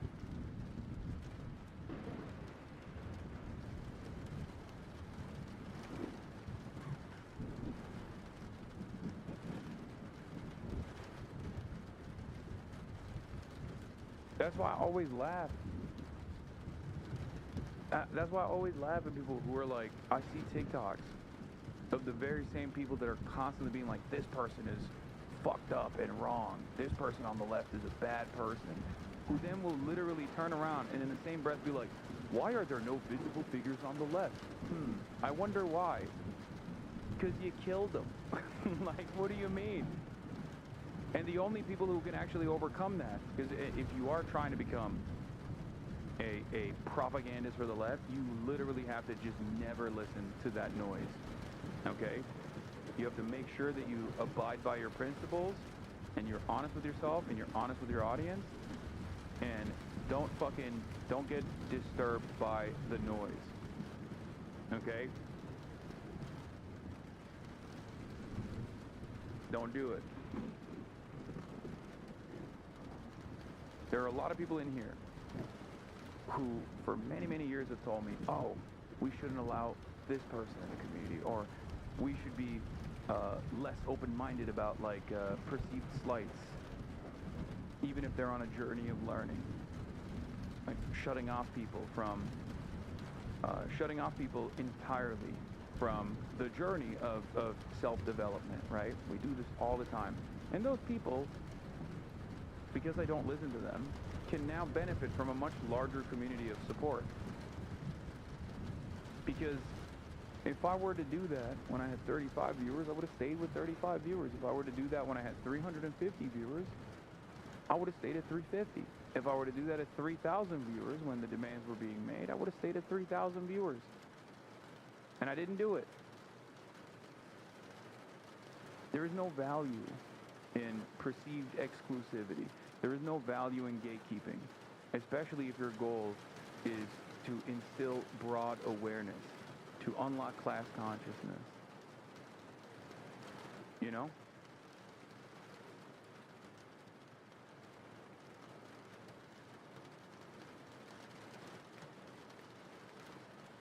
Y'all gonna jump me for this, but like, we always dismissing the intolerant left thing, but I do think there's something to explore around how there is like such a thing as being punitive and unforgiving, and it happens a lot in online. Like, look at this fucking asshole. Like, oh man, you really did me so solid. Thank you. Just to prove a cynical point, you're willing to call yourself a Nazi publicly?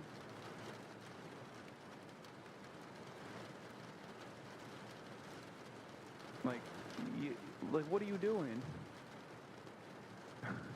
Okay, fuck you then. How about that? Faces. And look, somebody 2 decades from now should not be paying for, like, using a slightly phobic word, or even if they do apologize and acknowledge it, or saying something out of pocket once and acknowledging it and not saying it again. I do think like y'all are cops. No shade. No shade, no I do. Oh wait, and one more thing.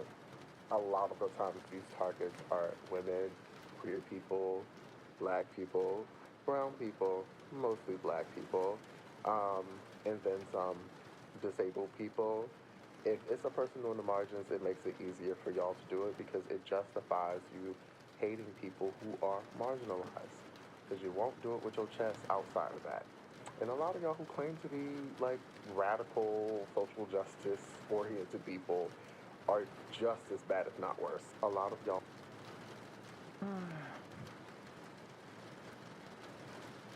Agree, but I've also met a lot of libs who police other leftists. Wait, what? Yeah, no, this is... Everybody does that.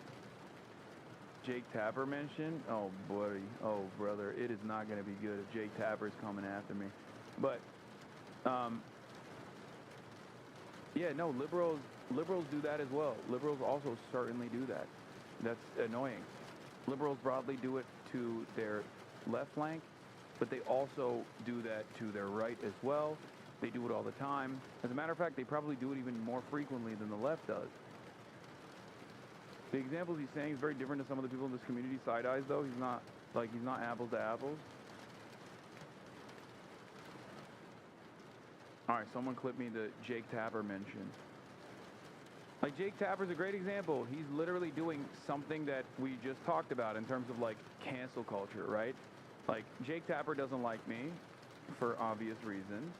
And I suspect that he's not going to fucking defend me. He's using this as an opportunity to fucking take a couple pot shots at ZOHRAN and shit. Mamdani's affiliation with Hasan, who is a progressive podcast host who had said something along the lines of America deserves 9/11 or something along those lines. That's what he said he was referring to. But moving on, Nina Turner, Cuomo was pressed last night on his past quite a bit, particularly the sexual harassment claims. One of Cuomo's accusers was in the audience, Charlotte Bennett, invited by Mamdani. That's a move we first saw pulled by Donald Trump against Hillary Clinton and by association, Bill Clinton. How do you think Cuomo did on those issues?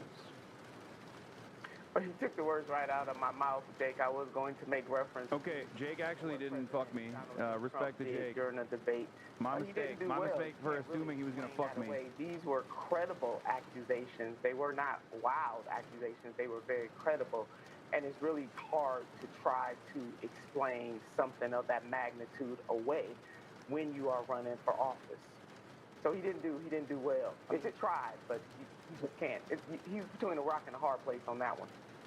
He called you a liberal podcast host? Not an issue we can satisfactorily address, I guess. It's interesting that Mayor Adams ended up picking Cuomo, endorsing Cuomo, because let's just roll the tape. This is what he said just a few weeks ago. I want to be clear with you. Andrew Cuomo is a snake and a liar. I mean, that's not typical political rhetoric. I mean, he's not qualified. That's not, I mean, a snake and a liar. Jonah, what changed? I've been trying to figure this out. I don't pretend to know, but there's a lot of New York City, big Republican donors that have been leaning on Trump to lean on Adams to endorse Cuomo. Adams is sort of, a creature at this point of the Trump administration, given the pardon that he got. And so I'm sure all the pressure went that way. And I do think that, as the snake and liar comment notwithstanding, you do get the sense that Adams resents Mamdani more than he resents Cuomo at this point. Well, his interest One changed. leader in New York is... Go ahead. His interest changed. I mean, his interest changed. Politics makes for strange bedfellows, as the quote goes. And so that is why he is doing it. I don't see this any different from having the current Vice President, J.D. Vance, make reference to President Trump and Hitler. You know, their interests have changed, and so it is in Mayor Adams' interest to be with Governor Cuomo, and that's exactly what it is. It is his self-interest. He's not looking out for the voters or the citizens in New York.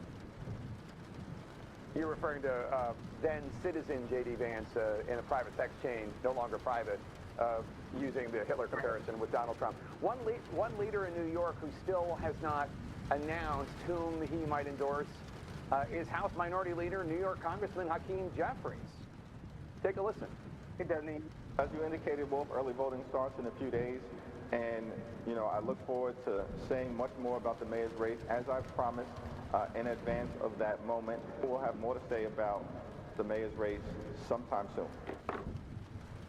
Nina, the election's in 12 days. I mean, yeah, that's what I'm asking. What do you think? What does it say that I don't think Schumer's endorsed now either? No.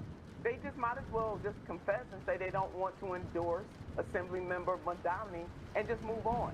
Instead of playing in the faces of the people in New York at this point, who cares whether Leader Hakeem Jeffries endorses or not? Thanks to both of you. Really appreciate it. Great having you here. Go ahead, Jonathan. Final thought. I beat cancer. Congratulations. It illustrates how Mamdani is a problem for national Democrats. Jeffries is trying to get Democrats in a whole bunch of diverse districts from across the country elected to the House, and they see Mamdani. According to NBC, the Cuomo campaign linked the New York Post article about you to every journalist asking about his Islamophobic comments. Andrew Cuomo says that that's another problem when radio host Zohran Mamdani would cheer a terrorist attack. Wait, what? What the fuck is up with this guy? Rich, as a party spokesperson for Cuomo, told NBC News that Cuomo did not agree with Rosenberg's comments and that his response was in reference to a comment by a progressive streamer, Hasan Piker. Cuomo's repeatedly criticized Mamdani for appearing with Piker, who once said America deserved 9/11 before he called the comments inappropriate. Piker was not specifically invoked during that part of the interview, and Mamdani said at last week's mayoral debate that Piker's comments were objectionable, reprehensible. He was referring to Mamdani's close friend Hasan Piker, who said America deserved 9/11. A statement 9/11 families called on Zohran Mamdani to denounce, but he refused for months, as the party said in an email statement, which included a link to the New York Post story. That's not new. Governor held a press conference. Oh, dude, it's first of all, no. Then it's like totally fine. No, he was on my. It's the exact same quote the campaign gave to every other outlet. So they linked the New York Post article to everyone. Oh, dude, it's fine. It's fine, dude. Oh, you can get away with saying anything you want about Zohran, dude. He appeared on my show one time. That's fucking nuts.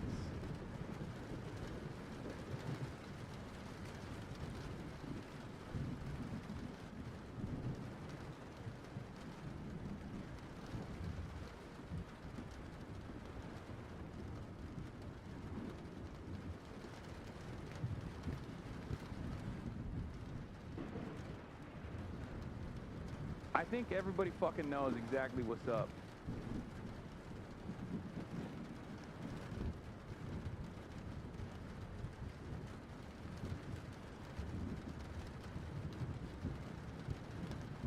Oh, this is really funny, yeah. By the way, they think they can get out of this by being like, but Hasan, brother, this is not LSF, okay? You're running for mayor of New York. The people surrounding you that are listening to you are not a bunch of apolitical slop tubers. Why the fuck is your election campaign comprised entirely of Redditors that you think, what about Hasan, is going to be a successful counter? I'm not even from New York. It's so funny.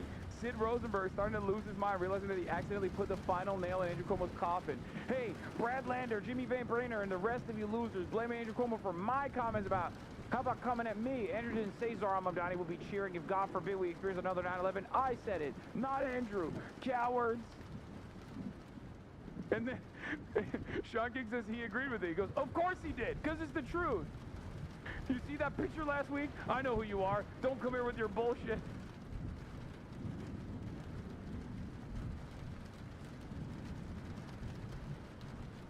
No, I'm not going to fucking follow back Sid Rosenberg, okay? Get the hell out of here.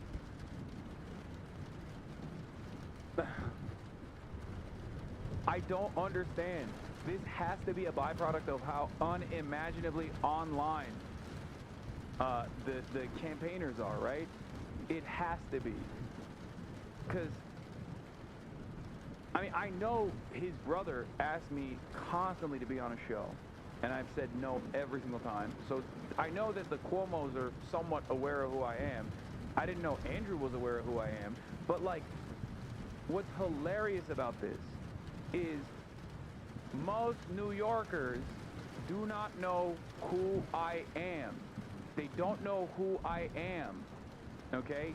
I don't know how to explain this. This doesn't mean, oh, I have no emotion whatsoever. But most New Yorkers don't know who the fuck I am, okay? And the ones that do, by and large, a much larger number of New Yorkers who know who I am like me. And they're door knocking for ZOHRAN. I don't think they're going to turn around and be like, wait a minute. Wait a fucking minute, dude. I found out about this Zohran Mamdani guy on the Hasanabi broadcast and then joined the fucking team to go door knock for him. And it became a part of the 50,000 army of door knockers.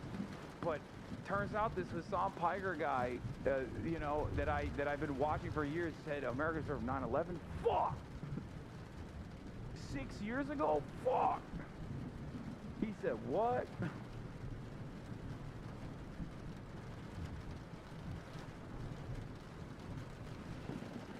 Yeah.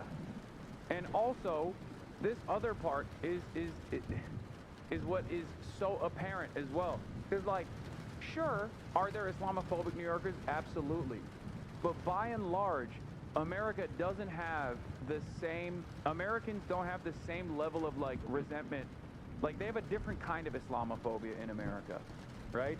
It's not the same as, like, European Islamophobia. Because, like, imagine if, because the way it is in Europe, it's like, the Islamophobia in Europe is basically, like, packaged with the Islamophobia that you have in America and the, like, anti-immigrant sentiment you have in America in an environment that is infinitely more hostile to immigrants than regular-ass Americans in general.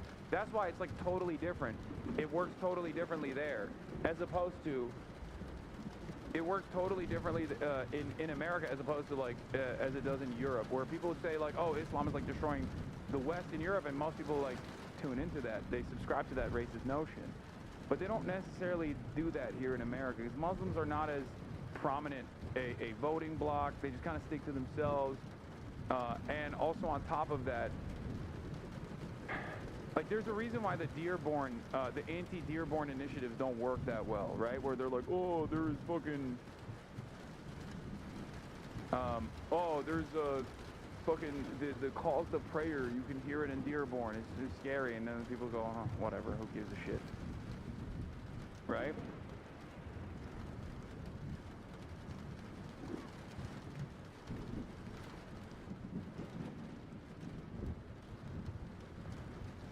I don't think hitting the Islamophobia lines like this is going to come across as broadly positive to people. I think it just, like, grosses people out more than anything else.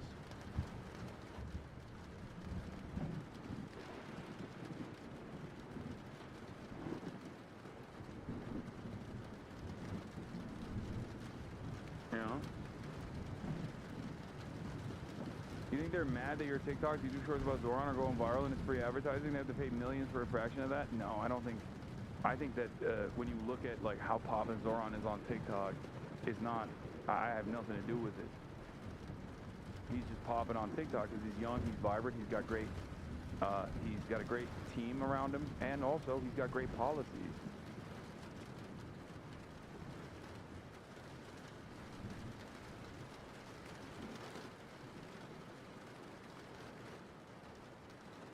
If it grosses people out so much, why does Trump go back to that playbook so often? Dog, are you kidding me? Even Donald Trump is nowhere near as Islamophobic as Andrew Cuomo has been this past week. Are you out of your mind? Donald Trump will suck the semen out of an Arab sheik's penis 1 week. The fuck? Donald Trump knows where his bread is buttered. Are you kidding me? He fucking loves the Gulf leaders and shit. He wouldn't dare talk shit about Islam as broadly as fucking as broadly as Cuomo is. No, that's Laura Loomer, who, if you noticed, is no longer as close to the Trump administration as she's been going fucking nutty mode on the timeline about Islamophobia. Okay? Yeah, but saying a sheik is Muslim like saying Trump is Christian? Yeah, but they do hear the Islamophobic statements. Sequoia Partners unironically lost their chief operating officer recently due to the fact that that dipshit that runs Sequoia was running his fucking mouth about how Muslims are infiltrating the country. They lost a high-level C-suite executive, okay?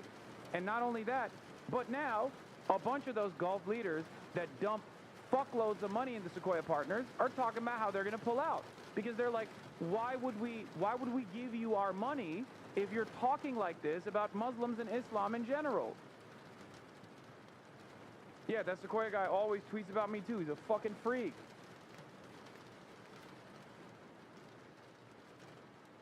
I think you guys forget, like, these dudes are moneyed up. Yeah, here it is. Buried at the end of the article. This is from Financial Times. Sumaila Balbale, a practicing Muslim, left the venture firm after it decided not to discipline the outspoken investor for a post about Zohran Mamdani. Sequoia COO quit over Sean McGuire's comments about Islamism. The scandal has also soured Sequoia's relationship with some top Middle Eastern investors. One financier based in the region who has worked with Sequoia described McGuire's comments as a humiliation. A lot of sovereign wealth funds from this part of the world are not going to work with this guy. If you notice, Donald Trump never talks about how Zohran is an Islamist. He says Zohran is a communist. Are you not wondering why Donald Trump, who does not hold back on racialized animus on any capacity, rarely ever talks about Zohran's beliefs?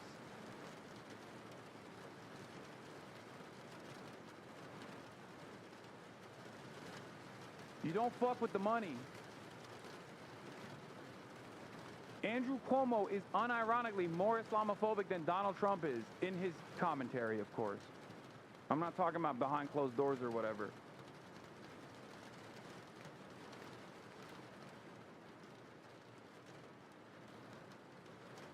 Donald Trump knows where his bread is buttered. He knows, okay? And yeah, sure, maybe the Gulf leaders are not like, you know, truly practicing Islam or whatever. Who gives a shit? You're still shitting on them, okay? Like, nobody, when someone calls a black person an N-word, nobody goes, oh, well, hold up, maybe it was because it was deserving. No, everybody understands exactly what that means. And Islamophobia works in the same fucking way. When someone's like, oh, all Muslims are barbaric, or this Muslim is barbaric and a terrorist, all the other Muslims hear that and they go, okay, well, fuck you then. Like, people forget that, you know, motherfuckers have access to the internet over there, okay? They're super wealthy, and they see it.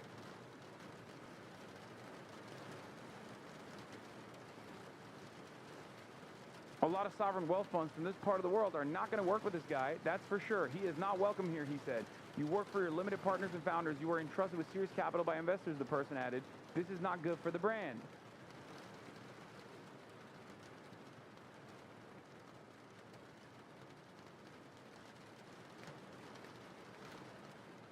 Anyway, we got through the first 30 seconds of this until I went on like 11 different tangents, but that's what these fucking assholes don't realize.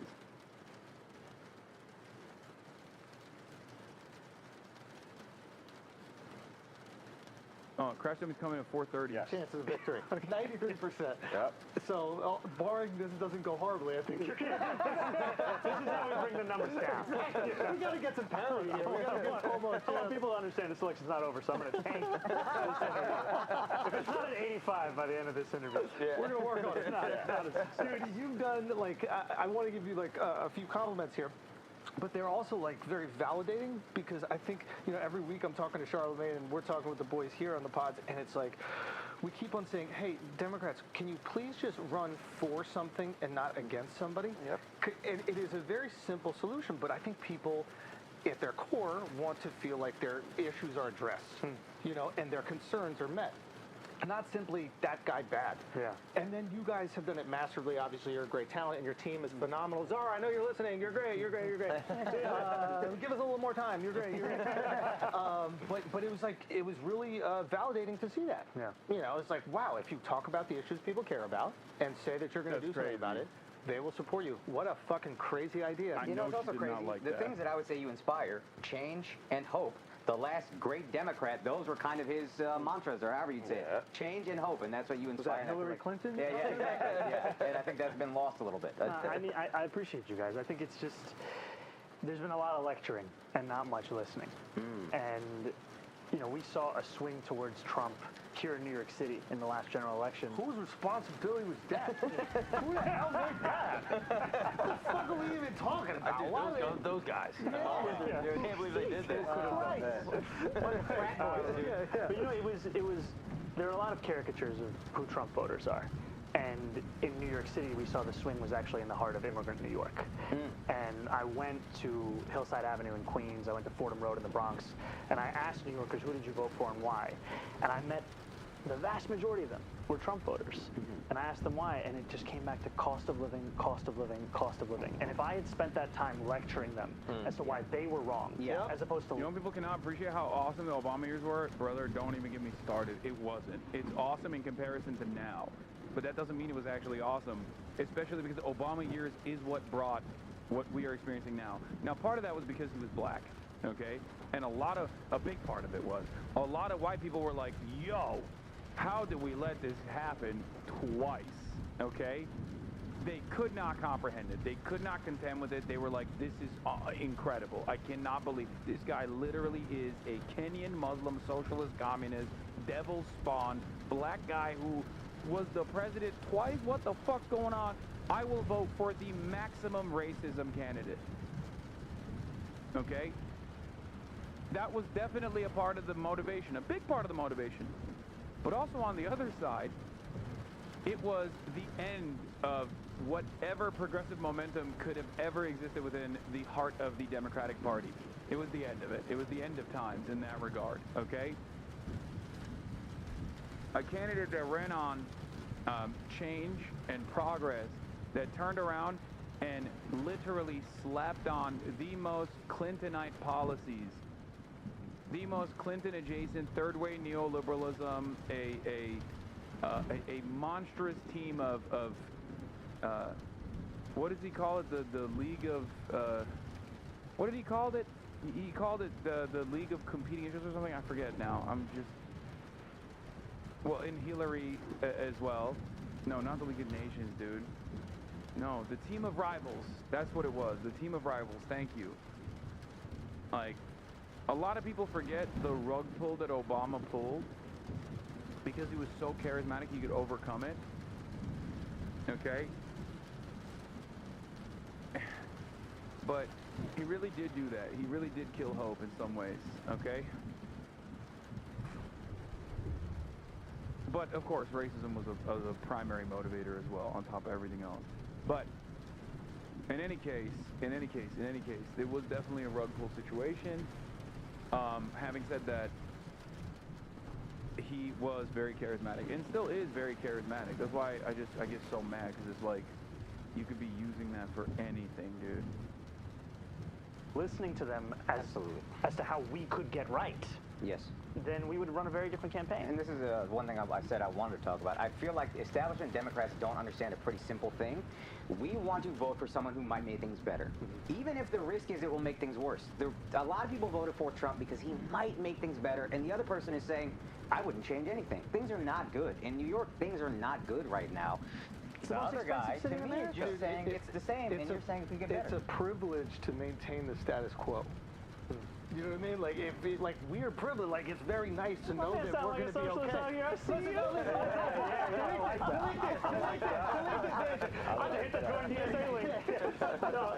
We can't afford more of the same. So here's the thing. Like, it's so funny because I saw it was like Tucker Carlson and Charlie Kirk.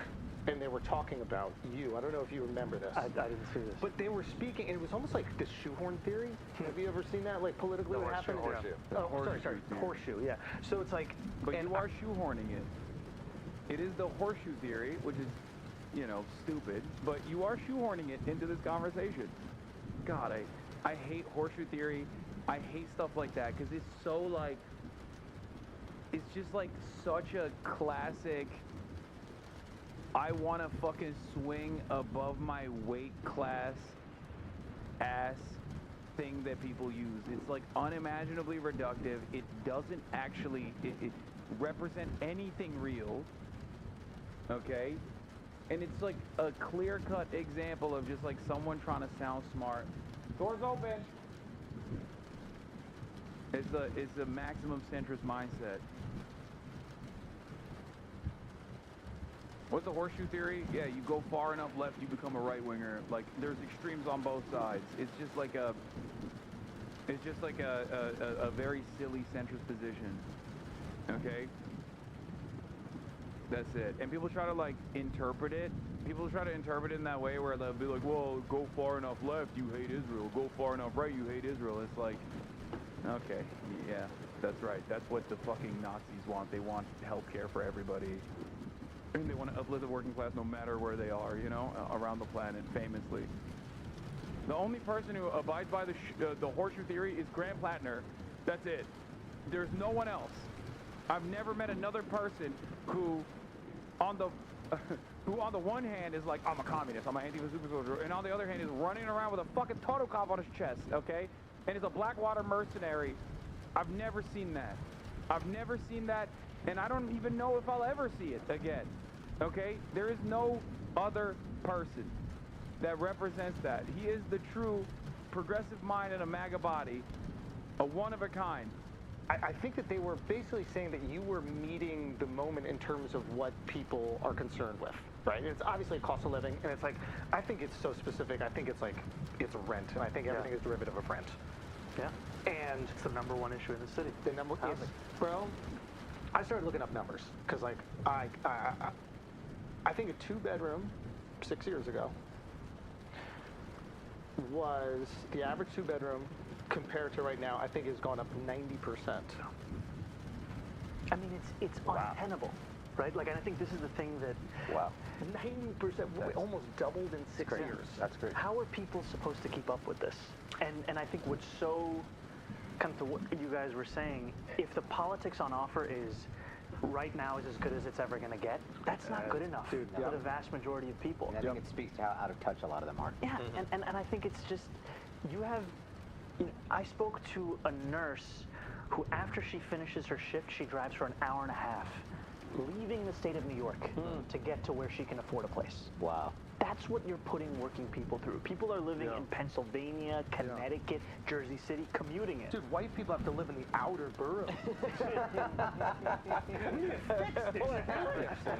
on here? This is what happens when you call him a socialist. You got to over. See, if Zohran had the lack of charitability I have, if I went on this podcast right now, every motherfucker would be like, why are you normalizing these Trump supporters? Right? That's the difference between charity, between two very similar people in ideology. I'm going after a story. I'm going after Come on, the Greeks are not white. No, but continue, please. Yeah. It is absurd that in order to afford her life, and there are obviously certain circumstances that have created this situation. What I want to talk about more is, because I looked at your plan to go fix it, and I would really like this to be able to happen. A lot of people are making this impending war about you and Trump. I think it's going to be you and Albany, bro. Can you speak a little bit more on that, like what you need Albany to essentially allow you to do? Yeah. There are restrictions in government. Like, there are systems in place that don't allow you to do what you want, even if you think it's in the best interest of people, and even if that's what the people want. So how are you going to convince Hochul? How are you going to convince these... She just got groomed. People to allow you to enact these policies. So New York City continues to be a creature of the state. In New York City, if you have an ambition for the city that matches the scale of the crisis, you have to have an Albany agenda. So when de Blasio wanted to deliver universal pre-K, he knew he would have to go to Albany to get that money. He actually overcame the objections of then Governor Andrew Cuomo to get that money to make this a reality. Now it is one of the best examples of government actually meeting the needs of working people. And so when we talk about raising revenue, raising taxes on the top 1% by 2%, the top corporate tax to match that of New Jersey, that's something we will do in Albany. And that's partially why the endorsements of Governor Hochul. You almost said it. You almost said it. I'll never be taking that one. You almost said it. Governor Hochul. He posts them out on Instagram immediately. You see the trauma is coming back. having to deal with that man so much. Governor Hochul, Assembly Speaker Carl Haystree, Majority Leader of the state Senate Andrea Stewart-Cousins. These are endorsements not just of me, but of the agenda. Because in Albany, it's often spoken about as 3 men in a room. Now it's 2 women and a man who are in that room. And to have the endorsements of all of them, it's huge, and it paves the way I also think for this agenda. Your political momentum, right? Thank you. No. And I mean that, I don't even mean it as a compliment. I mean, like, I take that back. It's like a guy once told me, America doesn't have allies, it has interests. And I think that politicians are often that way. I can't speak about you, but like, Hochul needs re-election, and she's gonna, it's next year, right? I imagine she is thinking, okay, if I raise taxes, like dude, when I see Andrew Schultz demonstrate his capabilities as an actual active adult / political commentator, when I see him do this, it makes me more mad when I compare that to what he was doing with Donald Trump, okay? Because this is not a stupid man. I'm sorry, like, it's really hard for when you match up what he just said right there, which is correct. Kathy Hochul has political ambitions. She wants to stay in office, and she knows how popular Zohran is, so she's going to play ball with Zohran's policies. That same guy didn't even ask Donald Trump about Jeffrey Epstein, man. That's crazy. Like, that's crazy. You would want. I might lose some of my constituents. But she's also probably thinking, if this guy is such a tsunami, and if I rebuke him, I could also lose people. So is your strategy to have so much support in a Trump-esque version? Like he's the only other example. The left won't make this a Bernie on Joe Rogan again. The libs will try to gaslight us, though. All the grifters like Schultz get to do whatever the hell they want until the slop runs dry. I mean, Conceded has like found a way to completely transform his party. Is your strategy get so much support that? Goddamn, the bar is low. That we're praising this dude for understanding politicians that want to win elections. No, I think you misunderstood what I was saying. I'm saying it's hard to consider what he was saying about Donald Trump and how he got duped by Donald Trump to be sincere, when he does demonstrate the basic bare minimum competence when talking about like the ambitions of the former lieutenant governor turned governor and why she is willing to play ball with Zohran's agenda because it's an objectively popular one, and what it says about Zohran. Like, that is demonstrating political acumen. Okay, that means that first you abuse your dog, now you're grooming her. Does your depravity ever end? No. Unimaginable depravity. Look at this. Look at this big old bitch, dude. She fucking... Margot shouts out for that big ass bone. She loves it. She's going to town on it. She is so big. Apologize to her? Never.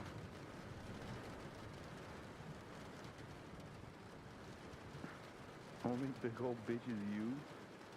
It's crazy because she just got groomed and now she is putting a disgusting bone all over her arms, and her arms are going to be completely coated with meat and slobber, but it's worth it. Let a bitch be big, goddamn. Yeah. Does she usually enjoy bones? Yes, she loves bones. Give her bones all the time. I've never given her whatever this kind of bone is. I usually give her like a Icelandic ram horn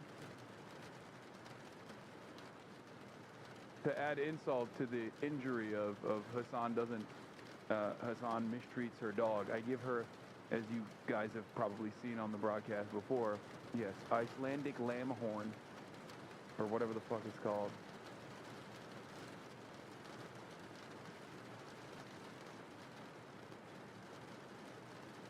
Anyway, let's keep going. Hochul's political future is dependent on her connectivity to you? My strategy is to build the political will such that Governor Hochul has a... Yeah, by the way, yes, I know I keep pausing, but 26,000 views in one day. Ladies and gentlemen. Impulse podcast 2 days ago, 69,000 views, bro. This guy killed my grandma with his policies. One of the most embarrassing things I've seen in a minute. How can Cuomo attack Mamdani for being a rich Nepo baby when he was literally the son of the New York governor? I don't think being the son of a governor is a niche movie director, and a niche movie director really compares. God damn, Andrew Cuomo is such a fucking, like, motionless charisma suck. Partner in delivering universal child care. Good man. He's a politician. Because look. Governor Hochul has spoken. Governor Hochul has said she wants to deliver universal child care. What she's had in the mayor we have right now is someone more focused on getting out of jail than actually funding these kinds of programs. Or partying, we're going to bring 11 to New York. That is a fire idea. You shouldn't even know what that is. I didn't know what it was until you posted the clip, and I was like, and now you're like, let him run again. That's all you need to me. You can still bring it, though. Don't ban that guy. He said terrorists fuck. He's saying like they have sex. Like people that are declared terrorists by the State Department unjustly have sex all the time. That's what he was saying. Look at what he said next. What did he say next? He also called you the N-word? Oh. Okay, maybe he's not redeemable.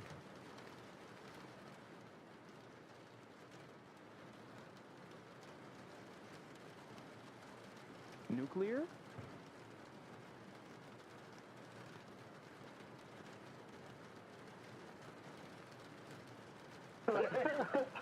Okay.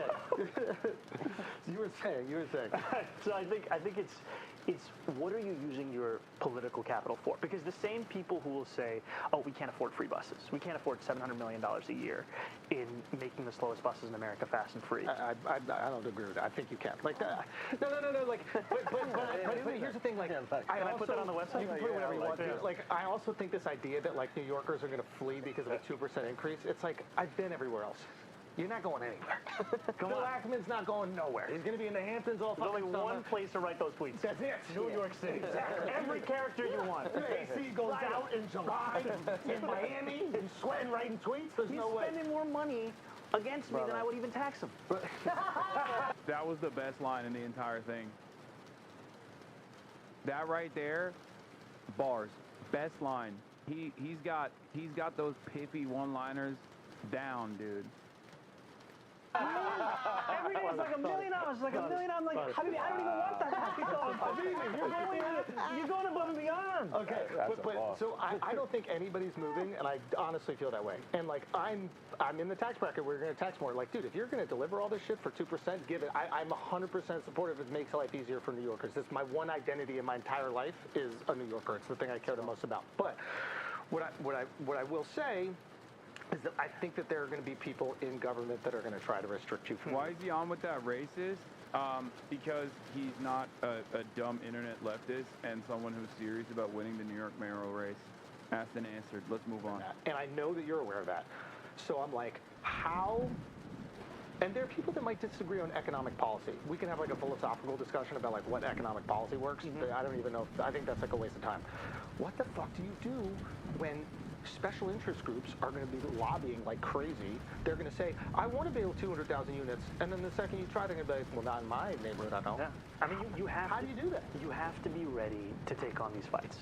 You cannot be naive. Taking on it right now. Special interest groups are. But I mean, I appreciate the point because there is a reason why we haven't had progress. Right? If you look, for example, at the Department of Education, this is the agency we spend the most amount of money on in any agency in New York City. Yep. Of the $40 billion we spend about $10 billion on contracts and consultants. Yeah. Those are a lot of people who are looking forward to the... If this makes you reconsider Mamdani, you're an idiot. Yes, many Americans are. Next question. Renewal of their contract. No, it's to educate you nerds at Bronx Science. Oh, I thought you meant like, oh, if this makes you reconsider whether Mamdani's the real deal, you're an idiot. Yeah, but I also do think it goes in the other direction, where there are absolutely people who will watch the podcast and be like, whoa, he's actually such a personable guy. I didn't know. And they will vote for him.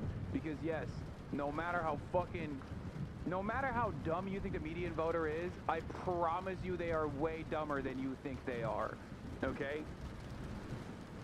All of us dumb kids that went to regular public school, you know, we don't need all that money, you know?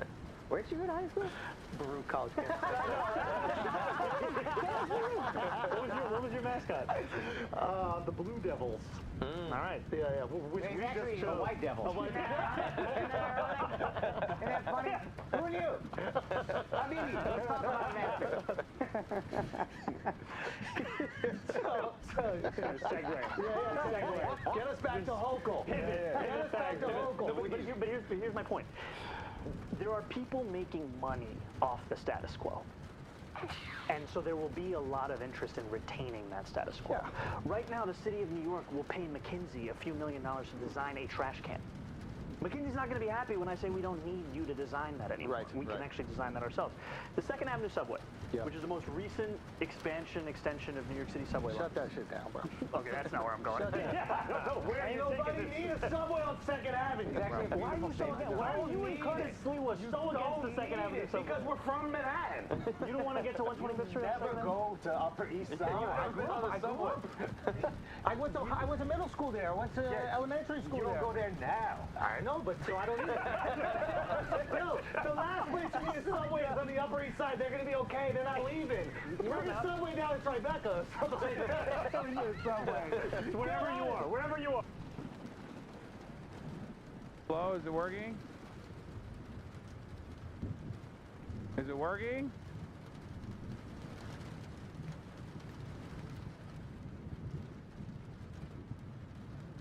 Is it not working? I'm confused. Can you see me? Can you see me? Am I not back? Oh, you can see me. Okay, got it. Oh, fuck, did it do a full cut? Did it do a full cut? Oh, shit. Oh, my God. That's so fucking annoying. Ay. Hold on, let me not move my arms around if I'm like fucking pissed off.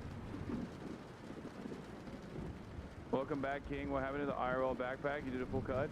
No, I had to transition into the IRL backpack. Kaya run.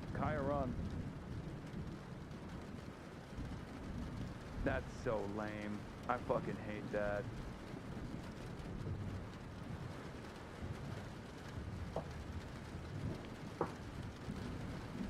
I can't believe there is literally no... Do you not use IRL Toolkit anymore? No, I haven't been using it that much because it's kind of ass. It's been cutting in and out every now and then. What I used to use for a redundancy has become a point of failure.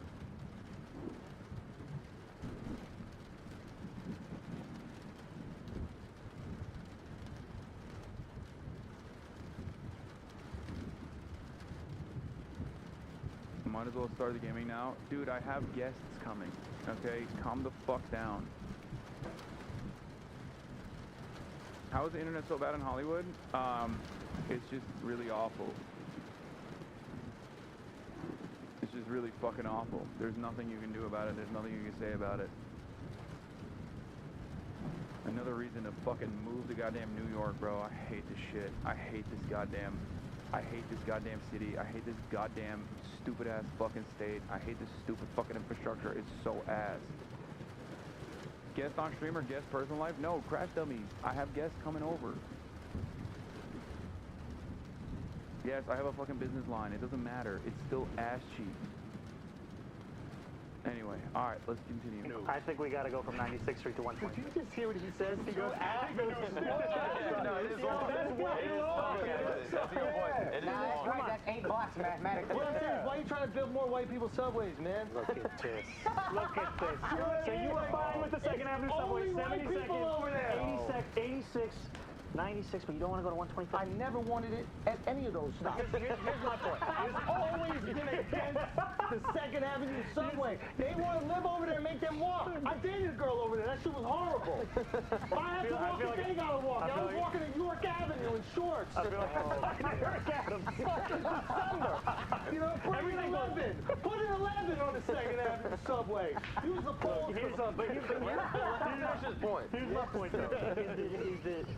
Is that people in Harlem were promised a subway to 125th Street on 2nd Avenue decades ago. Yeah. And it's taken us so long to even get to this. Why didn't we start with them? We have to connect it. What is it? Well, you could connect it the other way, too. We could have started it up there. But where are they going to take it from 125th to 160? That's as long as the 2 Avenue 160. Yeah, I'm actually here to announce that the head of design at the MTA is about to be right Thank you. I would have done that too. Now you're making some good decisions. Yeah. All right? I'm taking back my 2% if I'm a work for it, though.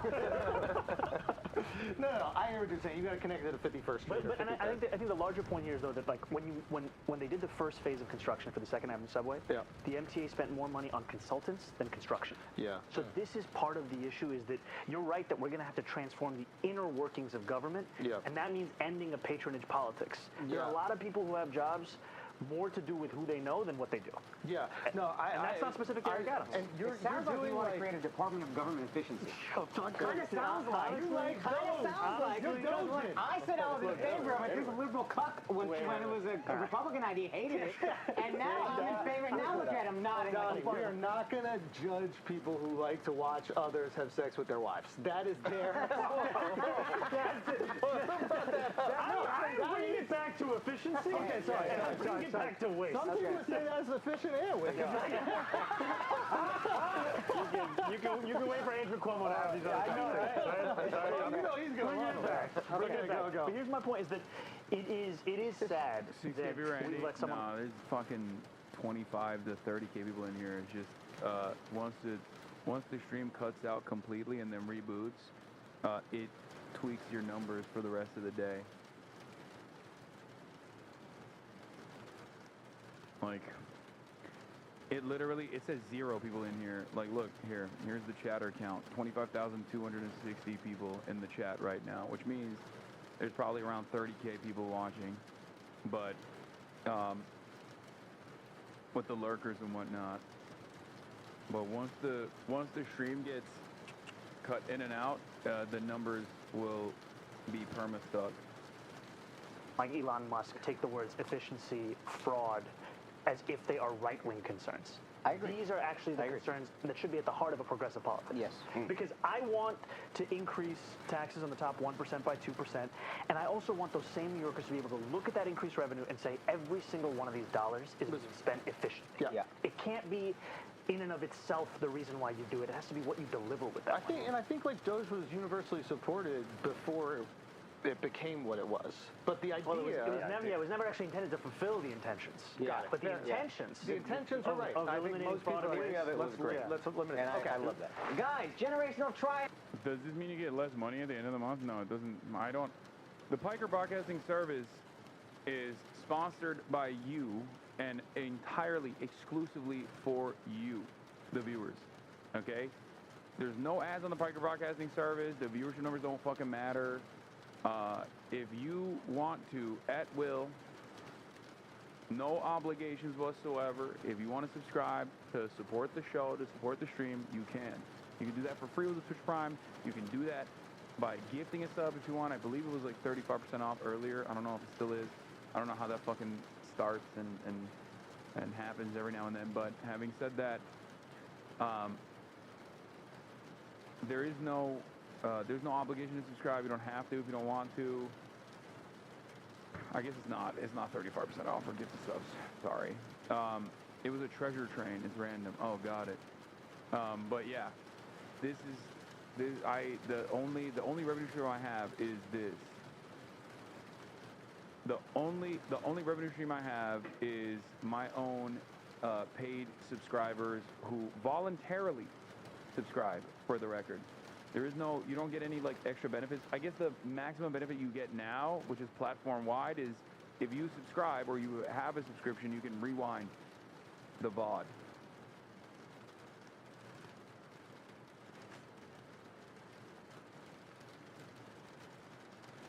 It's smart to have more than one stream on revenue. I mean, it's fine. I have subscriptions on here. I have YouTube, but that's not, not that much. Oh, you get emotes as well. You get emotes. Hasan makes trafficking Fent. Yes, that's how I make my money. I traffic Fent. Don't lie to us. It's true. Also, oh yeah, that's true. If you're a subscriber, you can also send me. Oh no. If you're a subscriber, you can also send me links. Not a guarantee that I will click on them, but you can do it. You can send me those links if you want. And what else? And you got the emotes that you can use all around the platform. And you can clip shit. You can't clip shit if you're not a subscriber. Don't say that, dude. They'll kinetic strike your house. I welcome it. I welcome that. You click on them 95% of the time, it's true. Heavy on the not guaranteed speed of the stream can be insane. I do click on a lot of them. I click on far too many of them.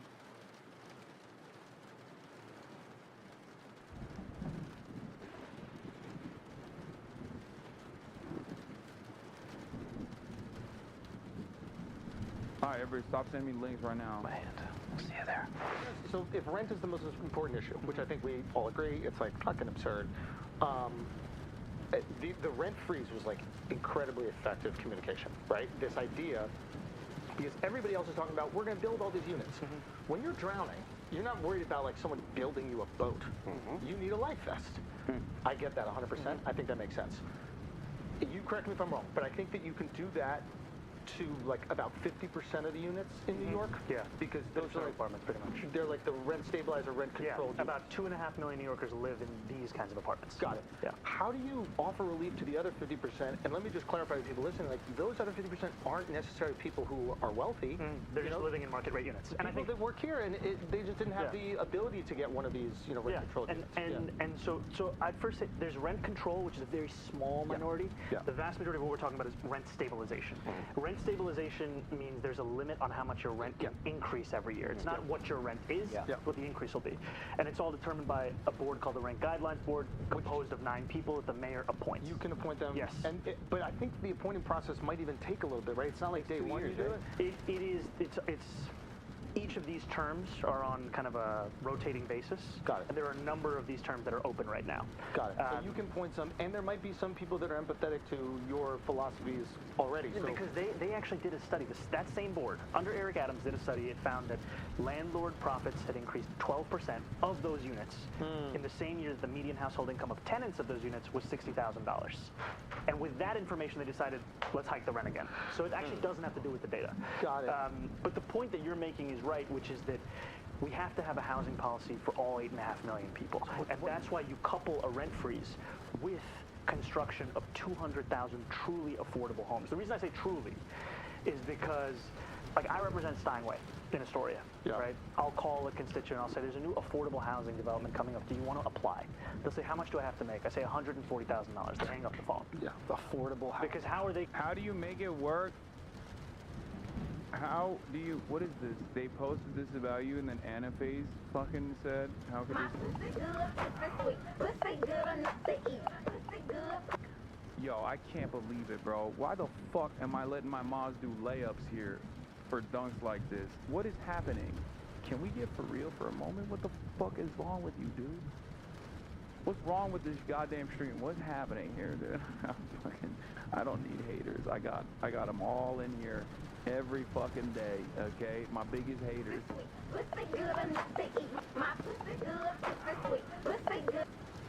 Okay, that is a little, I do feel a little called out. Like, I feel like this is disrespectful.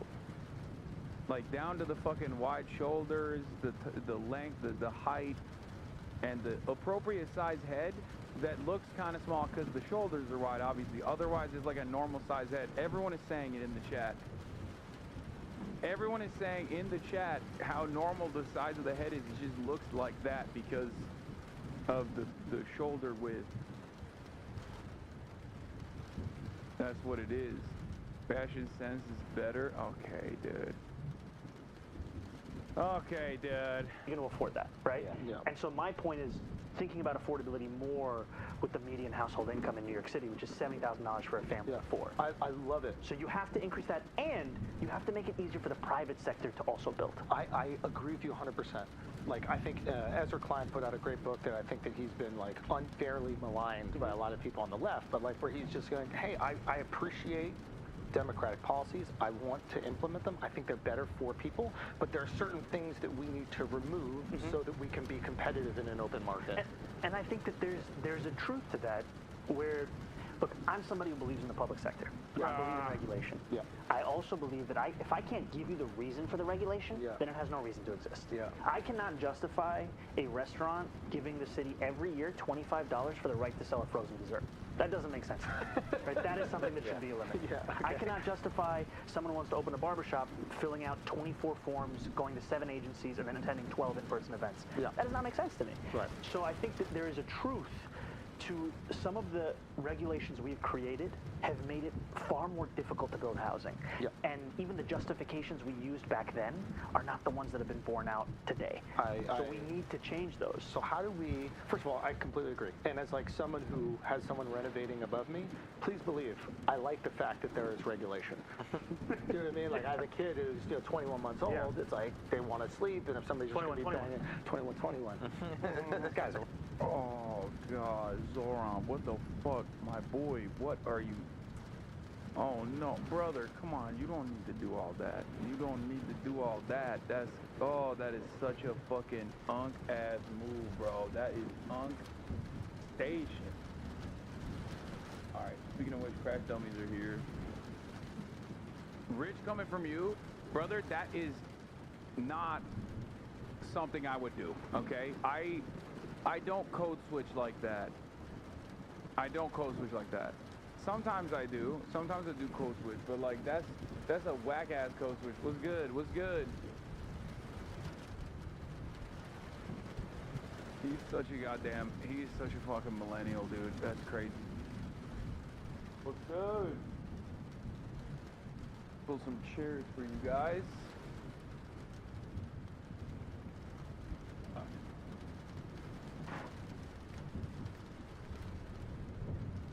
Oh yeah, most maligned.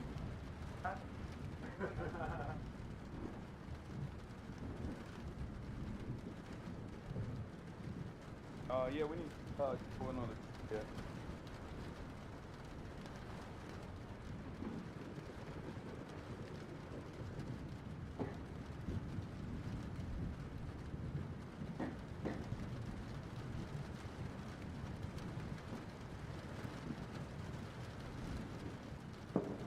Thank you, sir. Oh. It's like you never left. Yeah. All right. What's good? You guys are back. We got crash dummies in the building. Let me fix this. Oh, that's the wrong way. There it is. Okay, this is good, right? This is pretty good. Yeah. What's going on, guys? This has been quite the eventful past couple of weeks. Yeah. I don't know if you guys heard. Bro. There's been some developments. I see it. Oh my God! There's some developments. There was some developments in the world. Well, are you guilty or not? What happened? Yeah, bro. I'm a major dog abuser. No. How much do you what initially? What did you think of like white people's tendencies to be like, this is the biggest crime of all time? Like even the perceived slight in and of itself. I learned that like a lot of people will speak out about dogs before black people.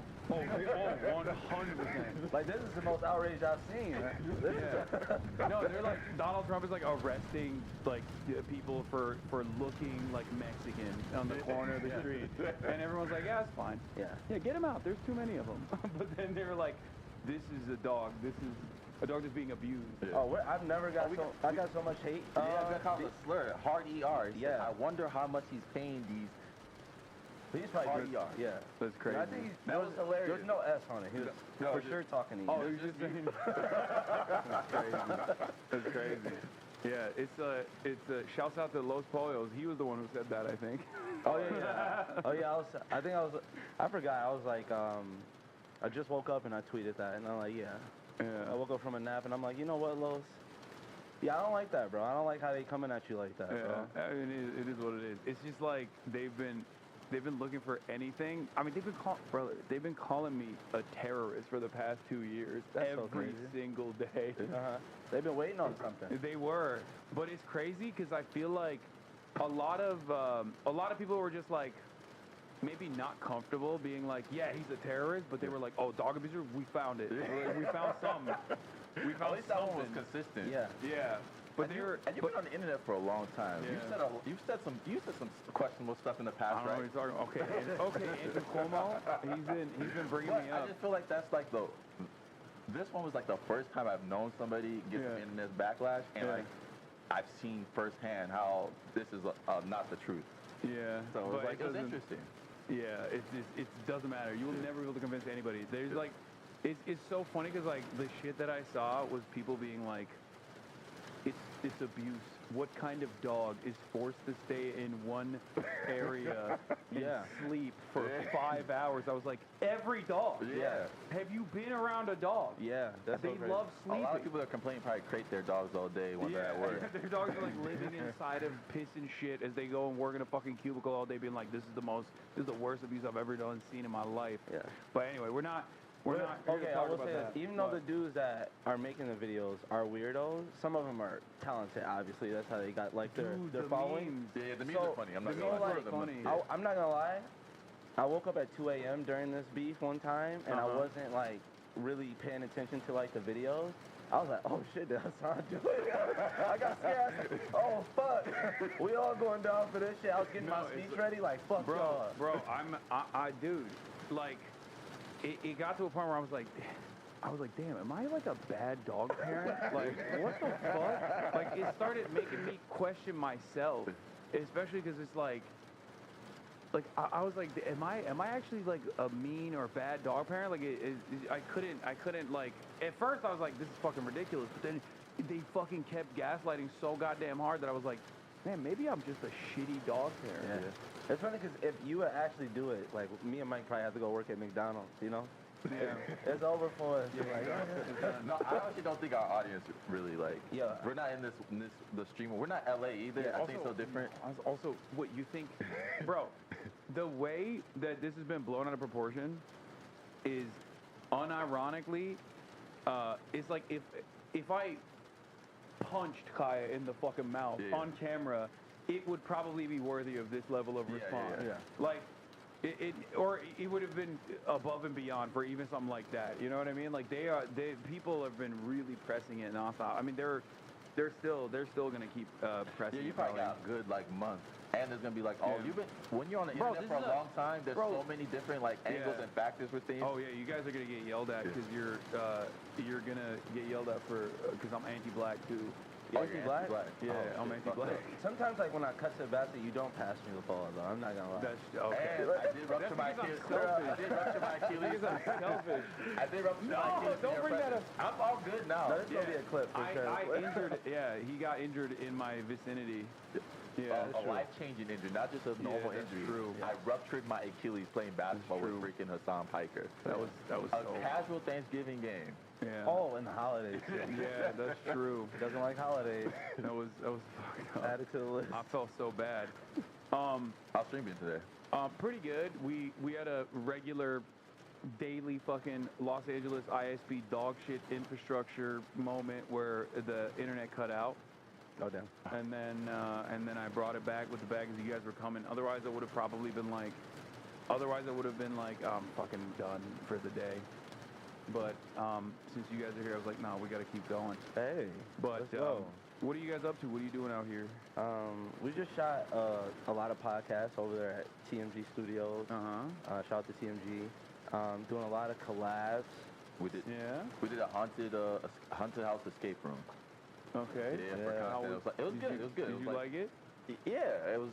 I learned a lot about it for some people. Yeah. Just like what people would do in like dangerous situations. Yeah, no well. Pac got tied up. Yeah. I got cuffed. Is this like I've always bracketed scary experiences and like skydiving and stuff is like white people activities. Yeah. I don't like that's my least like I'm white. I say I'm white, but like that's my least like that's my most non-white thing where I'm just like I don't fuck with any of that. I think for it being for content and there was cameras there, I think it made it a little bit more doable. Like, was that something I would have done on my spare time? Probably not. But I think sometimes it's good to like try different things. But Pat got tied up. You would do it if the lady was like, come on. You have. I don't know if I'd do that as a date. Oh, because you don't want to. No. What was your reaction? There was sometimes like because there were women in our group, and there were times like where I probably should have held the door open for her, and I did not. And I'm like, no. You just like pushed her in front of the. Yeah, I'm like. Jack the Ripper comes out. You're like, oh. Her first. Yeah, always her first. They have tasers in there. Wait, what? Yeah. Oh, they tased us? They kidnapped me. They put a gimp mask over me, and they put something. They cuffed me like this. Cuffed me like this, and they had to find me. I was cuffed up, blindfolded, everything. What the fuck, bro? That doesn't sound like a normal. That's like not. That's not like immersion. Knott's Berry Farms. That's like a level above that. I think. It was crazy. They were pouring blood all over. They made me eat this flour.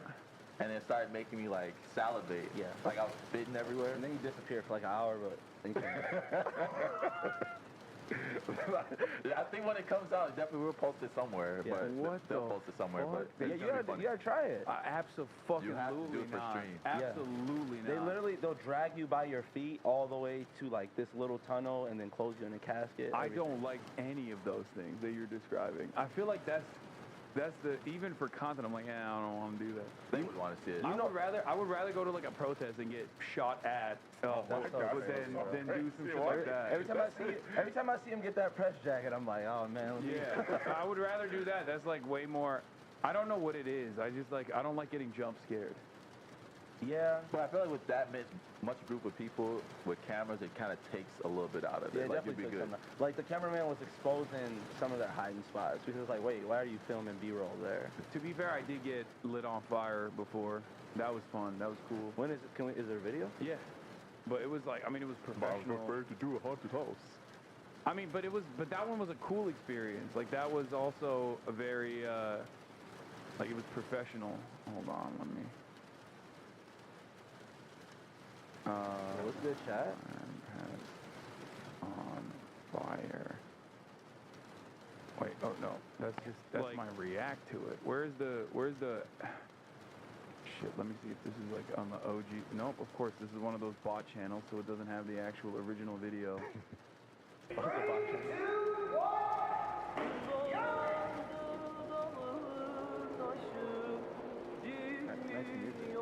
Yeah, they put Turkish music in the background of the video. And I'm lighting my cigarette. Look at that. That's hard. So you can't feel anything with the gear you have on? No. What's the purpose? It was for a video. It was for one of my buddies, one of my Australian buddies. He's crazy. He does like crazy stuff. I mean, I've waterboarded him before. Like do with your friends? For another video, yeah. You want to do a haunted house? No. I waterboarded. You waterboarded somebody? Yeah, it was my get back. Muslims not on the receiving end for once. No, they were doing a video on CIA torture methods, enhanced interrogation methods, and he wanted to be waterboarded, and I did it. And I don't understand how the fuck anybody could do that to another human being. Like, it is one of the craziest things I've ever experienced in my fucking life, dude. No, that's crazy. That shit was nuts. Did you talk shit in between? Did you like snatch the towel off and say, you know, were you in character or were you just like... No, I wasn't like... Yeah, no, I did not. Okay. I did not do that. Hold on.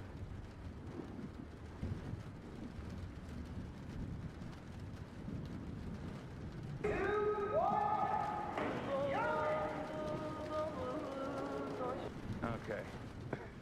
It's just somebody at the door. Yeah, no, it's almost like answering someone's at the door trying to drop a flyer. Anyway, Crazy way to find out Cootie is not on the next episode. Yeah, but they're not on the episode either. Damn. Hassan told us like an hour before. Yeah. Blame him. They sat down and turned the camera on. They're like, yo, where's CRASHDUMMIES? Yeah. We just, well, that's because we didn't want Cutie on the podcast. So I was like, oh yeah, we're gonna have CRASHDUMMIES on. She's like, oh, I'm not. I don't want to be around them. Oh, she still doesn't want to be around us? Yeah. Man. Yeah, that's true. That That's what it is. Dude, we can't even, honestly, like, we make jokes like that, but, like, there are people that are watching right now, like, yeah. No, gonna clip this to be like, yeah. It's funny that how things can be taken seriously like that. I think you have a problem though. Sometimes you're too sarcastic, and that's what gets you in trouble. That's true. You could explain something in such a simple way, but you give such like an extreme analogy, like of someone getting their head blown off or something. Like, and That is true. I do. You're being sarcastic, and that's what gets you in trouble. I do use hyperbolic language quite a bit. A lot. I know. And I also am like very straight. I mean, I think it's autism. Like, honestly, I just do it very straight face, and then people take it sincerely. And then they also cut it in a way where they're like. But exactly. But you say it in the same tone. It's not even like you have like you need to change your sarcastic voice. Nah. You just say the same. Because they want to do it in the first place. So, yeah. It's true. T-Pain did think I was right wing.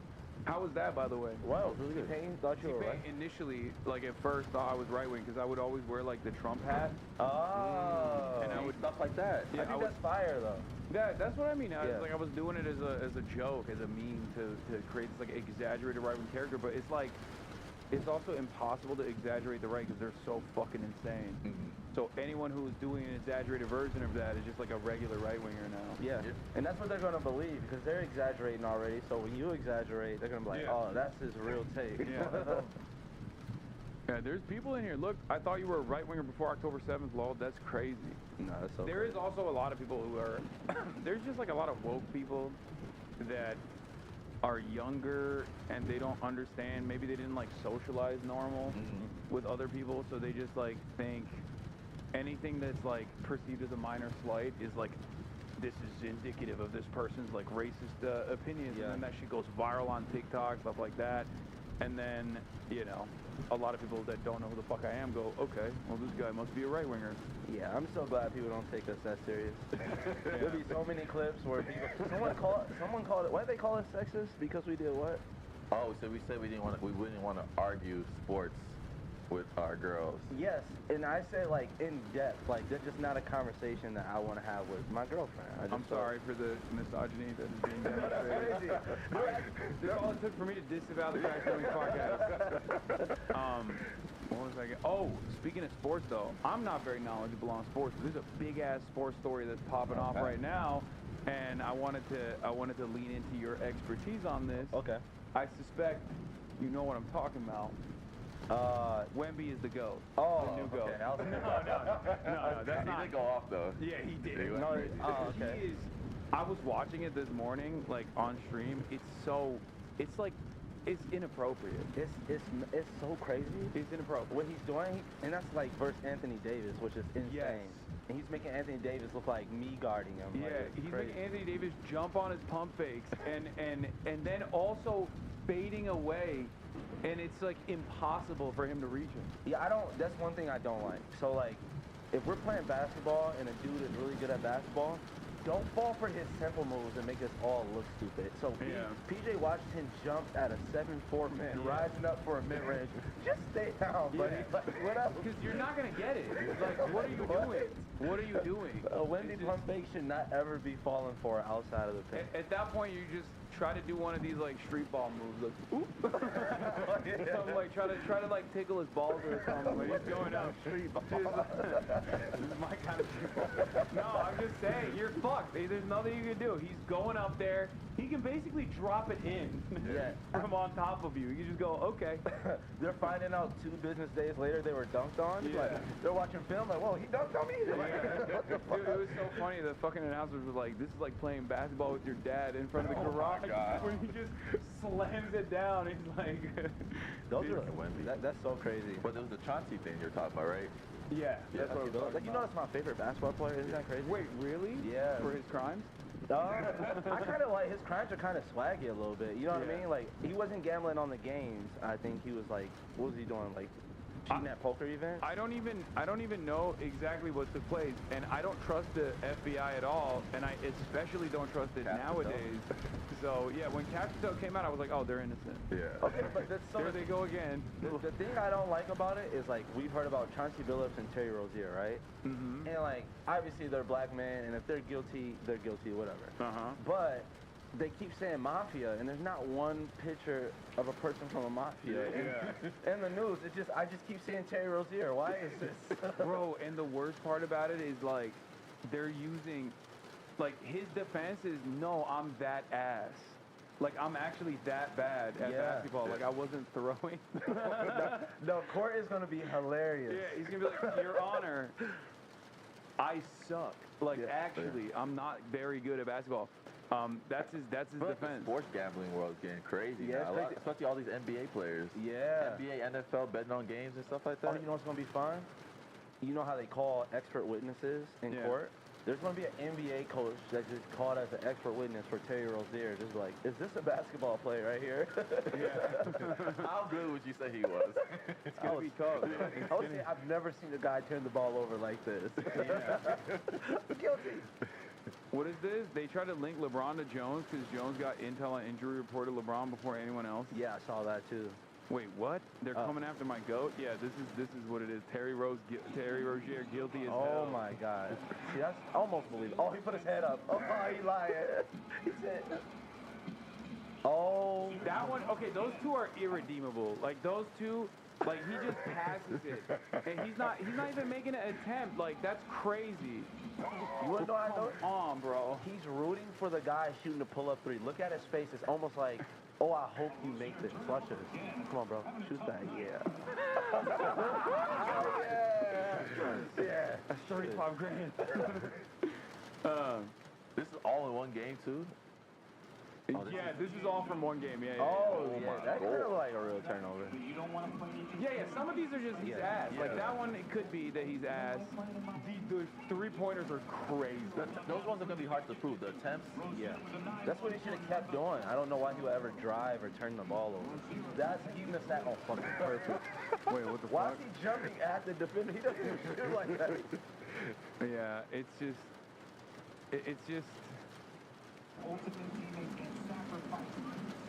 That's good. That doesn't look that bad. That one was not even. That's not his fault. Like that's like he's actually trying to say he was doing good there. Do you think he sometimes gets mad where he's like, I wasn't even trying. I wasn't even trying to fail here. Like I'm just ass. It's hard to miss on purpose. No, Terry Rozier, you're ass, bro. Like there's no way. You're either cheating or you're ass. No. He played good for a second contract. Empty quarter two-man game, Rozier. That's not that bad. Yeah, that's normal. But this. No, you know you don't. That's a line, though. That's not that bad. Bro, he just went. I mean, he airballed it. Oh, but yeah, when you're on Jake Tapper, it's over. You know what I mean? Like when CNN is talking about it, it's just so done. This is so cooked. Jake Tapper just like always. I feel like I always see him with gray hair, like nothing else. Yeah, that's not his hair. You don't think so? I don't. He's not the biggest fan of mine. He was talking about me earlier today. Hey, you gotta be for everybody. This dude? Yeah, with the Andrew Cuomo stuff. Andrew Cuomo was like, Zohran Mamdani is Muslim and he wants to do 9/11, something along those lines, right? Which is like pretty racist, right? And then. And he was like yucking it up with this like right-wing radio show host who was like, oh, imagine if 9/11 happened when Zohran is like, you know, running the show. He would probably cheer it on. And Andrew Cuomo said, haha, yeah, that's another problem. And he like agreed with this guy.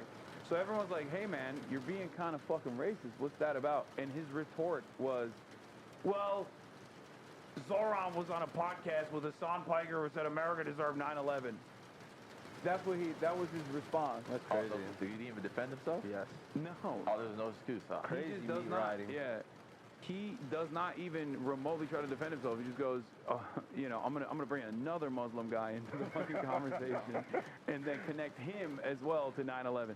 Anyway, but that's what he was talking about earlier. Let's see what he's saying about Gambling and this. sports rigging schemes are sending shockwaves across the NBA and the United States. This is all part of two different major federal investigations dubbed Operation Nothing But Bet and Operation Royal Flush.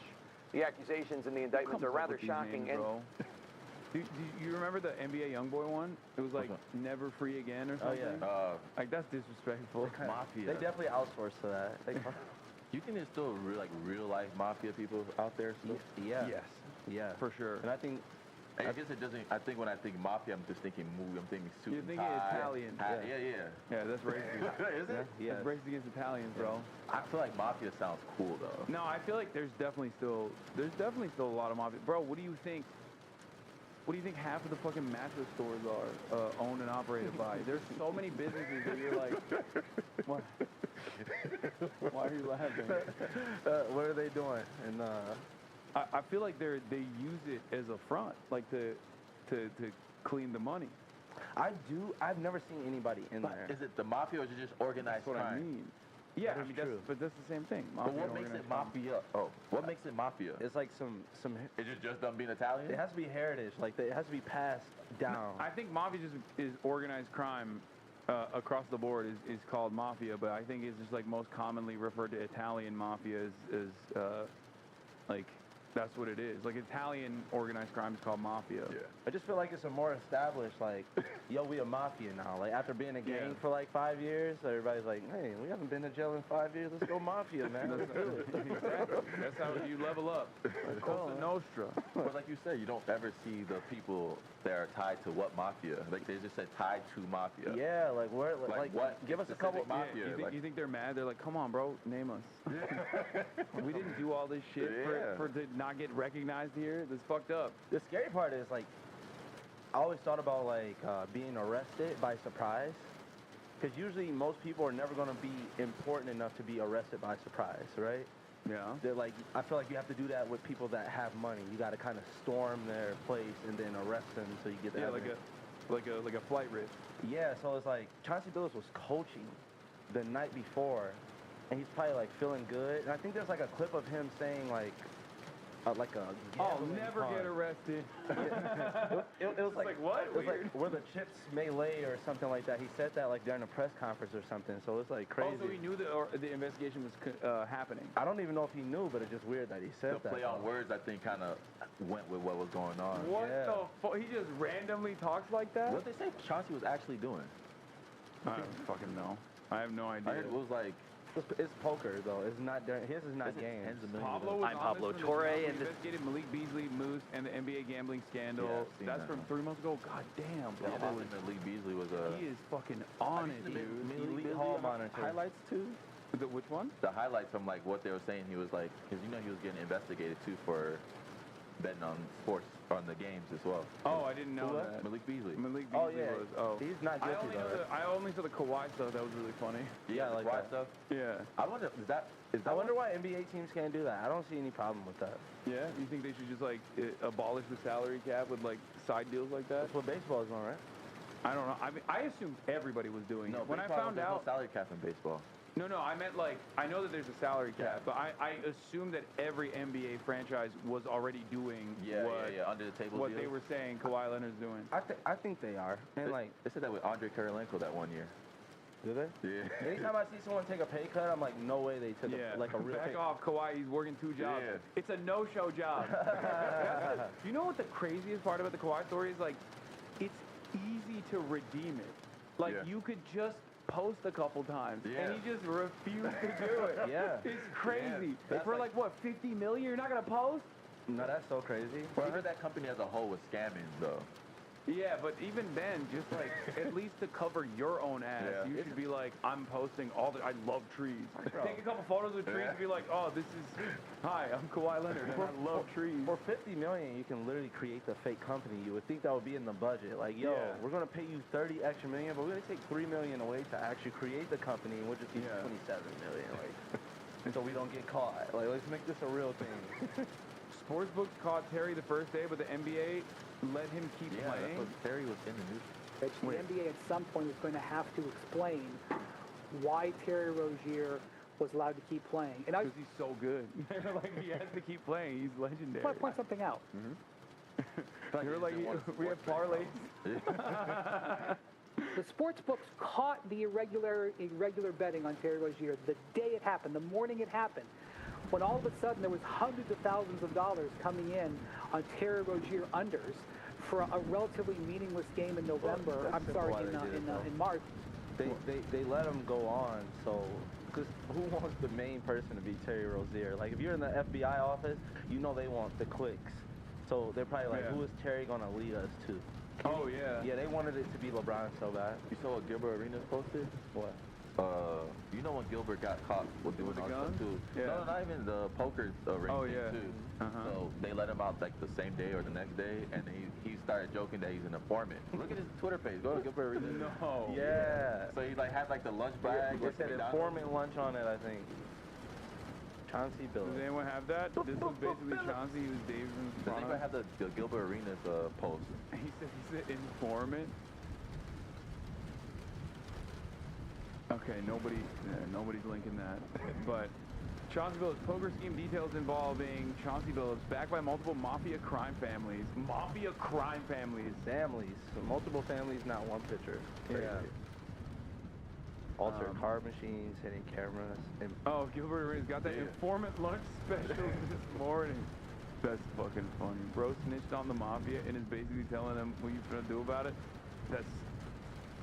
So wait, this happened recently? Yeah, the Gilbert stuff happened like a couple months ago. Yeah. But he was out the same day. They were saying that he was hosting like a illegal poker gambling ring. So, but he said he was just hosting it at his house. Yeah, but like, what's the fucking, like, this stuff is not, like, is not pertinent to, like, why? I don't even understand why this is illegal. Because they're putting on the events and then inviting pro poker players to play and then cheating the pro poker players. There's like a guy on Reddit that talks about how like only the pros are losing at those events and like all the regular people who don't even look like they know how to play Texas Hold'em are winning.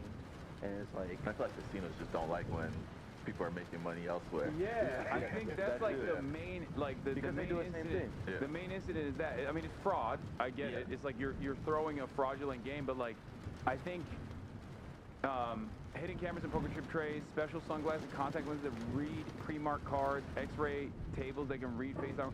They went all out. Yeah. If you're trying to, why are you trying to clean like professional poker players like that? Yeah. I mean, this looks more like he had an agenda. Like he had a vendetta against the pro poker players. I'm gonna fuck you guys up. It's just a random name too. Like Chauncey Billups is a legend, but still, it's just like Chauncey Billups. Their head coach is not gonna be there the next game because of gambling. Shame on the pro poker players for not getting this caught earlier though. No way Chauncey's beating me if I'm a pro poker player. I'm not going back home saying I got beat by Chauncey Billups. It's poker. No? Yeah, no, that's like the most suspicious way to do it. These are the glasses Chauncey Billups and David Jones will use in the poker games. Oh my God. Oh. Yeah, that's what I was trying to tell you. No way. What if you were just like, no, let me see those glasses real quick. That's crazy. Oh, those are some cool. Like tens of millions of dollars. Like. Yeah, what happens when you're like, those are really cool glasses. Can I just try them on? You're like, no. No. Get the fuck away from me. Yeah. That's like off. How much is Chauncey Billups making a year as a coach? It don't matter, man. Money is money, man. Stop that man's pockets. Dude, I like this kind of crime, though. Like, it's like... It's real. I like the thought. Yeah, it's cool. It's not like... Because nowadays, everything is just like crypto shit. You know what I mean? Yeah. Everything is just like, oh, I have a new shit coin I'm going to pump. You know, shit pump coin. And then everyone's like, oh, my God, I'm going to fucking put $1 billion into this. And they're like, what happened? Like...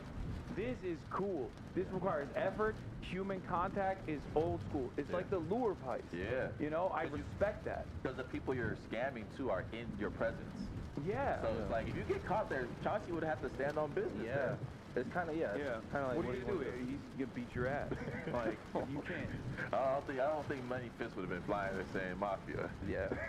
I'm just. That's the thing. It's like, what if some of these people found out, like, oh man, Chauncey cheated me, and then he also gets like a visit from the mafia, like, don't say nothing. That's true. That's true. Maybe that's why the mafia was involved, just for the muscle. Yeah. I mean, they probably get like a pay. They get a percentage of the earnings, I assume, right? To like offer protection and to like set this stuff up to begin with. Because I don't think Chauncey Billups was like sitting there like, how do I find ways to scam people like this? Chauncey does look Irish there too. I don't know why. He just looks very Irish. He looks very concerned. He's like, damn. He's like, man, that has to be nerve-wracking. I know like a rapper rapped about knowing the feds were gonna get him, and they didn't get him until like 3 months later. So he already knew that he was under investigation, and they were just gathering more information. Even if he tried to stop, at that point you're just rapping about it. You're like, yeah. I feel like you would want to escape. No, like I feel like it's too. If the feds on their way, that mean they know, huh? Yeah. That'd be crazy if you got caught one. For the feds? That's snitch. Wait. What is this? Oh, in 2023 podcast episode, poker player Matt Berkey told a story about how he heard playing poker with Chauncey Billups. Yeah, that's from Reddit, yeah. And he knew he was scamming and stealing money from an illegal gambling ring. God, kids are so manipulated. Man, to touch on Benny real quick, that, like, just like his attitude at the game, he was always just like so semi-happy, semi-grumpy, and like, man, I would have never thought we were being cheated by this man this whole time. Like, if he didn't just like completely smash the game. Played the shit reg to a T. Right. Yeah. Like the absolute perfect shit reg. Yeah. Interesting. Yeah. This guy seems talks bad. better Okay. though, right here. It is. There are a lot of stories about it. There's one that cropped up. This must have been like 5 years ago, 2019-ish, I think. Damn, he was doing it for a long time. Yeah. He was unstoppable. Let him cook, dude. Let him keep going. There was this game. It started in LA and then it came to Vegas for a few days, and it was all built around Chauncey Billups.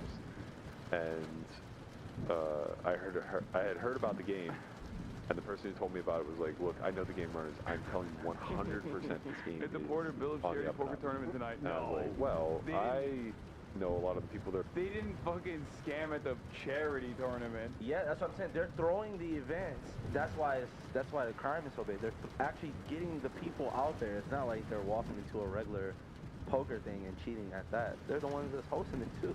That's crazy that they would. How do you determine like how much you win and how much you lose when you're like cheating the whole time? Like obviously you can't just win every time. That's what's wrong with some people. Some people do win every time and wonder how they got caught. But like, what doesn't make sense to me is like, if you're Chauncey Billups, you're famous enough. You're not like super famous, but you're famous enough, right? Why go to professional poker players when you can do it with like, I don't know, like rich asshole tech CEOs? Yeah. They're not gonna know any better. They're gonna be like, oh my god, I can't believe I got cleaned up by Chauncey Billups. But like a professional poker player is gonna be like, this is not normal at all. Like the fact that you keep pulling these cards, or the fact that you know exactly what my cards are, that doesn't make any sense. Whereas, you know, just get fucking Silicon Valley guys. They don't know any better. They're excited to be around a famous guy. Yeah. Like, why did he go for the worst possible person? I think the poker players might want to be around a famous guy too, though.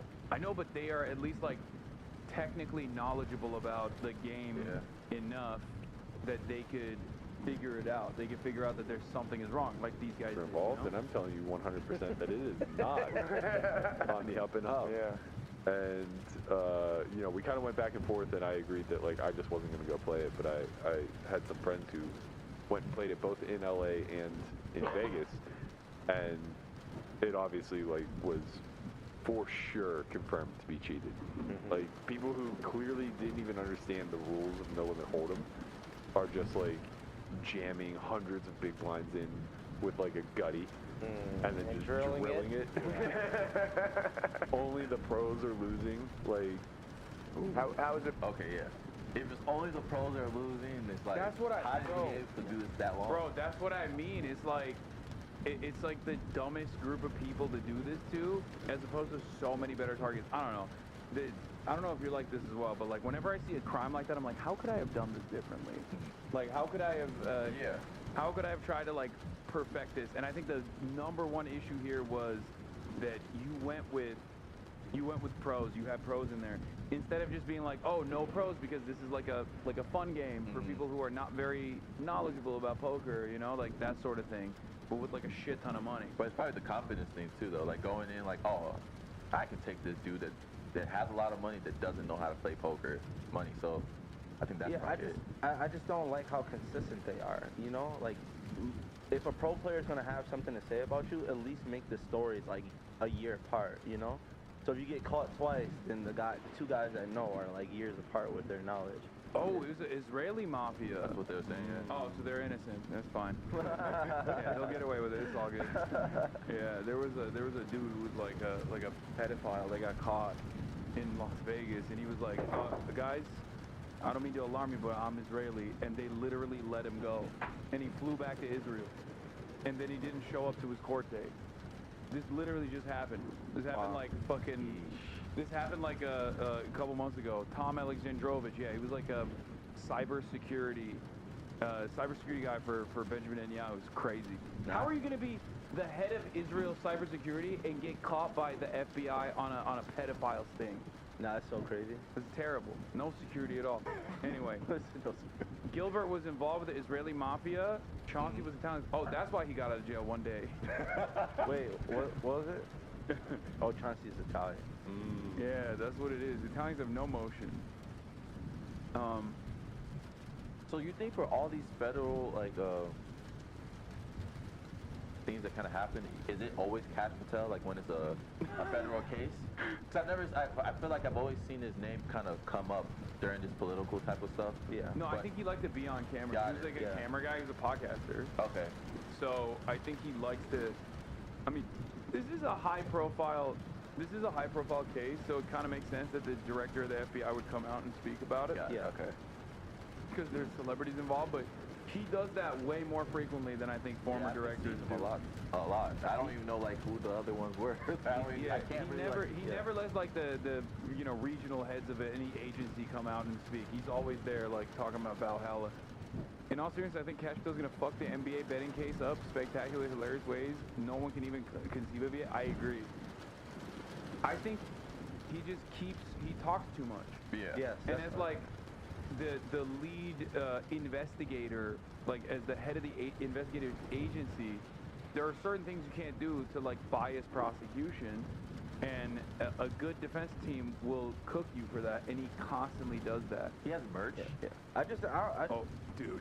So we say he has a merch. Bro, you want to see his merch? It's so ass. I just don't think he's smart, because sometimes when Trump says something that's wrong, he'll say it even if it disagrees with Trump. Still. Like he's not even good enough to take something out of his speech that somebody else just said. Yeah, bro, it's so ass. Look, this is his merch. This is some of his merch. Oh, he has Trump stuff? I mean, Trumpomania. Hulk Hogan? He also, his claim to fame is that he wrote a book, a child's book, about Donald Trump. Oh, so he's like been a fan of Trump. That boy got 3 dickheads on one shirt. They did lure in Rich Wales and made $7 million over 6 years. Okay, that's not worth it. If you're Chauncey Billups, it's not worth it. Your lifetime career earnings are probably $100 million. $7 million over the course of 6 years. What if you gotta give him a little grace though? What if he is approached? Like, what if they live in Portland and they're like, "You're the guy that we're gonna pick"? Like what? You think they like threatened him? I think maybe he did it once or twice. You are a Chauncey Billups big rider. God damn. God damn. It's a gambling addiction? It could be, I guess. Somebody said it's for the thrill. That's crazy to be that addicted to something. I don't think I'm that addicted to anything. I mean, other NBA legends have had some issues with that as well. I'm not going to name any names. Yeah. Hey, it's been tough for him in this social media era. Oh, don't do that. Yeah, I'm just saying, it would have been tough. Don't do that. Don't do that. It would have been tough. Who are you talking about? No one. I'm not. Don't do that. I'm not. Who do you think I'm talking about? I know who you're talking about. Who do you think I'm talking about? Don't talk about it. Don't say it. He just had a recent interview, didn't he? Who is the person that you're talking about? Did he just make a free throw? I don't know who you're talking about. I don't know who you're referencing. Black truck out there? I don't know who you're talking about. There's a lot of people naming names in the chat, but I don't agree with anything or can not confirm or deny. I wonder if the black truck has his logo on there, like when they pull up. Oh, shit. Wait, Chauncey bringing everyone with him? Oh, this is... Look at it. New Jack City. Kareem Akbar. That's right, the educated brother from the bank. He's the real head of the CMB, the brains behind the whole thing. I told you, this thing is bigger than Nino Brown, and I got a list of all that. Harlem. I don't. So they popped 2 separate crime families doing 2 separate gambling rings that were doing the same thing. It was a publicity stunt. Basically, I think with Gilbert's, it was like his thing was that he was just hosting. He was using. They were renting his house to do that, and he had nothing to do with the actual games. And Totally. Yeah. Hey. Sure. Yeah. No, for sure. Yeah. Yeah. But yeah, it's definitely a publicity stunt. They probably had this information where they could have did it a long time ago. It's like, oh, let's do both of them on this day. They were like, the FBI's looking real bad recently. Let's pull the trigger on this. You been hooping lately? I've been hooping, yeah. I've been doing more indoor stuff though, cause like I'm just too old, man. Yeah. Like it's just outdoors is so punishing on my knees. Yeah, and a long ass court. Yeah. To play on. Yeah. So it's just like you gotta. I'm for real now. Yeah. What about you guys? This is probably the best shape I've been in my life. Why are you making that face? I'm lying. No, I'm unking a little bit.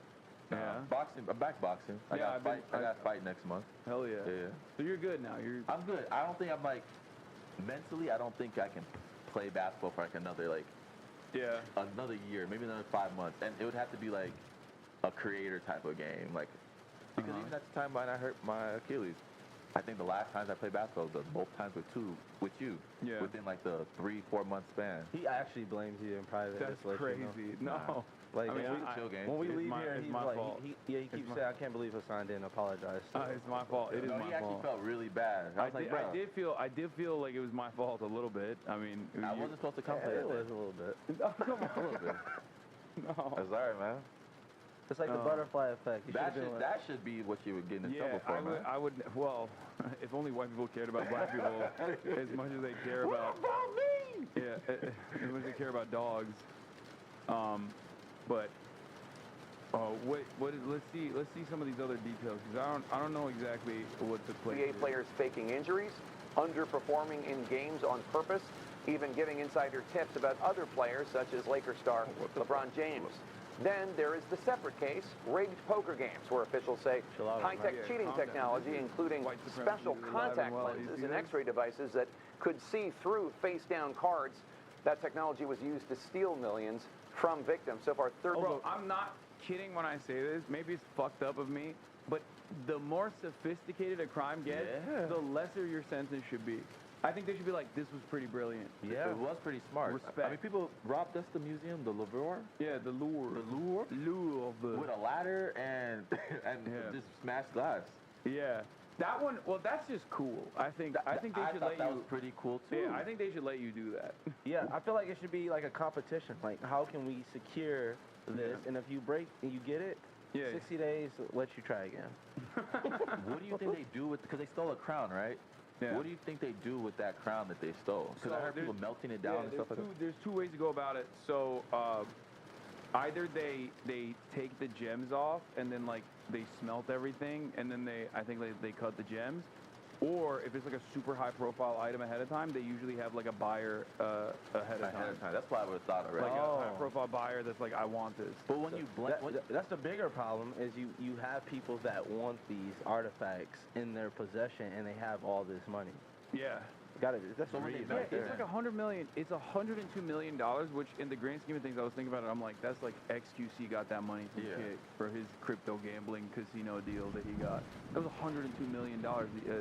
Only $2 million more. So when you melt it though, are you like making it the crown after it gets to the destination, or is it just like you get the melted gold of a? No, they just sell it. They just pick it up for parts. They just sell it for parts at that point. But is it 100 million in gold, or just it's worth? No. It's because of what it was though, right? Yeah. If you know, like $102 million, I think, for what it is, right? Not like the. Got it. That'd be crazy if the media was doing the job of the jewel thieves of being like, this is what it would be if you melted it down. Like, it's like, I'd be like, okay. So they definitely get less if they melt it down. Yeah, I think so. Got it. Yeah. But they should sell it as what it was. Like, yo, this used to be an artifact. Yeah. It's a one-of-one. It's a one-of-one. There's nothing else. But imagine finding a buyer. They have to have a buyer already. Like, yeah. You can't just do that and then start, hey, I got this jewel you want to buy. Yeah. Like if somebody sold me a notebook and it used to be like Mona Lisa and they cut out like a piece of a notebook and they'll cover to the notebook, I'd pay a little bit more for that. You think $15? Yeah, they did steal the Mona Lisa before. Oh, they did? Yeah, and they couldn't sell it. They couldn't fence it. So they caught the guy, and I think it was in the trunk of his car. What year was this? Was it like... It was a long time ago. It was like when the Mona Lisa was... Who are the type of buyers for these type of things, though? I don't... like sheiks. Yeah. 1911 is when they stole the Mona Lisa. They literally have a show about this, about people stealing, trying to steal art and sell it. Yeah, What's that show called? It's the coolest. It's the coolest type of crime. Because movies make it cool though. Like you always see like the heist, the museum heist and stuff like that. Yeah, but I just think like I don't know that and like bank robberies. I have a soft spot for. Yeah. Somebody said it, white collar. Yeah, that's what it is. Yeah. There we go.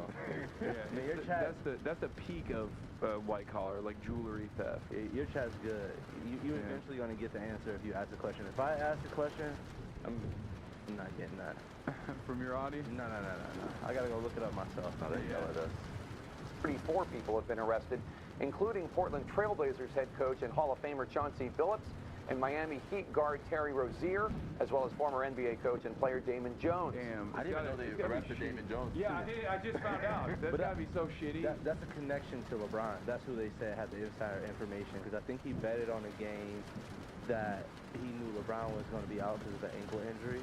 And he was on his team, so he used insider information. But obviously, LeBron's not involved. So, we don't play that shit. 13 members and associates from 3 different New York mafia families. Yes, I'm talking about that mafia, the Gambino and Genovese crime families, among others, also arrested. CNN's Bryn Gingras has more on the arrests and the shocking allegations that are making the NBA season's opening week rather unprecedented. Your winning streak has ended. A takedown of an alleged gambling criminal enterprise linking 4 New York City in the chamber. He had that locked and ready to go. He tried to do that line in front of the fucking in front of the sink mirror. Like, No, he literally got that from his grandson. Yeah. Hey, grandson. Yeah. Got a big speech coming up. What's young? I could say 6'7". 6 to 7 million. I would actually respect him more if they like just troll. Like, yeah, we did it. 6'7". Like, but they get up here and try to. This is real. He actually thought that was a bar. Families and NBA stars.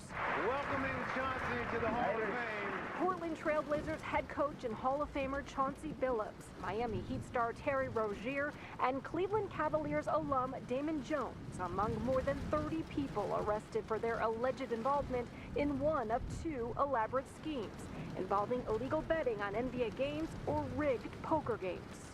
Let's not, mince words. This is the insider trading saga for the NBA.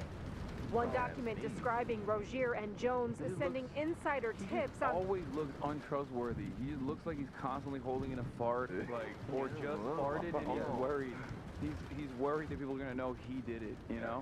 It's just I can't trust him. Players and teams, such as whether a player, including Rozier himself, was going to be sidelined or sick, placing bets to favor their odds and maximize profits, and then allegedly laundering their winnings, totaling millions of dollars.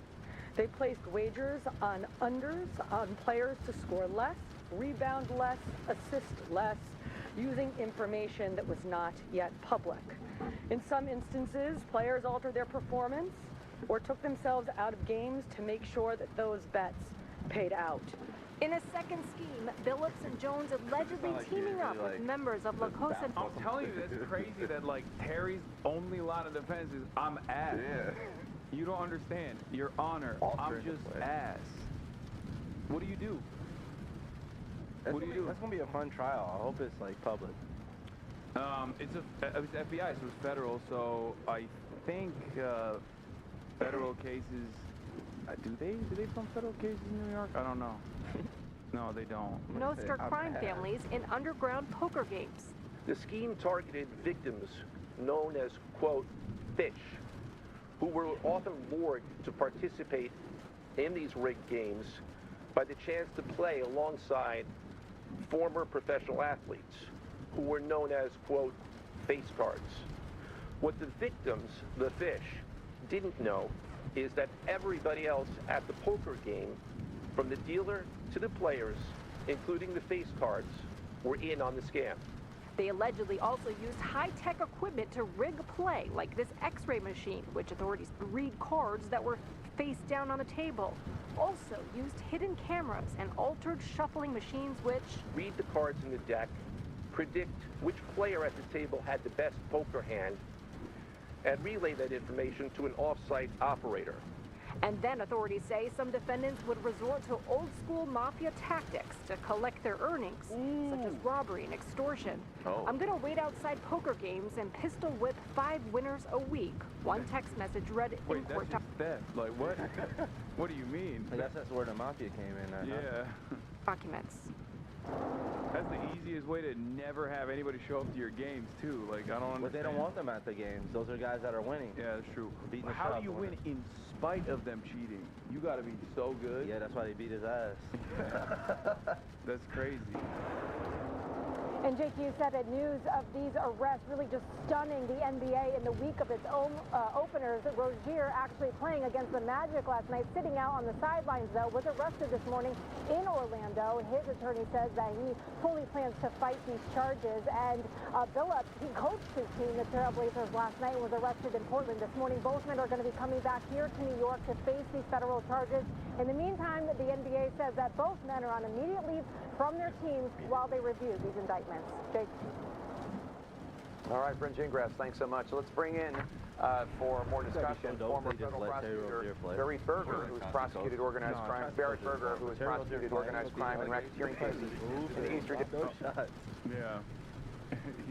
He's doing it again. Yeah. Any turnover, they're like, he misses the game winner. Everybody just stops and stares. Nah, bro. District of New York, as well as USA Today sports columnist Christine Brennan. Barrett, the charges for the more than 30 involved in this illegal sports betting scheme range from wire fraud to money laundering, extortion, and robbery to illegal gambling. How do you anticipate prosecutors are going to handle these two separate yet overlapping operations? I don't understand why it's overlapping. I guess they were cooking the games with the mafia too. Like on the bookie side. Are they saying it overlapping because Rozier was caught before? They were questioning him before? I don't know. Maybe. I feel like they just went, oh, a bunch of NBA guys are doing crimes. Let's just all pack it up together. Because like some people were involved in both schemes. Okay. Got it. That would make sense, and I would think they were connected because NBA is like, I feel like they have a brotherhood. Yeah. So you would think they would link other people, and it has to be some type of crossover. This can't be it. Like Chauncey Billups and Terry Rozier. Do you think it's bigger than this? I think that those two have the worst lawyers, and the people that have the good lawyers don't have their name in it yet. I feel like there's gonna be, they can't be the most popular people in it. I think that's why they got them though. First, because Billups is also giving tips on. Billups also gave tips on betting on games. Billups also giving tips about players' availability. Oh, so he's involved in both. Yeah, that's crazy. The documents are pointing to Billups being involved in giving insider info on players missing games. They say he leaked Damian Lillard missing the rest of the season due to injury.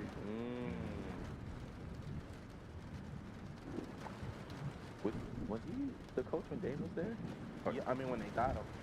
It wasn't like a foregone conclusion that he was going to be out. Yeah. Nobody that big would be involved. I know, but I don't even understand why Chauncey Billups would be involved, honestly. Cause yeah, for the amount of money he won, and you got to think of like the splits and the operation cost of all this. He's doing that when he could just like renegotiate his contract and probably be fine. But what I feel like, so to me, I feel like we're looking at it as an addiction.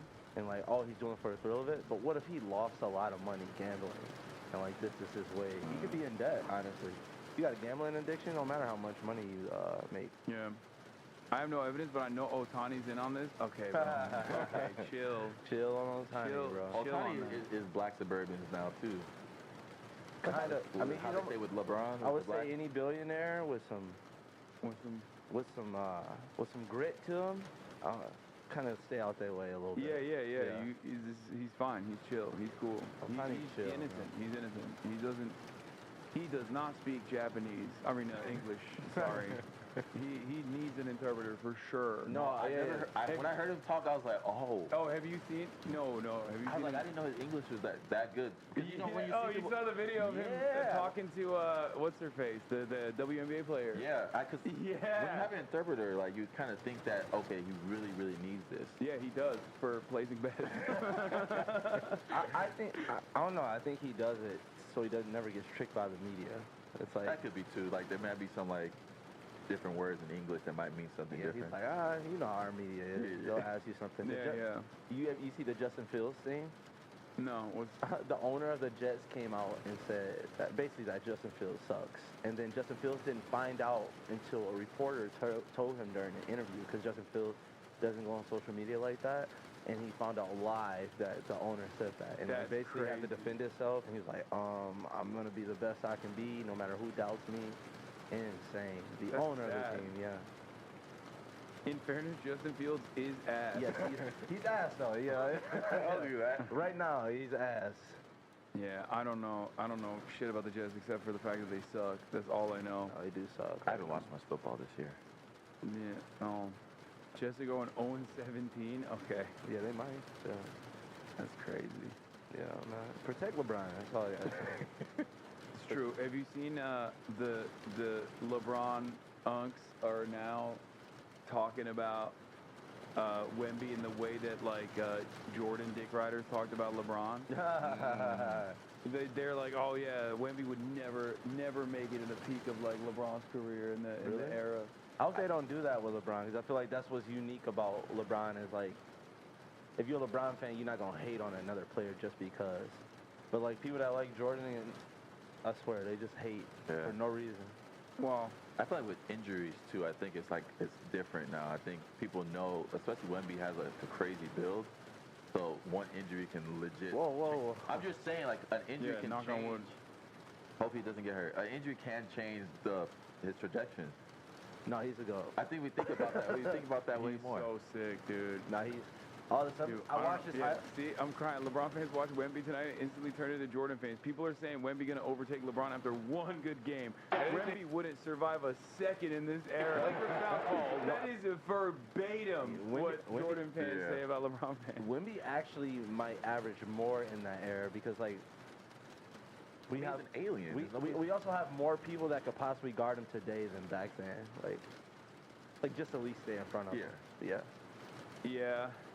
You imagine Ben Wallace trying to guard Wemby? There's no one with his build that was dropping. I mean, there were some people that were big men that were shooting with that percentage in the three-point line, but that's not normal. Not dribbling like that. Or dribbling like that, exactly. It's just so crazy. Have you ever went back and watched like a Yao Ming highlight? He's like the stiffest guy you'll ever meet, and that's like the tallest. I might meet him in China. I'm going to China next month. Yeah. Oh, fire. Yeah, I'm meet Yao Ming? Yeah. That's insane. I know. Like that's like better than meeting. I'll put like Yao Ming and Obama kind of like same like. No way. That's insane. For me, hey, that's crazy. Wow, you really love Yao Ming. What the fuck? But it's just like, oh, if I go to someone and be like, yo, I met Obama before, they'd be like, oh, what, at like some convention or something? Like, where'd you see him at? But if I say I met Yao Ming, you're saying you have a higher likelihood of meeting Obama than you have a higher likelihood of meeting Yao Ming? As a black man in America, yes. What would that mean? Obama's not walking around being like, all right, there's black people here. Let me go meet them. But he might speak at something, write in a book. Fair. So how are you meeting Yao Ming? Is my question. I don't know. It's just like they're connected. Right, connected, reaching out, right? Yeah. There's some connection. You can't meet him casually. I was supposed to interview Obama. Oh, that was fire. Supposed to, During the DNC last year. Well, they were like, we're gonna do a rain check on this, and then they never checked again. Damn. Yeah. Hey man, that'd been classic, man. Could have been, or it could have been a dumpster fire. So you never know. Yeah. I had like such a perfect trajectory of how I was gonna like lean into certain questions too. Oh, they said you got kicked out. Oh yeah, I remember that. Oh yeah. I did get kicked out of the DNC. Obama did like a couple interviews with the Ferns one. What's the podcast called? Oh yeah, Between Two Ferns. Yeah. He did get interviewed by my friends during the DNC. The I've Had It ladies. I don't know if you've seen them. The two blonde ladies from Oklahoma. They also blew up on TikTok. They have a podcast called I've Had It. Oh, fire. But yeah, they got to interview him. Not me though. What do you get Yao Ming? Muslim to Muslim is fucked up. Get the better options. Taking a step up, Yao Ming. Yeah, that's true. You're right. You know what? You're right. Muslim or Muslim? I did. Oh, you did. It's fucked up. It's fucked up that he went with the other Hasan. He got interviewed by the other Hasan and not me. Messed up. But yeah, Wemby is he went to China and things changed for him. I don't know what it is. To me, when he became a monk? Probably on Earth is the closest thing to a dystopia, so I'm not the biggest fan of Vegas. But Mao's solution, when things went wrong, was always more revolution, not less. He saw anyone who stood between him and his masses as an enemy. Like, that's crazy. He went to China and he became a Maoist, I think. And now he's bureaucrats and lingering bourgeois elements, undermining the original promise of the revolution. like century of Chinese prosperity, century of Wemby is upon us. It's only one game so far, right? Yeah. Oh, okay. But that's NBA. NBA is the best at overreacting to one game. So that's why I love NBA. Let's all overreact. Oh yeah, Cat's also a Maoist, right? No, or was it Che Guevara? Who did he quote? Did he quote Mao Zedong? Yeah, there's like a weird. I mean, I don't think he's a Maoist. I don't think Wemby's a Maoist either. Because I've actually inquired about his politics a little bit. Like I dug into it a little bit. He's more of like a. I mean, he's French, so he's automatically more woke than the average American on a lot of social issues. Like not social issues, but like economic issues. But that's how you know that the lottery is rigged for sure. Him going to the Spurs, and he was a Spurs fan, and then Cooper Flag going to the Mavs. I don't know why the NBA just don't come out and say it. Cass Patel's not on that one. Yeah. I mean, that's gonna make people go crazy after this stuff. Oh, well, I guess like it's not high level enough. Let us know. No, that definitely needs to be an investigation. Arby's? What is the Arby's thing? How they're still in business. I've never seen anybody in drive-thru. Oh, true. Have you had Arby's before? One time, because we were doing like a segment where we would go to like drive-thrus and then order whatever the people ahead of us ordered or something like that. We're really trying to max out on calories. And we went to Arby's for that reason, just for the memes. It's ass. I don't even know what to order at that. But I guess people eat it. Yeah, you get a roast beef with some cheddar cheese. That's the only thing. That's what I remember. The roast beef. So you've been to Arby's? Before, yeah. When I was younger, I used to love Arby's. No, I've never been. And then I realized, like, yo, I'm coming to a fast food place for deli meat. Yeah. And then it all hit me. I'm like, fuck. Yeah. Cash ain't investigating Miriam Adelson. That's true. That's true. That's Donald Trump's #1 donor, Miriam Adelson. So that's not happening either. That flew over my head. People are saying Miriam Adelson, the owner of the Dallas Mavericks, who is one of Trump's biggest donors, gave him $250 million. I think. Yeah. She's creating like she's gonna make the Mavericks have the first what's it called? In-house casino. Yeah. I think, well, the speculation at the time was like she did that, she forced that crazy trade so that she could eventually move the Mavericks to Vegas. Because they own, because her and her former husband who passed away, rest in peace, Sheldon Adelson, he was no, these guys are monsters. Trust me. They own they own. We're just right next to you during this shit. Like, no, they're fucking. They're what do you call it? They own. I think they own the Wynn. No, not Steve Wynn. No, they own the other big one. I forget what it was, but they own a bunch of casinos in Las Vegas. They're big casino magnets. Oh, so they want the Mavs to go there, and that's why they traded Luka, because the team's not going to be relevant at that time. It's an easy move. Got it. Wow. Okay. Yeah. Well, we caught it early. That's going to be a big. That's a big story eventually. Yeah. Yeah. No, we'll see. We'll see about that. What do you guys think about ZOHRAN? Have you been seeing the motion of ZOHRAN at all? I only see all my ZOHRAN stuff on your page. It's from you. Oh, really? Yeah. I have no alternative opinion on. You're our news source. But Andrew Schultz has him on? Andrew Schultz just had him on, yeah. This is like this moment of like having both people on both sides on the pod? He's pulling it back now that he's like, oh, we fucked up with the Trump stuff. So he's scaling it back now. What else was I gonna? There was a bunch of other stuff that I was gonna show you guys, but yeah, no, he killed it. I'm gonna do Van's show too soon. You guys fuck with Van? You know who that is? Van Layton. Yeah, Van Layton. Yeah.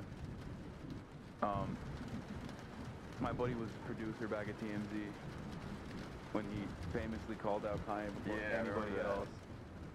He was there. It was him and Zach Fox, I think, that were the two people that were like, this is gonna get out of hand. Zach Fox worked at TMZ or just in general? Okay. There's like a famous Zach Fox tweet from the first time Kanye came out and was like talking about MAGA or whatever, when it was like, this is gonna be way less funny in a couple years when he comes out and starts preaching Adolf Hitler or something, and it's like, and he nailed it from like 6 years before Kanye did that. Damn. Zach Fox is coming to Milwaukee. We're trying to get him on the pod. Oh yeah, I can hit him up if you want. Yeah, that'd be nice. Yeah. That'd be nice. Second one. Yeah, he likes black people. I keep booking guests for you guys. Yeah, he connected us with T-Pain. That's true. Yeah, but T-Pain is, I mean, he was in the vicinity, you know? Yeah. All right, I'll see what I can do. What else are you guys up to? What have you been up to? What do you want to promote before I let you guys go? I guess promote, we Twitch a little bit now. Oh. Yeah. Okay. CRASHDUMMIES Pat on Twitch, and what is yours, CDP Mike? Yeah, I hardly stream though. CDP Pat. Yeah. Mike. I'd stream like, I'll probably stream. Oh, we're doing a live show. Oh, yeah, live show. Oh my God, we almost didn't promo our live. Yeah, what the fuck? We're doing a live show in Chicago. Yeah. January 4th. We haven't posted anything about it yet though, but hell yeah. At Zany's Comedy Club. So we'll post about it. We're doing a live show. We're gonna do like live listener callers and a lot of like crowd interaction. Oh, that's awesome. So it's gonna be crazy. We're gonna see. That's sick. I'm gonna see if I can pull up. Hey, come on, all right, I love that. All right. Okay. All right, well, everybody, thank you so much. Shouts out to Crash Dummies Pod. Go check them out if you haven't seen their stuff. They're very funny. They're a lot funnier than they are on stream, I promise. No, okay. Yeah, you guys, it's you and Justin Bieber. He's streaming all the time now, apparently. That's what he said. Really? Justin Bieber? Yeah, I think dude, that's what's so crazy about, like, fucking Omega superstar celebrities from back when we were growing up. Yeah. Like, you didn't even know that Justin Bieber was streaming on Twitch. Nah, I didn't. Isn't that fucking nuts? That's actually insane. Because back then we would have known. Or is it like one-off? Yeah. He did it, like, I think yesterday or something, and then he said he's going to do it all the time now. Yeah. He only has 8K viewers. He's live right now? No way. Wait, is Justin Bieber live right now? Chat? Was you going to rate him or something? Zendaya was streaming? You going to rate Justin Bieber? Throw him a bone. Justin Bieber. Oh my God, he is live, bro. He's live right now. He's got 8K. Is it going up to 100? That's crazy. Is it? Oh, he's live making You got it, bro. That's it. Okay, all right. Wait, isn't that guy like an influencer too? It's literally we went to the beginning. We can keep the beat how we got it arranged with everything. We just gotta find the right vote. I think that other dude, the white dude, was like an influencer or something. Once you get it, and Chris owns it was his idea.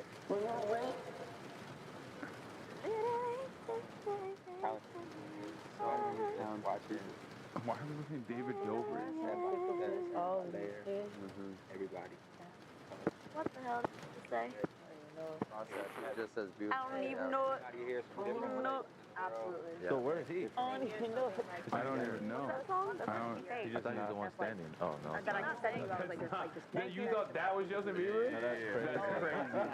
From the back like that? It was a long short, maybe. It's Billie Eilish, isn't it? But if we even just like alter Is that not? No, it's not. I can't really see. Yeah, that little tiny, whatever that is. Can I grab us 2 more beers? When I hear it again. This is crazy.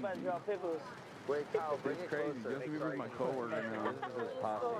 Never say that again. I like that arrangement. All right, everybody. That'll be all for today. That's all I got. Love you all. And I'll see you tomorrow, all right? And then remember, Saturday I'm going to be in New York, baby, New York City. Sunday I'll be doing the New Yorker Magazine Festival. And I might even do a little spot on the ZOHRAN rally, potentially with a AOC Bernie's going to be there as well. So we'll see what's up. Love you all, and see you tomorrow. Peace.